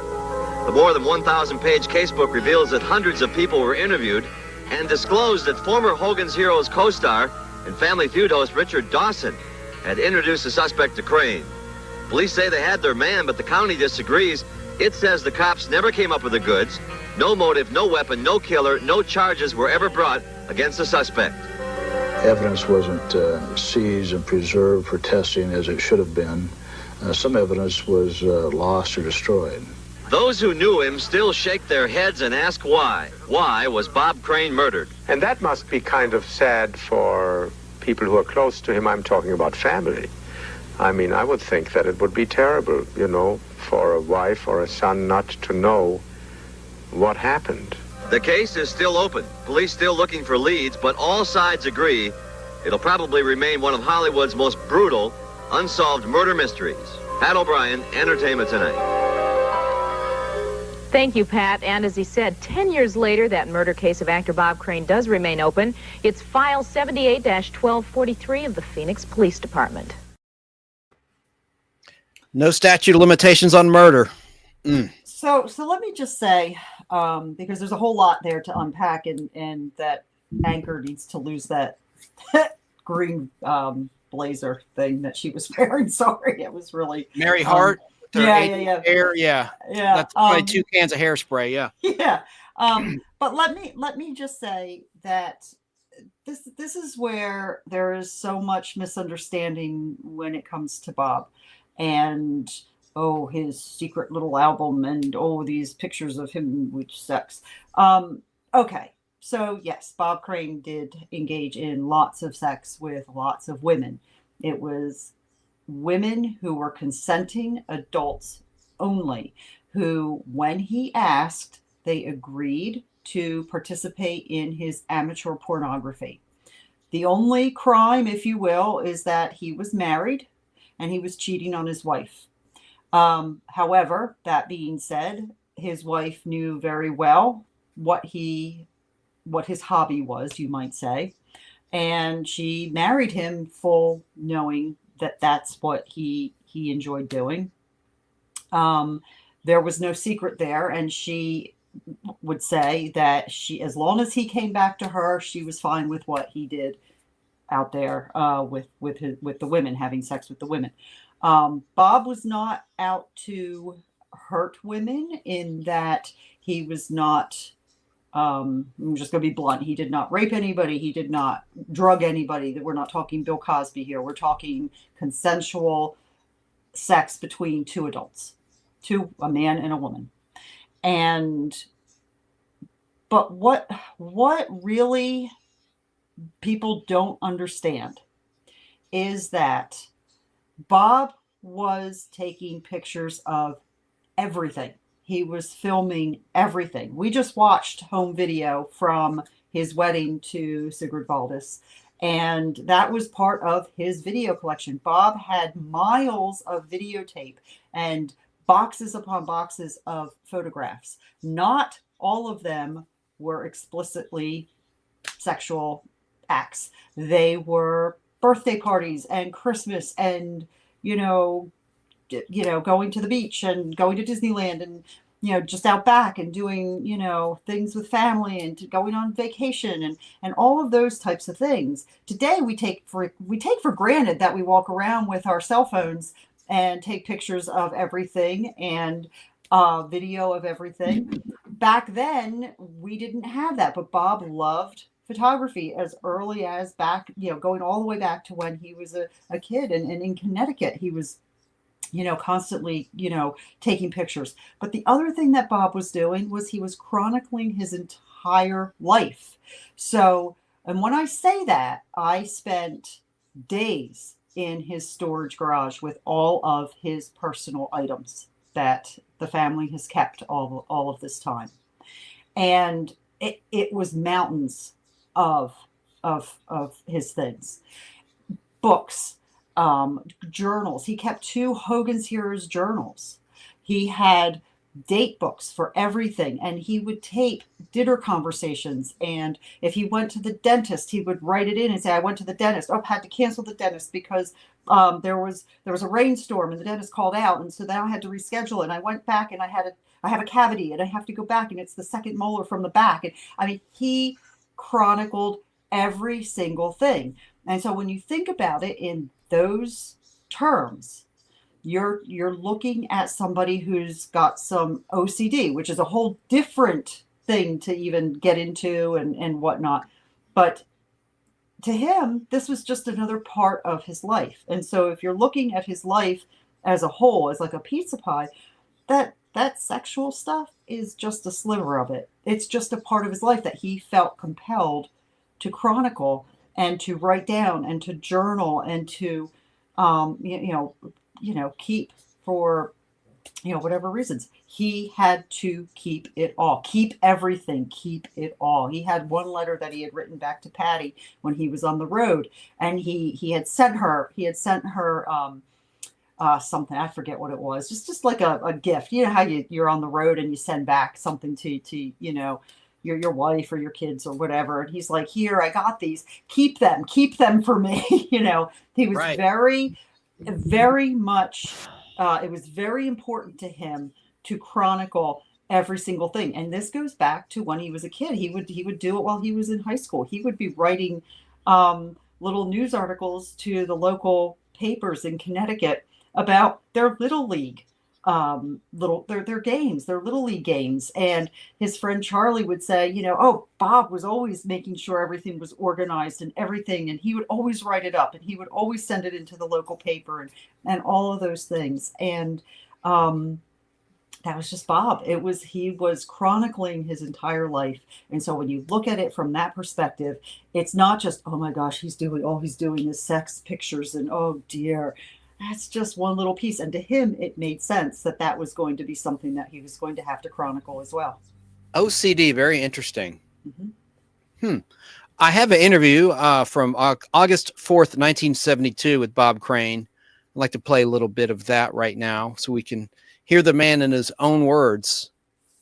I was born in Waterbury, Connecticut. I was raised in Stamford, Connecticut, and I got into radio when I was about 21. Prior to that, I was a drummer. I had played with quite a few bands around Connecticut. And I had always wanted to be in radio. Once I got into radio, I found out that the man that hired me said that everything I did was funny, including the news. So he said, "You just be a funny guy with the records," and that's how I got into the comedy end of it. And of course, in the back of your mind, when you're doing something like that, I was always the crazy kid, the drummer with the Connecticut Symphony that was always making everybody laugh. And I guess, as Jerry Lewis once said, most comics or comedians start that way. They're always the nutty kid in the neighborhood. So there I was at 21 in my first radio job up in Hornell, New York, which is 326 miles from Stamford, and about 10 hours by car from home, so I wasn't getting home much then. And I was married at the time for the first time. And I finally decided I had to get closer to home, so after about a year up in Hornell, I applied for a job, and I finally found one in Bristol, Connecticut, and I only got that job because the wire recording I sent played back slower than what I recorded it at. So the station that hired me thought they were getting somebody like Edward R. Murrow and actually my voice was changing then because I was 21. But they hired me anyway, and within a period of about a week, they fired everybody and kept me on, and I became program director. And after about 3 months, a friend of mine in Bridgeport, Connecticut, who was also a program director, said, "Hey, if you ever hear of a morning man who doesn't drink, let me know, because everybody we have is a drunk." And so I said, "I don't drink," and he said, "Send me a tape or a disc or something," and I did, and he said, "It's good enough, we'll hire you. The main thing is you don't drink." And within a couple of weeks, he said, "Hey, you can be very funny. We're not going to have you do news or anything in the morning. You just do the funny stuff between the records." And this is the way it all began. And I was in Bridgeport until 1956. And I started getting, the last 2 years I was in there, from 1954 to 56, I was getting offers to go to places such as Boston and Cleveland and big cities, much bigger than Bridgeport. But my main ambition was to get to New York City. I figured if everybody's offering me this kind of money, they were offering me anywhere from $500 to $750 a week to leave Bridgeport, mainly because they found out there was a guy that does funny things with commercials and records. And as I said, in the back of my mind during all this period was the idea, well, I could also turn this into acting, because what I was doing on the radio was creating an image. People thought that I had a whole room full of people because of the gimmicks and the tapes and the voices and whatnot. And so lo and behold, one day I get a phone call in 1956 from CBS Radio in Hollywood, and this voice said, "This is CBS Hollywood. How'd you like to come out and do our early morning show out here?" And I had been picturing New York hearing me because I was only 60 miles from New York City. But anyway, I said to the man in California, I said, "Let me think it over, yes." And I went out there, and I was in radio for about, well, I signed a 5-year contract, but I was in radio for about 2 or 3 years when everybody started coming with a talk show idea, because what I was doing on the air by that time was interviews in addition to the kidding with the records. And everybody said, "What you do is a Tonight type show thing like Steve Allen does, so because Steve was also, he also got started at this same station in Hollywood that I was then at.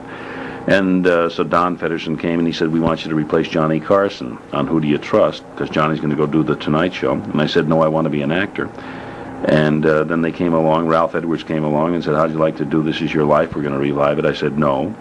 And 13 other people named Harry came along and said, "How'd you like to do a game show?" And I said, "No, I want to be an actor." But nobody believes you. You know, you do radio, and everybody says, "Gee, that radio show you do is such fun. Why don't we just put a camera on it and make you a talk show host?" And I said, "No." So to prove to people I could act, I went out and I did little theater. In fact, I did the play that I'm doing here. It was one of the first plays I ever did, and that was Who Was That Lady I Saw You With?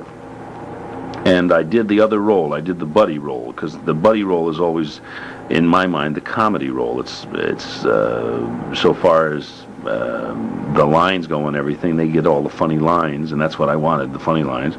And I also did Tunnel of Love, and that one I played Gig Young's role, the one of the swinging next door neighbor. I always played swinging next door neighbors.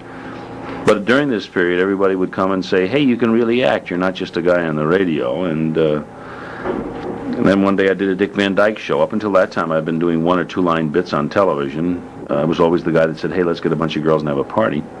And one day I did a good role on the Dick Van Dyke show, and the Donna Reed people saw it. The Donna Reed people said, "Hey, you know, we thought maybe the reason you weren't doing television is because you had 2 heads and you know, had a long tail or something. And you're not bad looking, and you do comedy well, and how'd you like to come on our show?" And I went on Donna Reed for 2 years. After about a year and a half of that, I had to get out because of illness that made me sick. But I was earning money. I was earning while I was learning. And meantime, I was still doing my radio show. Thank goodness the radio show got off at 10 o'clock, and Donna Reed didn't start filming till around 10. Those days that I had to be on Donna Reed earlier because we were on location, I would pre-tape my morning show, which was kind of rough because when you got traffic bulletins and time and weather. But we figured a way to do it with cartridges and tapes and whatnot, and nobody even knew I was gone. And anyway, after leaving Donna Reed, along came a man who said, "How'd you like to read a script for a new series that's going to be called The Heroes?" And eventually they changed it to Hogans Heroes, and I got the role of Hogan, and that was 6 years on that show, and 6 years in which I met my present wife, who is Sigrid Valdis on the show. She's the blonde girl, Commandant's secretary, Hilda, with the pigtails, amongst other things. And we now have a little baby, and it's been great. We've actually been off of Hogan's now for a year and a half. We stopped filming it a year and a half ago, but they were being repeated every night here on Channel 9 in Chicago. In most cities, we're on every night. And in the interim, since the show went off, I've been on the road doing many, many plays, including this one. And in fact, I've worked at the Drury Lane Theater here in Chicago. I'm in Chicago, I would say, at least 2 months out of every year. I spend time here working in some capacity because my wife and I just love Chicago. We love the whole area. This is the first time I've ever worked in West Chicago, though. Most of my work has been in North or South. But this area out here is just gorgeous. I got to see the town you're from, Aurora, the other day. By mistake, I got off the wrong freeway, which is the easiest way to find out what you're doing in a town that you're not too sure of, is to take a freeway and take a chance. And I found more places that I never knew about. In just trying to get back here to the Pheasant Run Playhouse, all you've got to do is get on 64 and come west, but somehow I always figure there must be a shorter way. There's got to be a shorter way. And I ran into a couple of cows the other day looking for a shortcut. There's no short way. No, it's really weird. I mean, we're really out in the farm area, but it's lovely out here, and I love working at this theater, of course. It's a funny play, and it's Pam Hayes, who's playing my leading lady in it, is an excellent actress who's been on the road with me for the past couple of years, and we enjoy working with each other, and thank goodness my wife approves, so there's no conflict there, and it's just great fun, and the audience seems to like it, and they get out of here by 10:45 every night, so that's fine. Well, I like working with a live audience. I prefer that over the working to just a camera where there's nobody that's responding. You tell a joke and nothing happens, you know. Here you tell a joke and you hear laughter, or you don't. And if you don't, then you begin analyzing in your mind, why didn't I? Either I delivered it wrong, or I was standing wrong, or the audience didn't hear it. There's always a reason why. Well, thank you. Whose dog is this? August 4th, 1972. That's a great interview. Yeah, it sure is. Yeah, he walked, that's the one in Florida, if I'm not mistaken. He walked in and said, hi. And they were like, oh, hi. And he's like, yeah, I just want to come on. You're at the air for a little bit. And they're like, okay. So he did that a little bit. He did another one up in Seattle, a guest interview when he was doing plays up in Seattle. He also did he went back to WICC in 1976 to help the station celebrate its 50th anniversary. That's when Dee Young met Bob. She had only been there for 2 weeks, but he came into the station smiling, lit up the whole room. And there's a really great 10-minute interview if you guys want to listen to it when we're off of here, of his interview with the WICC radio host Al Warren. Big Al was his handle. And and so he just kind of talks about, he mentions his cousin Jim, and talks about, they kind of reminisce. He talks about some of the radio things that he did, which were really new and different and way ahead of their time in radio. He changed radio. Bob's radio career is really something to really dig into and enjoy and appreciate, because what he was doing in radio was just fantastic stuff. I love listening to his radio shows. They're great fun, and you just get to hear all of the different things that he was doing. He calls it making fun of the commercials, but it was enhancing them. Kind of like your Super Bowl commercials. You always stay to see what the Super Bowl commercials are going to be. Even if your teams aren't playing, he was doing that in radio. He was making them, he was playing with them and making those ads, listenable, you might say, and part of the show. Where could we find that 10-minute interview you just referenced? It's on our YouTube channel. Excellent. The Vote for Bob Crane YouTube channel. Yeah. Excellent. And the link, anyone in the replay crew, is in the description and is pinned at the top of the chat, in the comment area and in the chat. I guess this is a good segue because we talked about reruns of Hogan's Heroes. Here's a nice 1981 30-second promo from Detroit, WKBD Detroit, for Hogan's Heroes. It's Hogan's Heroes, Monday through Friday nights at 7. Hey, that's it. A perfect gift for a man who's got everything. An ammo dump. Certainly will be a surprise. How can you watch the prisoners like a hawk when he's as blind as a bat? A new officer wants a piece of the action. Hogan's Heroes, tomorrow night at 7 on TV 15.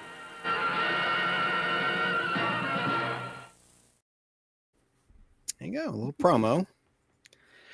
And to your point about, and you heard from Bob himself, he liked performing in front of live audiences. You mentioned earlier in our interview that he wanted nothing to do with game shows. That's right. But here's a 1 minute, 33 second moment from Match Game 1975 that pertains to Hogan's Heroes. I guess everybody in this room will remember how great Richard Dawson was in Hogan's Heroes when he played Newkirk. Yeah. Do you remember? He did that for 6 years, and he did it very well. Were you a corporal or a sergeant? Did you have no rank? I was a corporal. Corporal Newkirk, yes. Well, anyway, he said... the Germans really hated us. As punishment, they brought a television set into the prison camp and made us watch blank. Richard, you were wonderful. My mother used to let me watch it when I came home from school.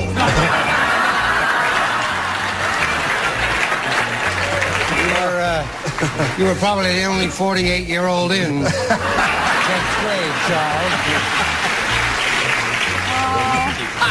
Okay, here we go. Now, Kay Popejoy. You remember Richard Dawson, Hogan's Heroes, Newkirk. And Newkirk said the Germans really hated us. As punishment, they brought a television set into the prison camp and made us watch blank. McHale's Navy. McHale's Navy.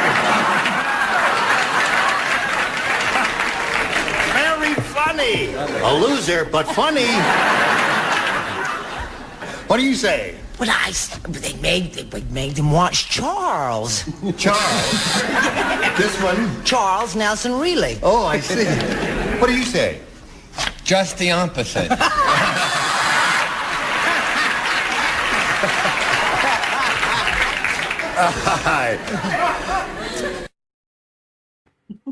And I couldn't find the clip with Bob Crane on Match Game. I looked and looked, and for some reason it might have come down. Yeah, sometimes they come up, but they'll go down if a channel goes out or something, gets taken down.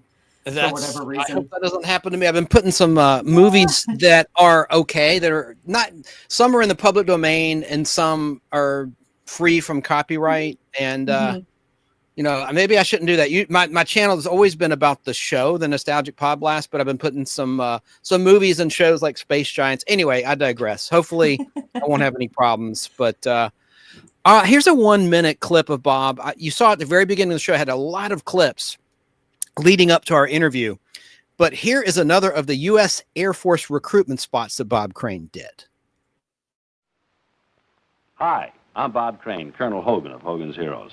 Maybe you've seen me playing the part of a make-believe officer on television, just for laughs, of course. That's okay for entertainment, but I can tell you how you can become a real-life officer in the United States Air Force. And I'm talking to girls, not guys, girls. You see, if you're a college graduate, you can have an exciting space-age career on America's aerospace team, learning a space-age skill that can make all the difference between just a life of humdrum and an adventurous life of travel and excitement. As an Air Force officer, you get officer's pay, officer prestige. You become a leader with a responsibility that goes with the job. And you get to travel, too, not just around the States, but to exotic foreign lands with strange-sounding names. With a college degree, a girl can have a great life in the U.S. Air Force. See your Air Force recruiter now. I'm sold if I were a female. A good salesman. Sign me up. Yeah. Yeah. And here's a TWA ad I referenced earlier with Mr. Banner and Gary Moore. It's 1 minute and 30 seconds long. You came to see me?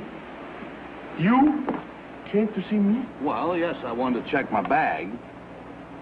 Oh, thank you. Thank you. I've been so lonely.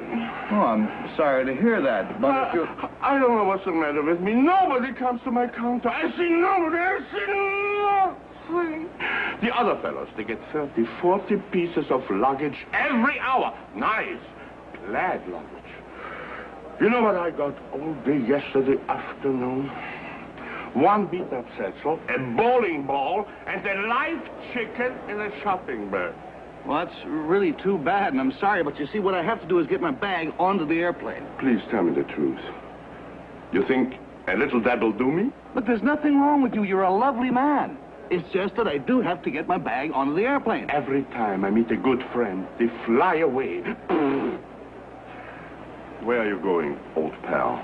California. I'm going to miss you. Well, it's been awfully nice knowing you, too. At least I can live on the memories of the good times we had together. Listen, don't forget to write. And listen, don't forget to watch Hogan's Heroes. He's got the helmet right there. He's got the helmet. In character. Ah, Jerry Dobson says, I'm watching Hogan's Heroes right now on Pluto. There you go. Yay. Excellent. But you said it was on Amazon, but I guess it's on both places? It's on a couple of different places. I just know that I get it through whatever. I think it's Freevee. Freevee, that's hooked right. into It is. Amazon. That is the affiliation, absolutely. Here is a nice little interview with Pat Sajak with Werner. And I think this is from 1989. It's about 6 minutes long. I think it's a really interesting interview, and I'm going to play it right now really quickly. Through the grapevine, I hear, all actors have superstitions and things they don't want to change, but I hear you're a borderline case about this kind of thing, that you are pretty persnickety about where things go. I'm slightly manic. That's the word I'm looking for. Particularly in the theater. I'm talking about backstage in my dressing room. I mean, everything has to be in exactly the same place. It must never be changed. My entire dressing room table looks like an altar. I have all kinds of things that I've kept throughout the years. Mm-hmm. And everything I do once I start in a theater, starting with rehearsals, I will repeat always the same thing every night. And if I don't, I get very worried about myself. So you believe that will help your performance or something? Or? No, it's just my plain insanity. Okay, well, that clarifies that for us. But you lost one of your, did I hear a couple of weeks ago you lost something that was one of your mementos? Well, in this part I played, Colonel Klink, yes. You've heard of it. Yes, I have. Yes. I wear a monocle, and I kept it with me after the show was finished for many, many years. The show was finished in 1972. We ran from 65 to 72, and we've been in reruns ever since, and very successfully so. Yes. So you had the monocle until... Had the monocle with me. I had it in a little cloth case. I kept it in my valise, and I just loved having it. Yeah, and now it's gone. Somebody swiped it, and it is gone. 2 weeks ago it happened, and I feel like a lost soul. Have you had bad luck since? No, but I expect to any time. Perhaps beginning at this moment. Well, we wanted to... I know this can't replace the original, but... we did I don't believe this. We did some shopping for you, right. and Werner, if we may, we'd like to present you with a brand deeply new honored. one. Oh, my God. Does that look okay? May I try it? Please. We'd appreciate it if you would. It's been a long time. Let's see. Oh, my God. It's you. The real me. That is really lovely. Here, I'll leave I know I'll never see it again. This is not a gift. I didn't think so. No. Actually, we give away one of these each night. We give. I think we gave it to Steve Landesberg last night. He really appreciated it. There were a lot of ironies involved with your portrayal of that role, because you and your family did in fact flee Hitler's Germany, correct? Yes, my dad was a symphony conductor, opera conductor. Great maestro, yeah. Yes, he was. He was really very good. And we left Europe in 1935. I was obviously just about 2 inches tall at that point. I mean, very little. Yeah, right. Yes, I wish it were so. Anyway, we left and fled to America. My father was Jewish, and we came to America and settled in Los Angeles. He became the head of the Los Angeles Philharmonic. Mm-hmm. So when they came to you with this role, did it first, it's an odd-sounding role. We're going to do a sitcom about a concentration camp. Well, it's not a concentration camp. Let's get that sort of clear, if it's all right with you. Sure, please. That's often mistaken. Concentration camps were the camps that took place after Hitler came to power, in which they did these horrible things. They killed many Jews. So this was a prisoner of war. This was a prisoner of war camp.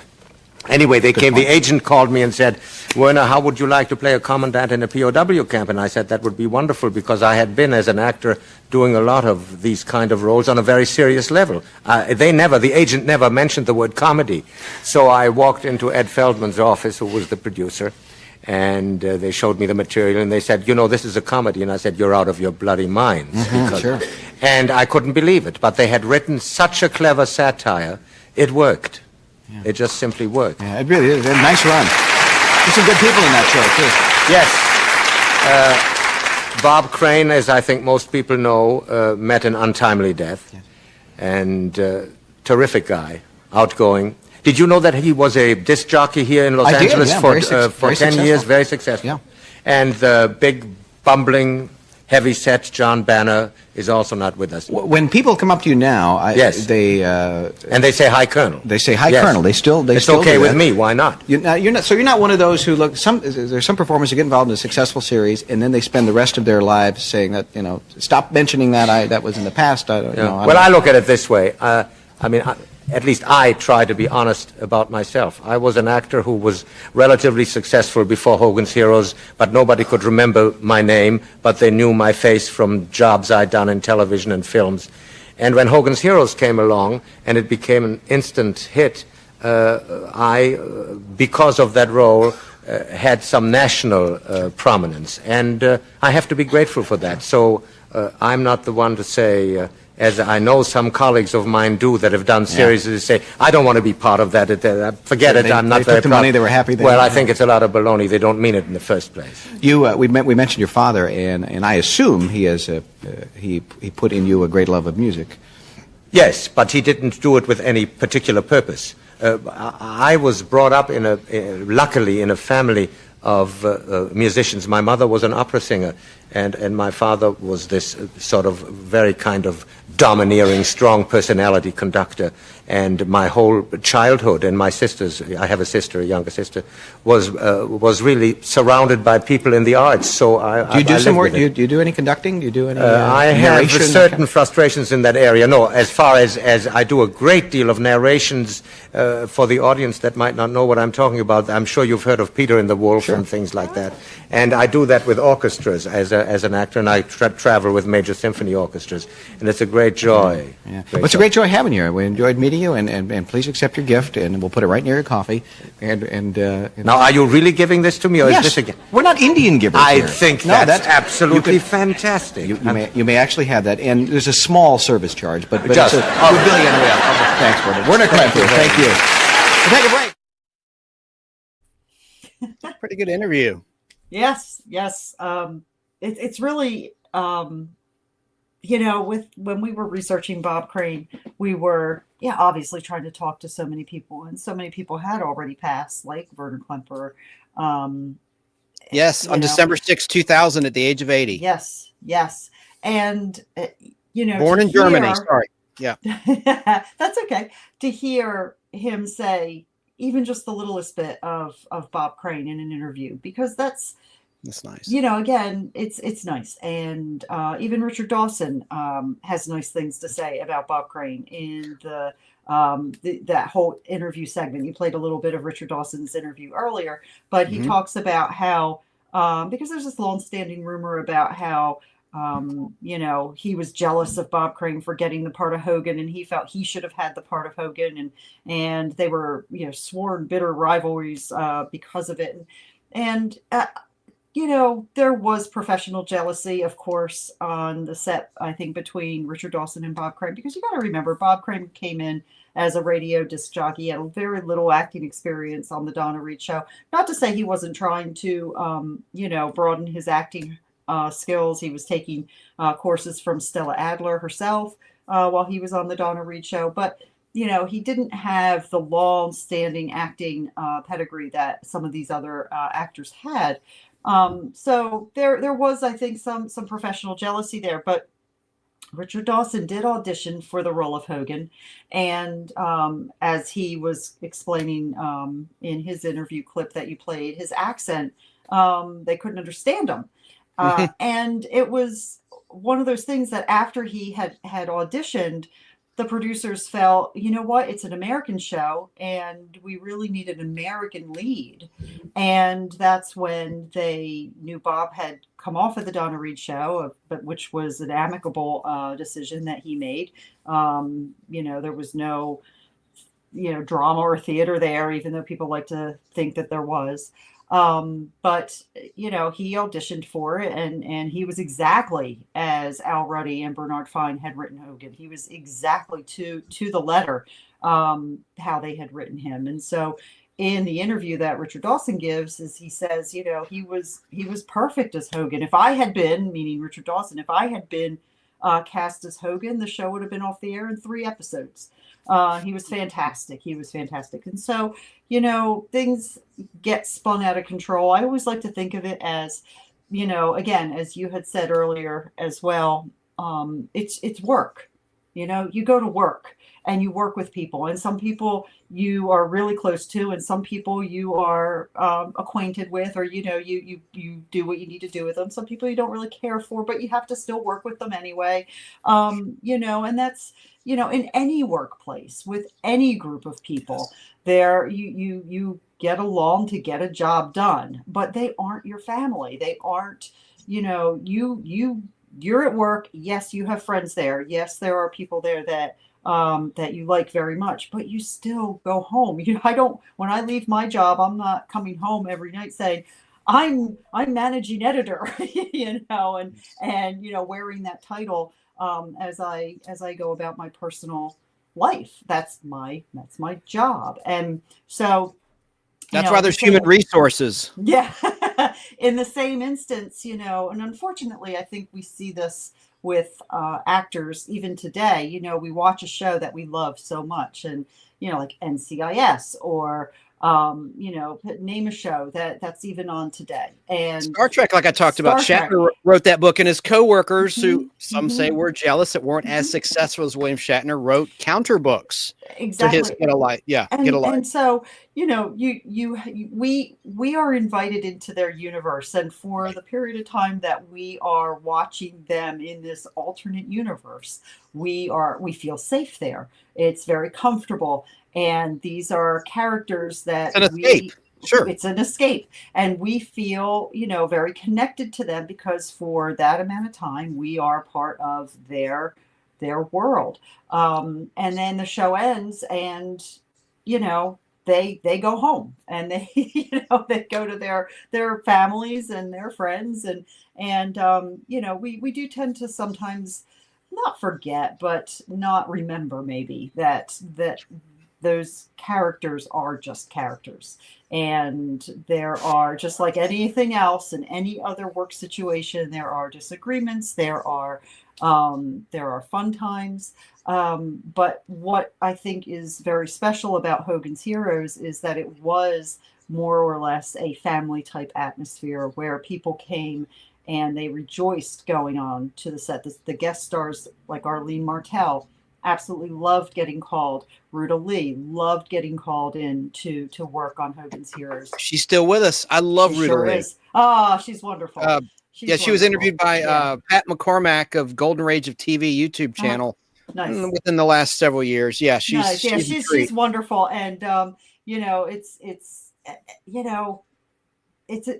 it's a job. It's a fun job. They make it fun if they enjoy what they're doing.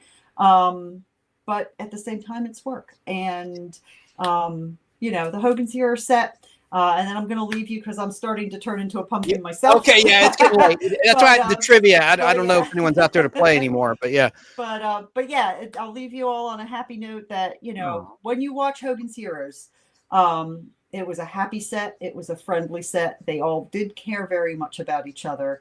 In as much as you can care about your coworkers and as much as you can care about the people that you work with. And to me, that makes watching Hogan's Heroes even that much more fun because you know what you're watching. It was a group effort to make that show as successful as it was. And they genuinely did care about one another, even the guest stars coming in to, guest star on the show and to be part of that universe, that Stalag 13 universe. So awesome when you watch when you watch, you can watch with a smile, knowing that there were no histrionics, there were no drama queens. It was all a very happy work environment and a happy set. And the ratings must be great for MeTV because they've had it on for years in prime Yeah, time, they Monday through have. Friday. And they change their schedule if something's not working for them in the ratings. So people are watching. They're watching. Carol M. Ford, it's been a pleasure, and I hope we can do this again. Hope you have a great weekend. Absolutely. Thank you so much. Good night, everyone. Bye. Night. Bye. All right. I was going to say about Ruta Lee. I remember her from Three's Company. I meant to ask Carol, but she was getting tired there, if she ever watched Three's Company, because I liked Ruta Lee. She was the real estate agent that sold the Ropers their townhouse for the spinoff The Ropers.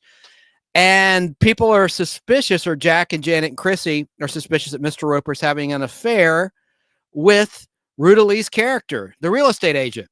And she had a funny line when, the misunderstanding is clarified. And she's like, with him, people, please. I don't know. It was kind of funny. Anyway, sorry, that probably sounded horrible. But Ruta Lee, yeah, I loved her little bit in Three's Company, among many other performances. That was a great interview that Pat McCormack did with her on his YouTube channel, Golden Rage of TV. Let's see here now. About Richard Dawson, his real name, his birth name is Colin Lionel M, spelled E-M-M. He was born on November 20th, 1932. In England, he sadly passed away at the age of 79 back on June 2nd, 2012. Rest in peace, Richard Dawson, as he's known in his professional life. Now, let's see what else I have. Are you still out there, Joe? Let me know in the comments. Do you want me to do any? You don't know much about Hogan's Heroes, so I think I should cut this trivia short on Hogan's Heroes and come up with something for next time just for you towards the beginning of the show. You've been so patient awaiting trivia. I guess I'll do one more trivia question for Hogan's Heroes as I wait to see if you're still out there. Because I did promise 15 questions. I'm not going to do 15 though. I've gone way over 4 hours. It's ridiculous. It's called a two-parter. Chance I can hear you now, Danny Staten in South Carolina. But I'm going to put a question on the screen. This will be our final question. And here it is. It's Hogan's Heroes trivia for Mr. Dobson or whoever's still out there. And for the replay crew. What the heck happened here? Here we go. Question number 6. We have a visitor. The success of Hogan's missions draws suspicion from many German officers. One Gestapo officer in particular has had many run-ins with Hogan, but never is very successful. It looks like he's back again. Which one of these German officers is a major in the Gestapo who frequently visits Stalag 13 and is known for yelling, "Who is this man?"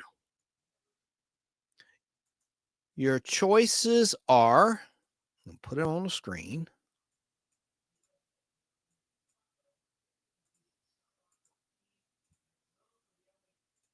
A, Hans Fritzl. B, Karl, I can't even pronounce it, Langenschneit. I know I screwed that up. C, Wolfgang Hofstetter. Or D, Fritz Gruber.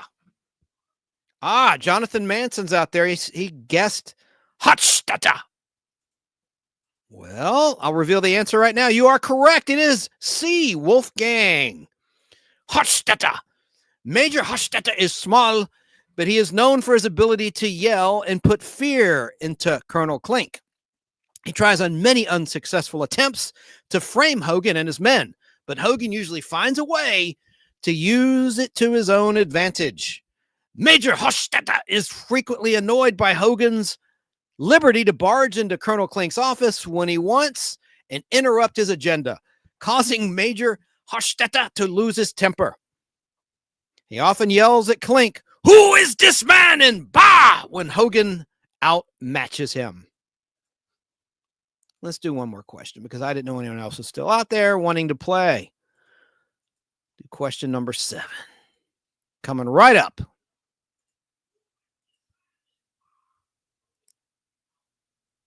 Question 7.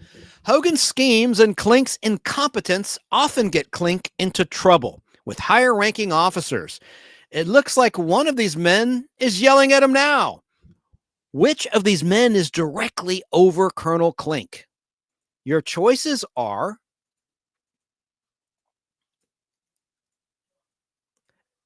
A, General Biden Bender, B, General Berg, C, General Baumgartner, or D, General Burkhalter. Ooh, you've already got a guess. Jonathan, you know this show. Jonathan Manson already guessed Burkhalter. You're too smart for the room. You are correct. It is D, General Burkhalter. General Burkhalter is a big man who likes to get directly to the point. He's often annoyed by Colonel Klink's incompetency and small talk. He does, though, bail Klink out from time to time with other officers and has even been helped by Hogan on at least one occasion. Burkhalter does get fed up with Klink and threatens to remove him as the camp commandant multiple times. Klink always reminds him, though, of his outstanding record, that there has, quote, never been an escape from Stalag 13. Despite Burkhalter's disputes with Colonel Klink, Burkhalter almost has Klink as a brother-in-law. Burkhalter tries to get Klink to marry his sister, but Klink is scared to death of Fräulein Gertrude Linkmeyer, who is neither attractive nor friendly. Thanks to Hogan, the two never get married. Okay, I'll do another question. Because Jonathan's too good. I think he knows all these answers. Let's do one more. D, of course, guessed. Mr. Greg. All right, here's question number 8 of 15. I planned on doing 15. Vive la France! We can't forget Hogan's loyal Frenchman, Corporal Louis Lebeau.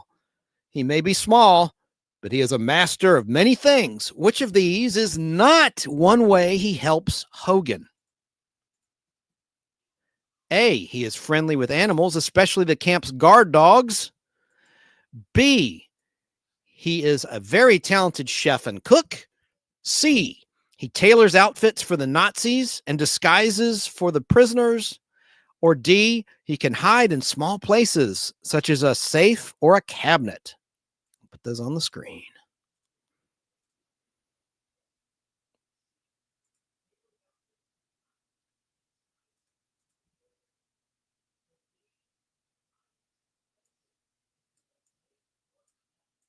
What do you think it is? What do you think is the correct answer?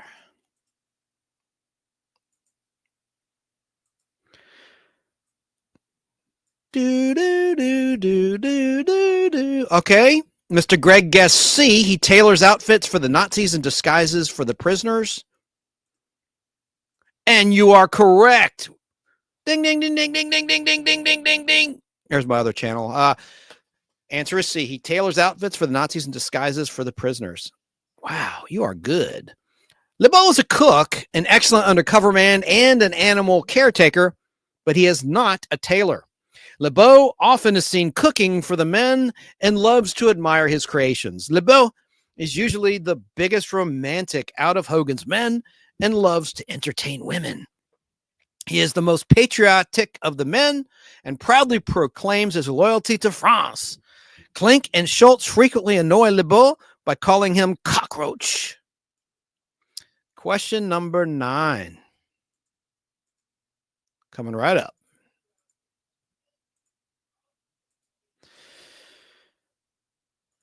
Here's your question, number 9. Number 9.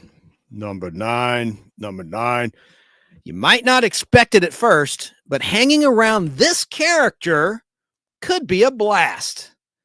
Which one of Hogan's men is enthusiastic about blowing things up and is very skilled at bomb making? We already have a guess. Carter from Mr. Greg.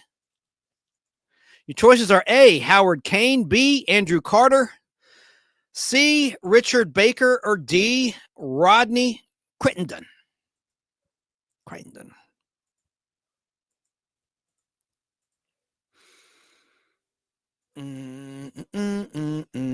It's a small world after all. It's a small world after all. It's a small world after all. Answer is B, Andrew Carter. I'll be gosh darned. There is no stopping this guy. And Mr. Greg, you are an expert in Hogan's Heroes. Yep, there it is. Sergeant Andrew Carter is the team's talented chemist and bomb maker. Carter also is the main impersonator of Hitler out of Hogan's Men. Carter is often the most logical, though, like Mr. Spock in Star Trek, and gets himself into trouble when he lacks common sense. Despite the times that he forgets the plan or messes things up accidentally, Hogan and his group still support him. Carter is very friendly and is always eager for the next plan of action.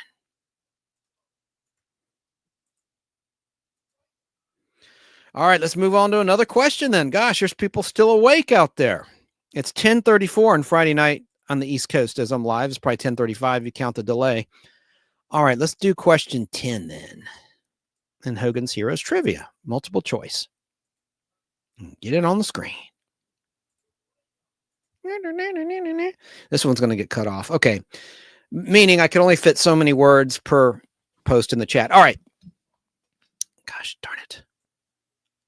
Let's see here. Question 10. You'll see this British fellow generally with a few cards, from pickpocketing to tailoring.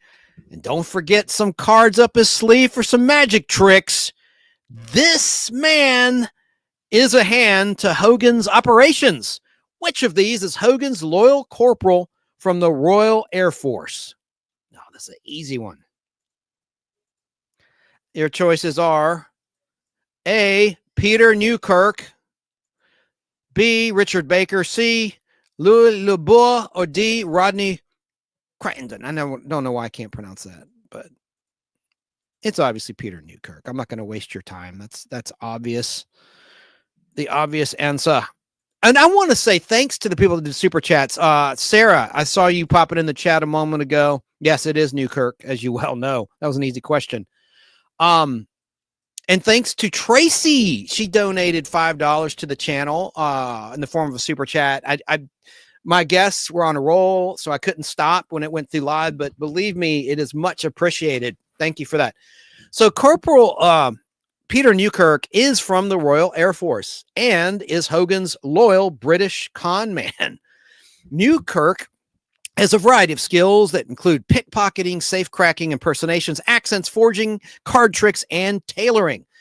Newkirk designs many of the uniforms and disguises Hogan's men use when they are outside the camp, on Allied duty, of course. And Newkirk is an expert at hiding things or covering things up when the Germans have a surprise check, and is a huge help to Hogan when he needs to break into places to get information. On the side, Newkirk loves being the entertainment with a few jokes and card tricks. When Kinch left the show, Newkirk replaced him as Hogan's second man. The actor who played the part of Newkirk, Richard Dawson, originally tried out for the role of Hogan. Dawson was denied the part of Hogan because he did not sound American enough for the role. That's something he perfected by the time he hosted Family Feud. You couldn't detect a stitch of his British native accent. And also he did an Outer Limits with a British accent prior to the debut of Hogan's Heroes in 1965 and the fall of 65, back in 1963. The episode is titled The Invisibles of the original Outer Limits series in glorious black and white. But Richard Dawson had fun, though, creating different accents for the character of Newkirk. He stuck with the British Cockney accent that you heard him speak of himself earlier tonight in that clip I played, instead of his original Liverpool accent, because it would be more familiar to Americans. Dawson had a lot in common with this character because he had been an entertainer and a comedian before his acting career. And he was married to like the British equivalent to Marilyn Monroe, Diana Dors, out there in England. All right, let's do another question. I guess I'll do all 15. Here's question number 11 of Hogan's Heroes Trivia. Question 11. Onward to Hogan's Merry Men. It looks like the prisoner lineup is just happening now for the roll call. Which of these men is Hogan's African-American comrade and his chief of staff. That's so easy. You heard our guest talk about Ivan Dixon's portrayal of this character earlier tonight. But your choices are A, Andrew Carter, B, James Ken Chloe, C, Louis Leboeuf, or D, Peter Newkirk. The answer is obvious. It's 10:38 in Detroit, says Jerry Dobson. Yeah, obviously. Yes, the answer is B. The sergeant, most commonly called Kinch by Hogan and his men, is Hogan's chief of staff and helps Hogan with his radio operations underground. When needed, Kinch does the best voice impression of Hitler over the telephone or radio. Kinch rarely gets the chance to go outside the camp to help Hogan, but he organizes and helps Hogan's operations from inside the camp. Before the war, Kinch worked for the telephone company and was also a talented boxer. Just like Richard Dawson in real life, Richard Dawson was a boxer over there in England. Okay, question number 12 of 15 coming right up. Got a lot of good correct guesses out there in the chat. I'm just trying to hurry it along because I've gone so long, almost 5 hours. This is unreal. It's gone this long. Okay, but it's a good show, I think. Thanks to our guests. Question 12. Attention! Sergeant Schultz is an unusual friend to the prisoners of war. He usually knows more than he thinks about Hogan's plans when Hogan is smuggling prisoners and aiding the Allies' war effort.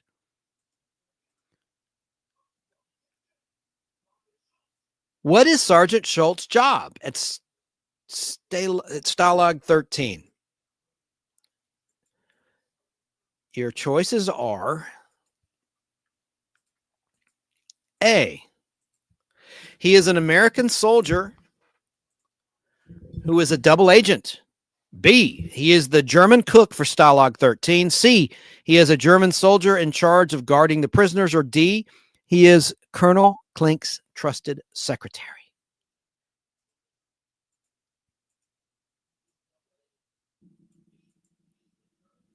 This is another easy one, I think.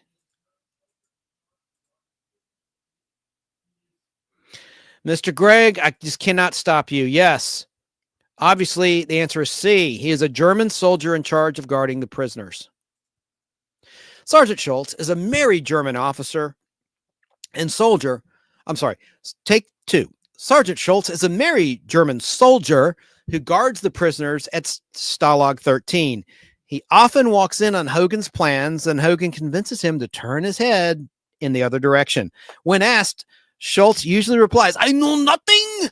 On the side, Schultz loves food and can be easily bribed. Schultz is married and is the father of 5 children. He sometimes gets carried away with the men, alcohol, ladies, and gambling at Stalag 13.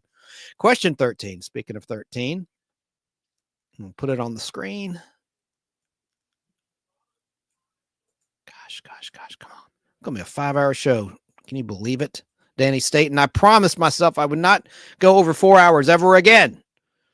I'm trying, man. I'm trying. Okay. Here's question 13. Make way for Commandant Klink. Colonel Klink prides himself on, quote, "There has never been a successful escape from Stalag 13. However, Klink is clueless about the operation of Hogan and his men. Which of these is not true of Commandant Klink? Your choices are A, he is easily persuaded and fooled by Hogan. Remember, we're looking for what he is not. So he is not A.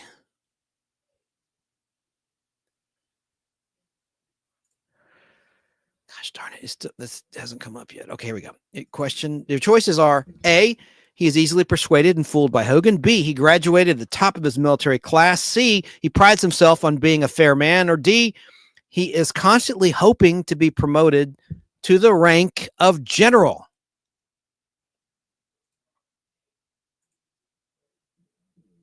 Jonathan Manson said Werner, the actor, also worked for special forces in the U.S. in World War II and was stationed in Hawaii. Wow, that's pretty cool. Mr. Greg guessed B. I don't know what Jerry Dobson's talking about. Let me see. So he graduated at the top of his military class. Again, we're looking for what he is not. So was he correct? Man, you are good. The answer is B. You're right. He did not graduate at the top of his military class. He's a bit of an F-up. So, in contrast to Colonel Hogan, Colonel Klink seems to be everything Hogan is not. Klink originally wanted to go to medical school, but failed his entrance exams and, with the help of his uncle, got into military school instead. Klink graduated 95th in his military class, while Hogan graduated in the top 3 of his military class. Klink is a veteran of World War I and the only one of his classmates who has not been promoted to general. Although Hogan reminds him, most of his classmates have been killed in action or shot by Hitler. Hogan easily persuades Klink to do whatever he wants by flattering Klink or holding Klink's hopes up of becoming famous one day. Hogan also gets Klink out of many troubles with his superior commanders. All right, question 14. Let me take a breath. Question 14.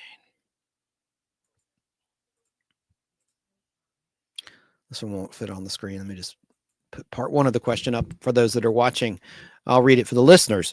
Question 14. Although he is a prisoner, Hogan is not an idle man and uses his imprisonment as a way to help other prisoners of war escape back to the Allies. He schemes several elaborate missions with his fellow inmates to injure the German war efforts and keep in contact with Allied headquarters. What is Hogan's code name when he broadcasts radio responses to the Allies? Your choices are A, Goldilocks, B, Rapunzel, C, Big Bear, or D, Hansel. So what is his handle?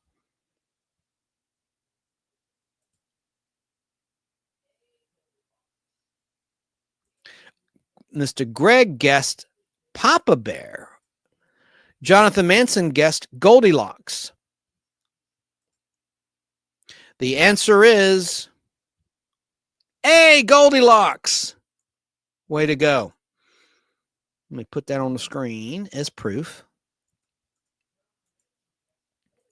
Danny Staten said, no clue. No, the answer was Goldilocks. So here's the deal. Hogan's code name is Goldilocks, and the Allies' headquarters code name is Papa Bear. Although it seems that this flips as the show goes on, so you weren't necessarily wrong. Hogan goes by many other names when he is on missions outside of the camp. When Hogan impersonates German soldiers or officers on his missions, he usually transforms his name to include Hogan in it, like Hogan Mueller, Hogan Meister, Hoganberg, or Hoganheimer. Those are just a few of the names he's used. All right, here's the final question in our Hogan's Heroes trivia.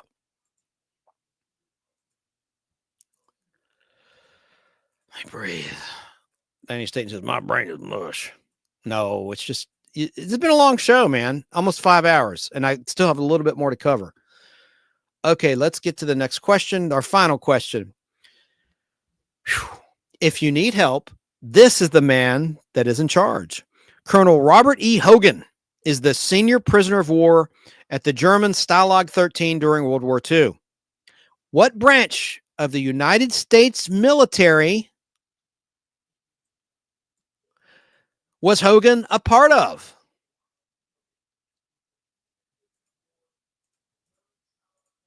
A, the Navy SEALs. B, the Green Berets. C, the Marines. Hoorah! Or D, Army Air Corps. Oh, shoot, I put the answer up. The answer is the Army Air Corps, of course. Danny Staten got that. Yeah, everybody got it. that's still here playing. Yes, before he was captured by the Germans, Hogan was the American commander of the 504th Bomb Group of the United States Army Air Corps. This was the forerunner branch of the Army to the Air Force. Hogan was captured by the Germans during an Allied air raid on Hamburg. Hogan is often more than what meets the eye to most of the people he is around. Hogan is a brilliant officer and graduated third in his class at military school, as we said earlier in this game of trivia. He has highly elaborate plans, but with careful planning, he has almost always been successful. The men at Stalag 13 love him and are very loyal to him. There you go. So thanks for playing trivia, everybody. We'll do trivia another time for prizes. You know, my prizes are Topps cards, vintage top cards from 1989's Batman or Grease 1978.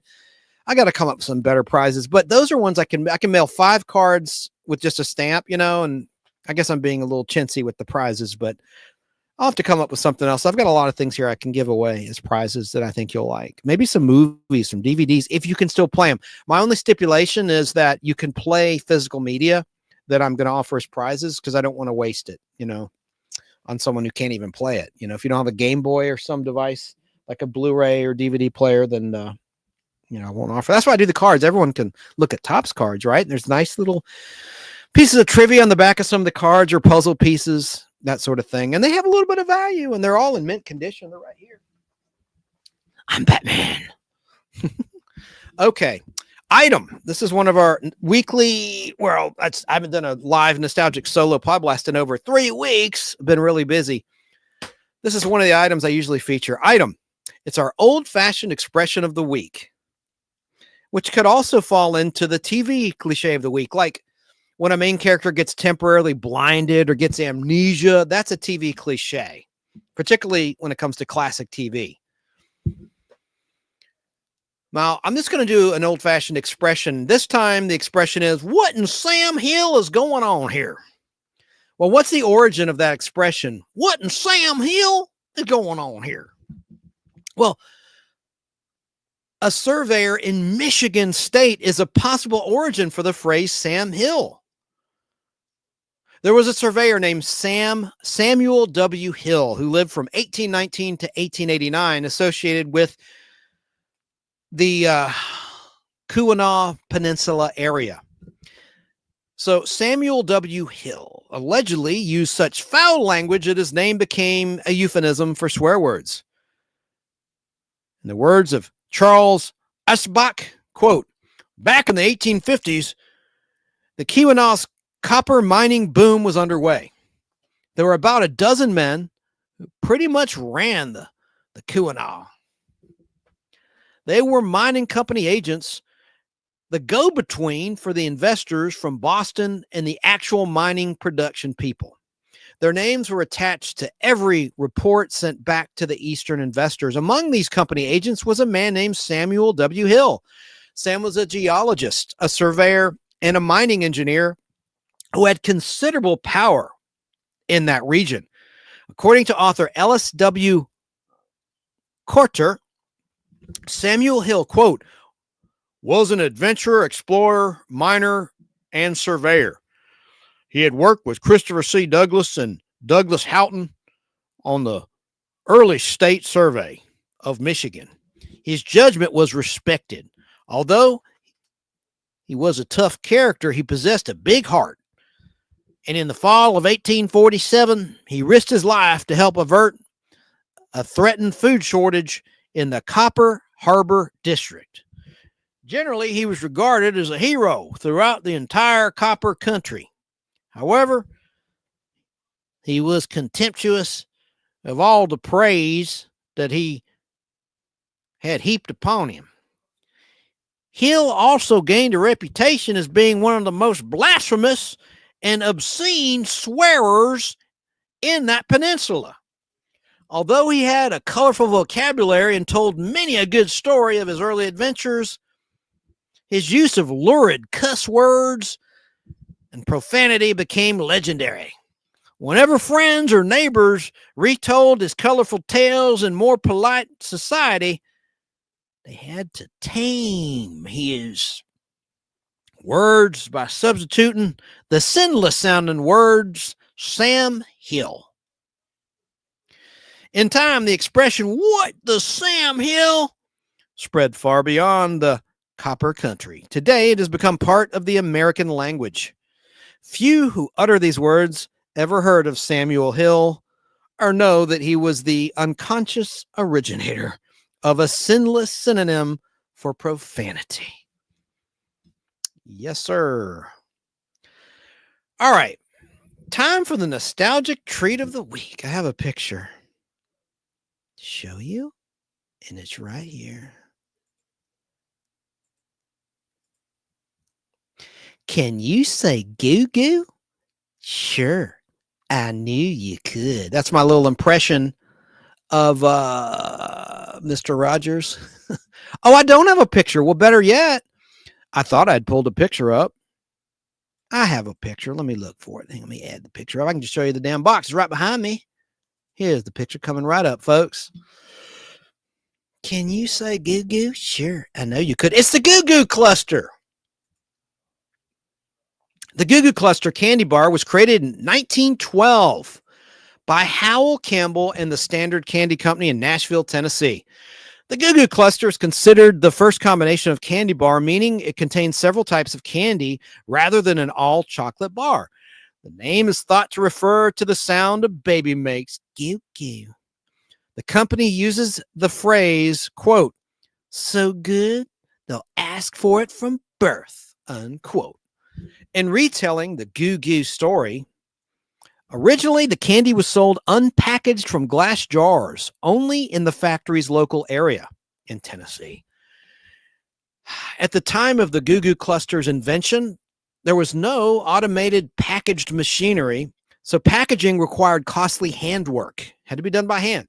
As a result, packaging was unusual, unless the candy, like caramels, required wrapping to keep pieces separate. During the 1920s, after increased public attention to hygiene, the company began wrapping the Goo Goo Cluster, and it was sold all over the United States.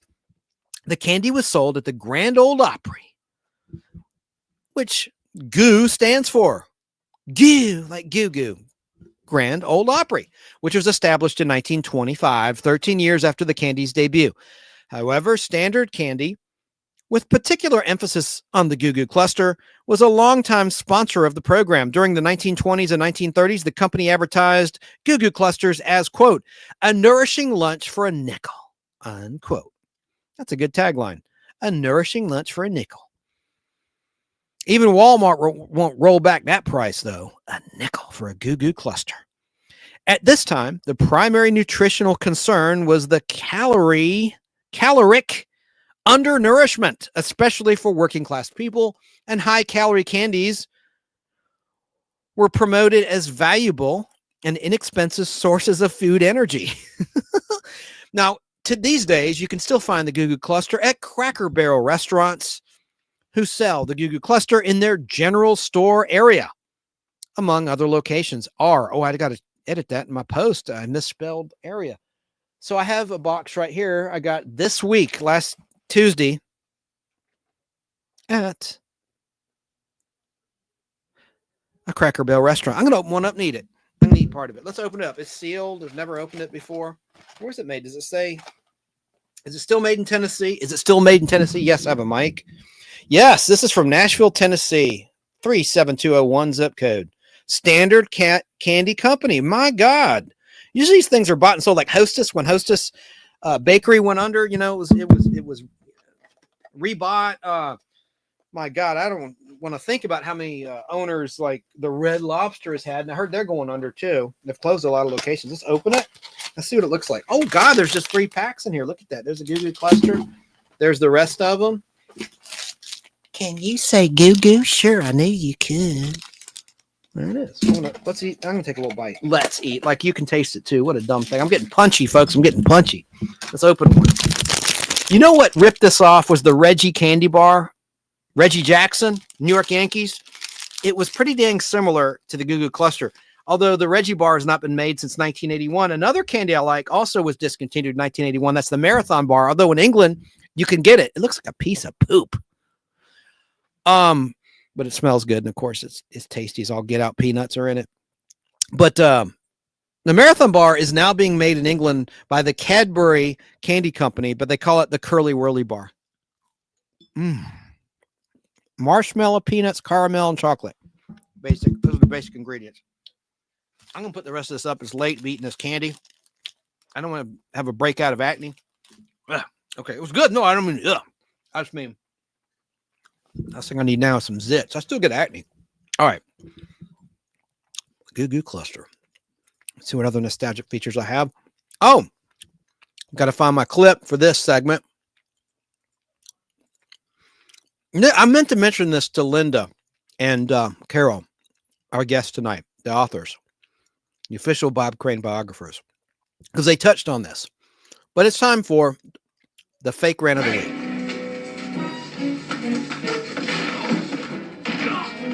You want to fight? I'll give you a fight.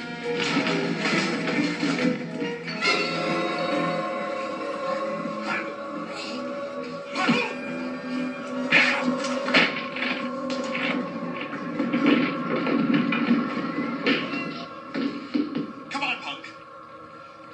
Come on. You want some more? You want some more?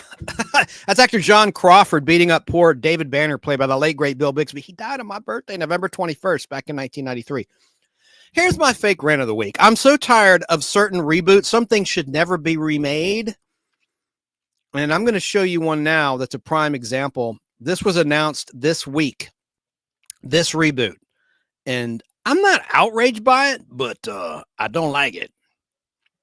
Oh, damn, again, I didn't get the picture up in time. Here we go. Here it is. It's something that's going to be on Netflix. It's a reboot of Little House on the Prairie. Are you kidding me? For one thing, Netflix is not the platform for Little House. The pure family entertainment. Look, I know it's going to be based on the books, right? By Laura Ingalls Wilder. I get it. But some things should not be remade. And Netflix has had a lot of controversy for some of their programming that pertain to young girls and things over the years. Now, I'm sure they've made changes. There was a severe backlash against them, a lot of cancellations. I just would like to see it back on NBC where it began in 1974. And you know what? Without Michael Landon, who's been gone since 1991, why bother? But I'll try to have an open mind. I don't want to be one of those idiots that complain about a movie before they even see it. Case in point, the new Superman movie. A lot of keyboard critics out there are saying this and saying that about that, and the new Fantastic Four movie, which takes me to the next nostalgic topic, because this comic book came out August 8th, 1961, talking about Fantastic Four #1. What was so cool about this teaser trailer that dropped, they had an homage to the Beatles on Ed Sullivan. Look at that image on the screen. Sorry, listeners, I'm putting an image up. The top image is from the Fantastic Four teaser trailer, and the bottom is from Ed Sullivan in black and white. So the set design is an homage. So I thought that was cool. There's that. Want to also mention that I have some nostalgic movies on my channel. If you're listening to the Nostalgic Podblast on Fistful of Radio out of Atlanta on Saturday afternoon at 2, Sunday afternoon at 2, or Monday or Wednesday evening, I would direct you to the YouTube channel, The Nostalgic Podblast, because I'm putting movies up there that I've talked about here on this show. I put Steel, the movie starring Lee Majors, which is actually quite good and has a lot of thrills and spills in it. And it's very titillating in some scenes, and a very romantic movie. I really like, it's arguably a chick flick, but I really like. It's called The Two Worlds of Jenny Logan, based on the novel Second Sight. It's similar to Somewhere in Time. It aired on CBS on Halloween night, 1979, a year before the release of Somewhere in Time. I'm not implying it was ripped off. It was not a rip off. It's just similar is all I'm saying. I don't like to compare the two. A lot of people in the comments on my upload, and over 100,000 people have seen my upload, have said, this is not better than Somewhere in Time. I never said it was. I love that classic with Christopher Reeve and Jane Seymour, directed by Janosh Schwartz, who recently died, the director of Jaws 2 and Supergirl. the first Supergirl movie from 1984, November 21st, 84. That was his birthday, by the way, the director. My birthday, too, November 21st. But, yeah, so there's that. Now, I just shared there another good movie. I think it's a great movie. The movie Flight from 2012, starring Denzel Washington, was an awesome movie about a pilot who's an alcoholic who is flying while drunk. Well, here's a movie no one's heard of. It's very rare. It's from my collection. It's called The Pilot. Cliff Robertson starred and directed this movie. And there's a lot of interesting, great aerial photography. It's actually one of the best aspects of the movie are the aerial shots in it. And it was never released on DVD. I don't think it was even released on Laserdisc. It was released on VHS right here. And so there's the movie poster. A lot of good actors are in it. Diane Baker. Here's another poster. Yeah, and I love this. This is like a foreign video release, as you can see. I don't know if that's Korean or Japanese. Anyone out there that can read that, please leave a comment. I'd like to know. But anyway, it's a pretty damn good movie. Now the quality, it's VHS quality. That's all there is. I also put Tilt starring Brooke Shields on my channel, also from VHS. That's all there is, at least in the US. Look, I put the best quality I can. 2 Worlds of Jenny Logan's HD 1080p, gorgeous print, like new. Can't say the same for the other movies I've put. Now Steel was also in HD, starring Lee Majors and a lot of character actors. It's a great little movie. I think I have the VHS of Steel right here. Where are you, my little friend?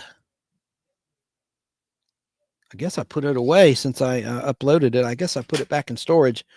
Well, it doesn't matter. I was going to show you. Where the hell is that? It's got to be right here somewhere.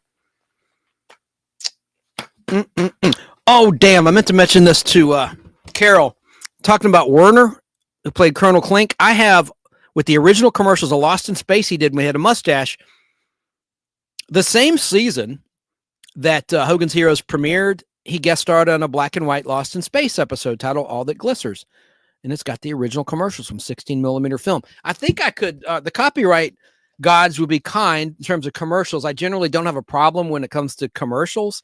So I can't put Lost in Space because that's owned by Disney and they don't like when you share even really clips of their properties. They're actually pretty cool about it, but you know, I don't want to have any problems, right? But I'm going to try to put some of the commercial breaks, if not all the commercial breaks from that Lost in Space. I can show like the tail end of the act or the segment and the beginning of the next one and the full commercial in between. I'll edit something together and do that. And I want to say thanks to Sarah. My Flock is Everywhere in Southern California. She gifted a membership to my other channel, Chance Acting Demo. I really appreciate that. That's really cool of you. I just wish I could find that Steel. I'm a little retentive when it comes to, you know, I want to finish something I start. And I had, ooh, here's something I need to share on my channel. I don't want to show what that is yet. That's going to be a cool little surprise for subscribers. Oh, hell yeah. Ooh, this will be cool. I've got a lot, excuse me, of vintage commercials. I'm going to have coming up some cigarette commercials, now banned cigarette commercials on my channel, like just a whole loop of like an hour's worth of black and white and color cigarette commercials, which are banned. Were banned since I think 1969 by the US government.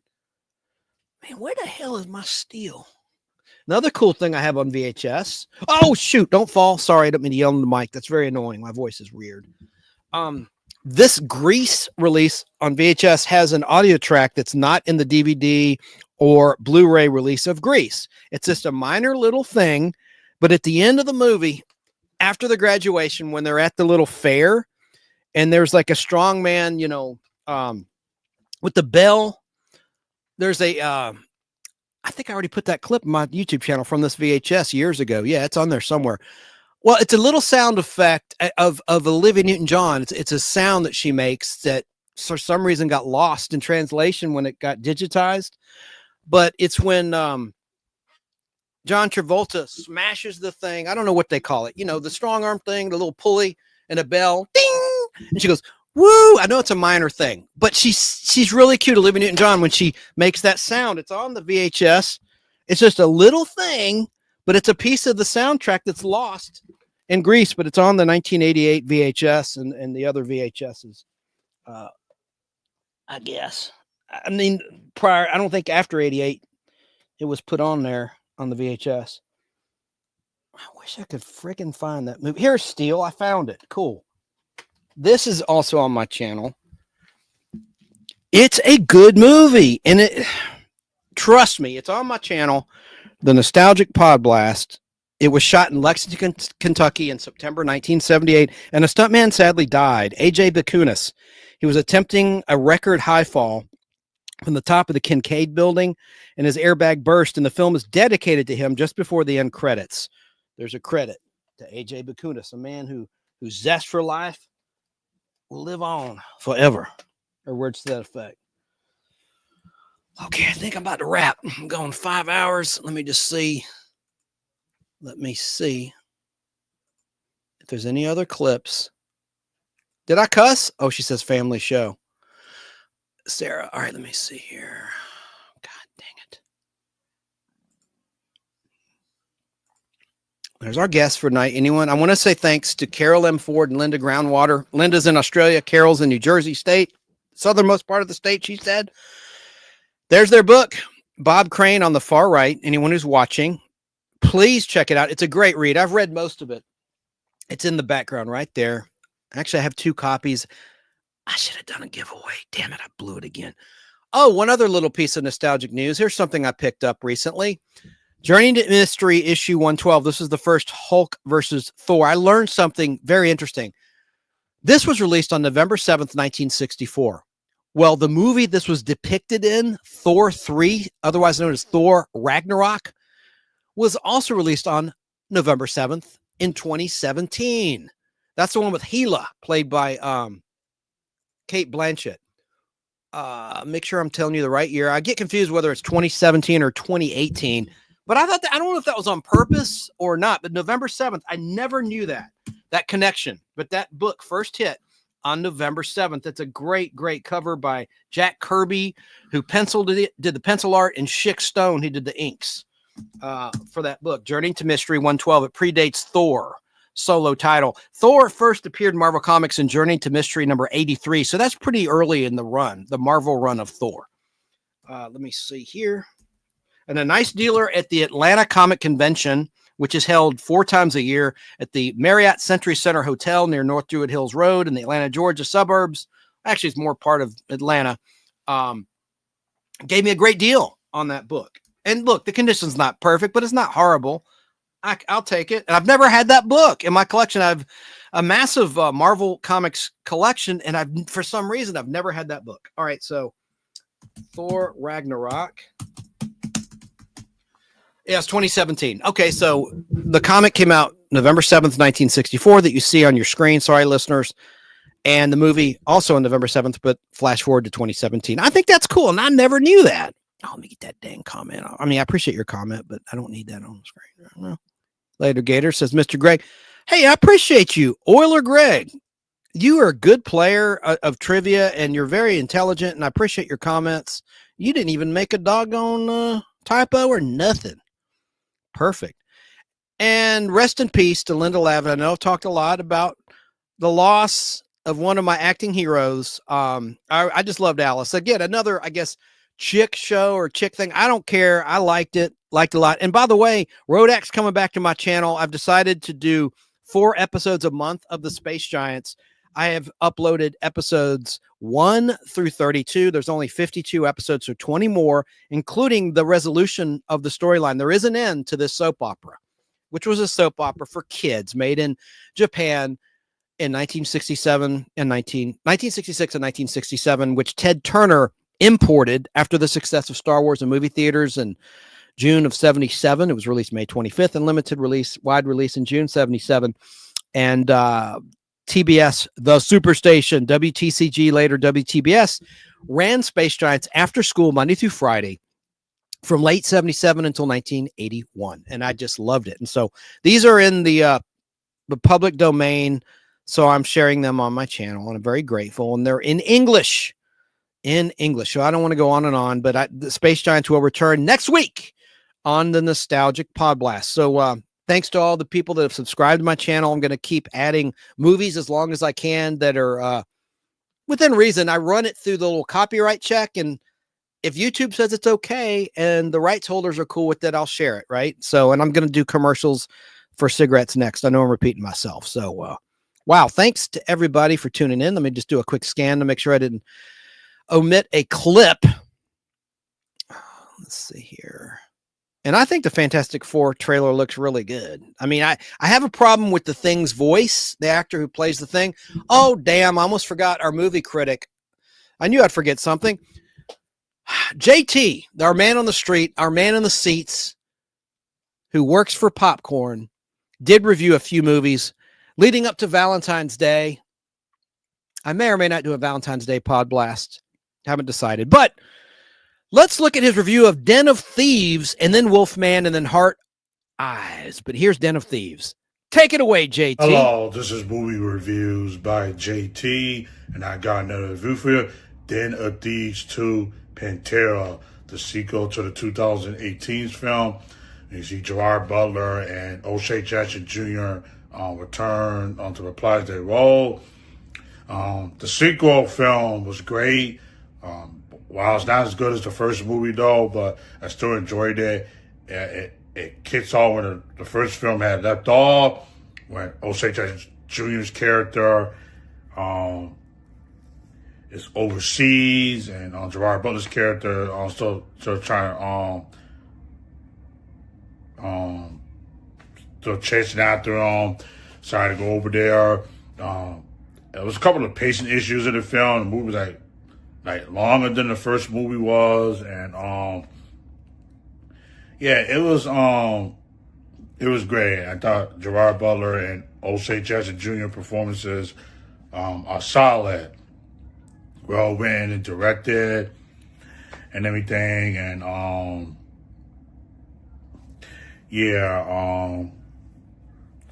first film to kick off 2025 on Den of Thieves 2, Pantera.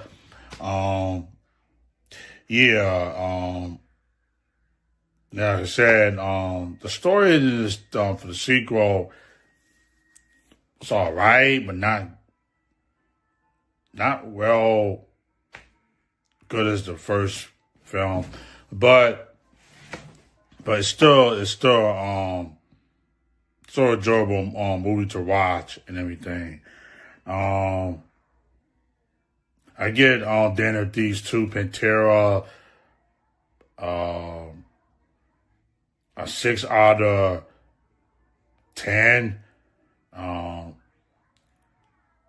Couple of pacing issues, like I said, wish it should have been a little bit shorter instead of long, but everything. So that's my review for Den of Thieves 2 Pantera. All right, bye. Bye, JT. Thank you for that. Let's break it up and get to the nostalgic toy of the week, and then I'll play his review of Wolfman. The nostalgic toy of the week, I'm going to show it to you right now. I have it right here next to me. A lot of people ask, why do you have a video game in the background? What is that? That's an Atari 5200 video game. Still works from 1982, and that's obviously Pole Position that's playing on the monitor in the background. Well, the nostalgic toy of the week is this. Let me change my camera shot so I can show it better to you. Sorry, listeners. I'll just tell you right now what it is. It's this. What is this? This is an adapter. This adapts a 2600 Atari game cartridge to a 5200 console. And here's how it works. Here is a 2600 Atari cartridge for Air Sea Battle game program. Just pop it right here on top of the converter, like so. If I could turn it the right way. There, like that. Air Sea Battle. And you just plug that into the console. And this was rare. My grandmother, God rest her soul, my dad's side, gave me this for Christmas one year, and I just think it's just awesome. Everything still works. I got the trackball accessory for playing Centipede and Missile Command, those old games, on the 5200 and the 2600. Well, 5200. And I got that from my friend Ryan Settles years ago. He just gave it to me, and I have tons of games. I got a lot of rare 2600, 5200 games, tons and tons of them. But that's my nostalgic toy of the week. I guess you could say Atari overall. We'll just throw Atari in there. So you're going for 6 hours. No, I'm wrapping it up. I got one more review from JT, the man in the seats. Got to play it because I haven't done a show in 3 weeks. And let's play it. And his reviews are only 2 minutes long. So let's listen to what JT said. There's 2 minutes, 25 seconds of his review of Wolfman. Take it away, JT. Hello, this is Movie Reviews by JT, and I got another review for you. Wolfman, directed by Lee Whannell. The film stars Christopher Abbott and Julia Gardner. This film was great. While it's not as good as the Invisible Man, Lee Whannell's previous film, but this film has some scenes that were intense. Couple of jump scares. I did jumped a little bit in the theater tonight and also edged my seat the whole time. The Wolfman. I really enjoyed this film a lot. About this young guy named Blake, played by Christopher Abbott, and everything, and becomes the Wolfman and everything, after being scratched and everything. And I don't get too much into the film too much though, but the film, it really works for me. I thought Lee Whannell's directing was perfect.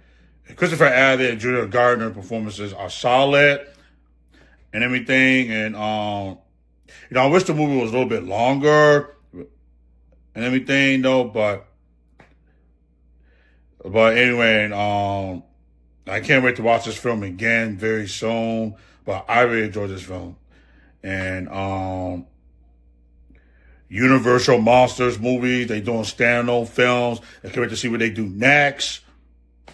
And I really enjoyed The Invisible Man. I really liked Wolfman. Both directed by Lee Whannell. I wish, like I said, I wish the movie was a little bit longer. But it's great and everything. And go check this movie out in theaters this weekend on Wolfman and everything. And I give the Wolfman an 8 out of 10. Definitely check this movie out this weekend in theaters and everything. So that's my review for Wolfman. All right, bye. Thank you, JT. The popcorn's in the mail. I'll save his review of Hard Eyes for next time. I'll do a little Valentine's Podblast, so we'll save that. Now I'm going to do one final thing before I sign off. I already performed this, a little Space Giants translation. This is a lost translated scene, a cliffhanger resolution. I kind of effed it up when I did it before. Let me just try to do a little bit of it, not the whole thing right now. Thanks to Akiko in Japan. She came over and translated it back in 2018. Let me try to do this again. Let me see. Here we go. All right.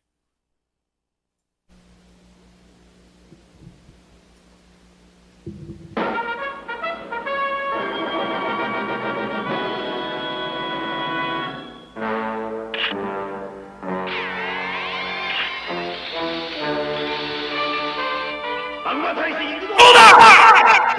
Take it! What do you have?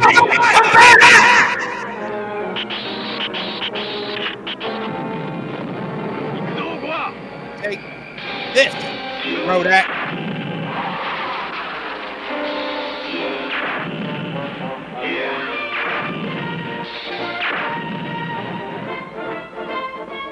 Rodak!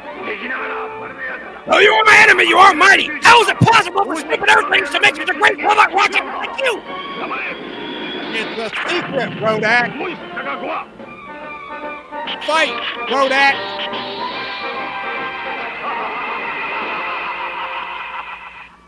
The childlike girl you have makes me laugh. Go now, show me your real power.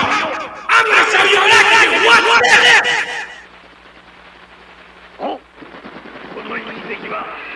I got this element from the planet Venus, and it's gonna turn you into scrap metal.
So stay tuned for more Space Giants next week, right here on the Nostalgic Podblast. We'll start another 4-part episode. We're going to sign off now at last. I got a comment coming in. Oh, yeah.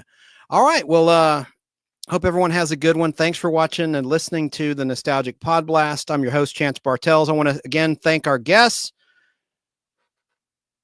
Carol M. Ford and Linda J. Groundwater.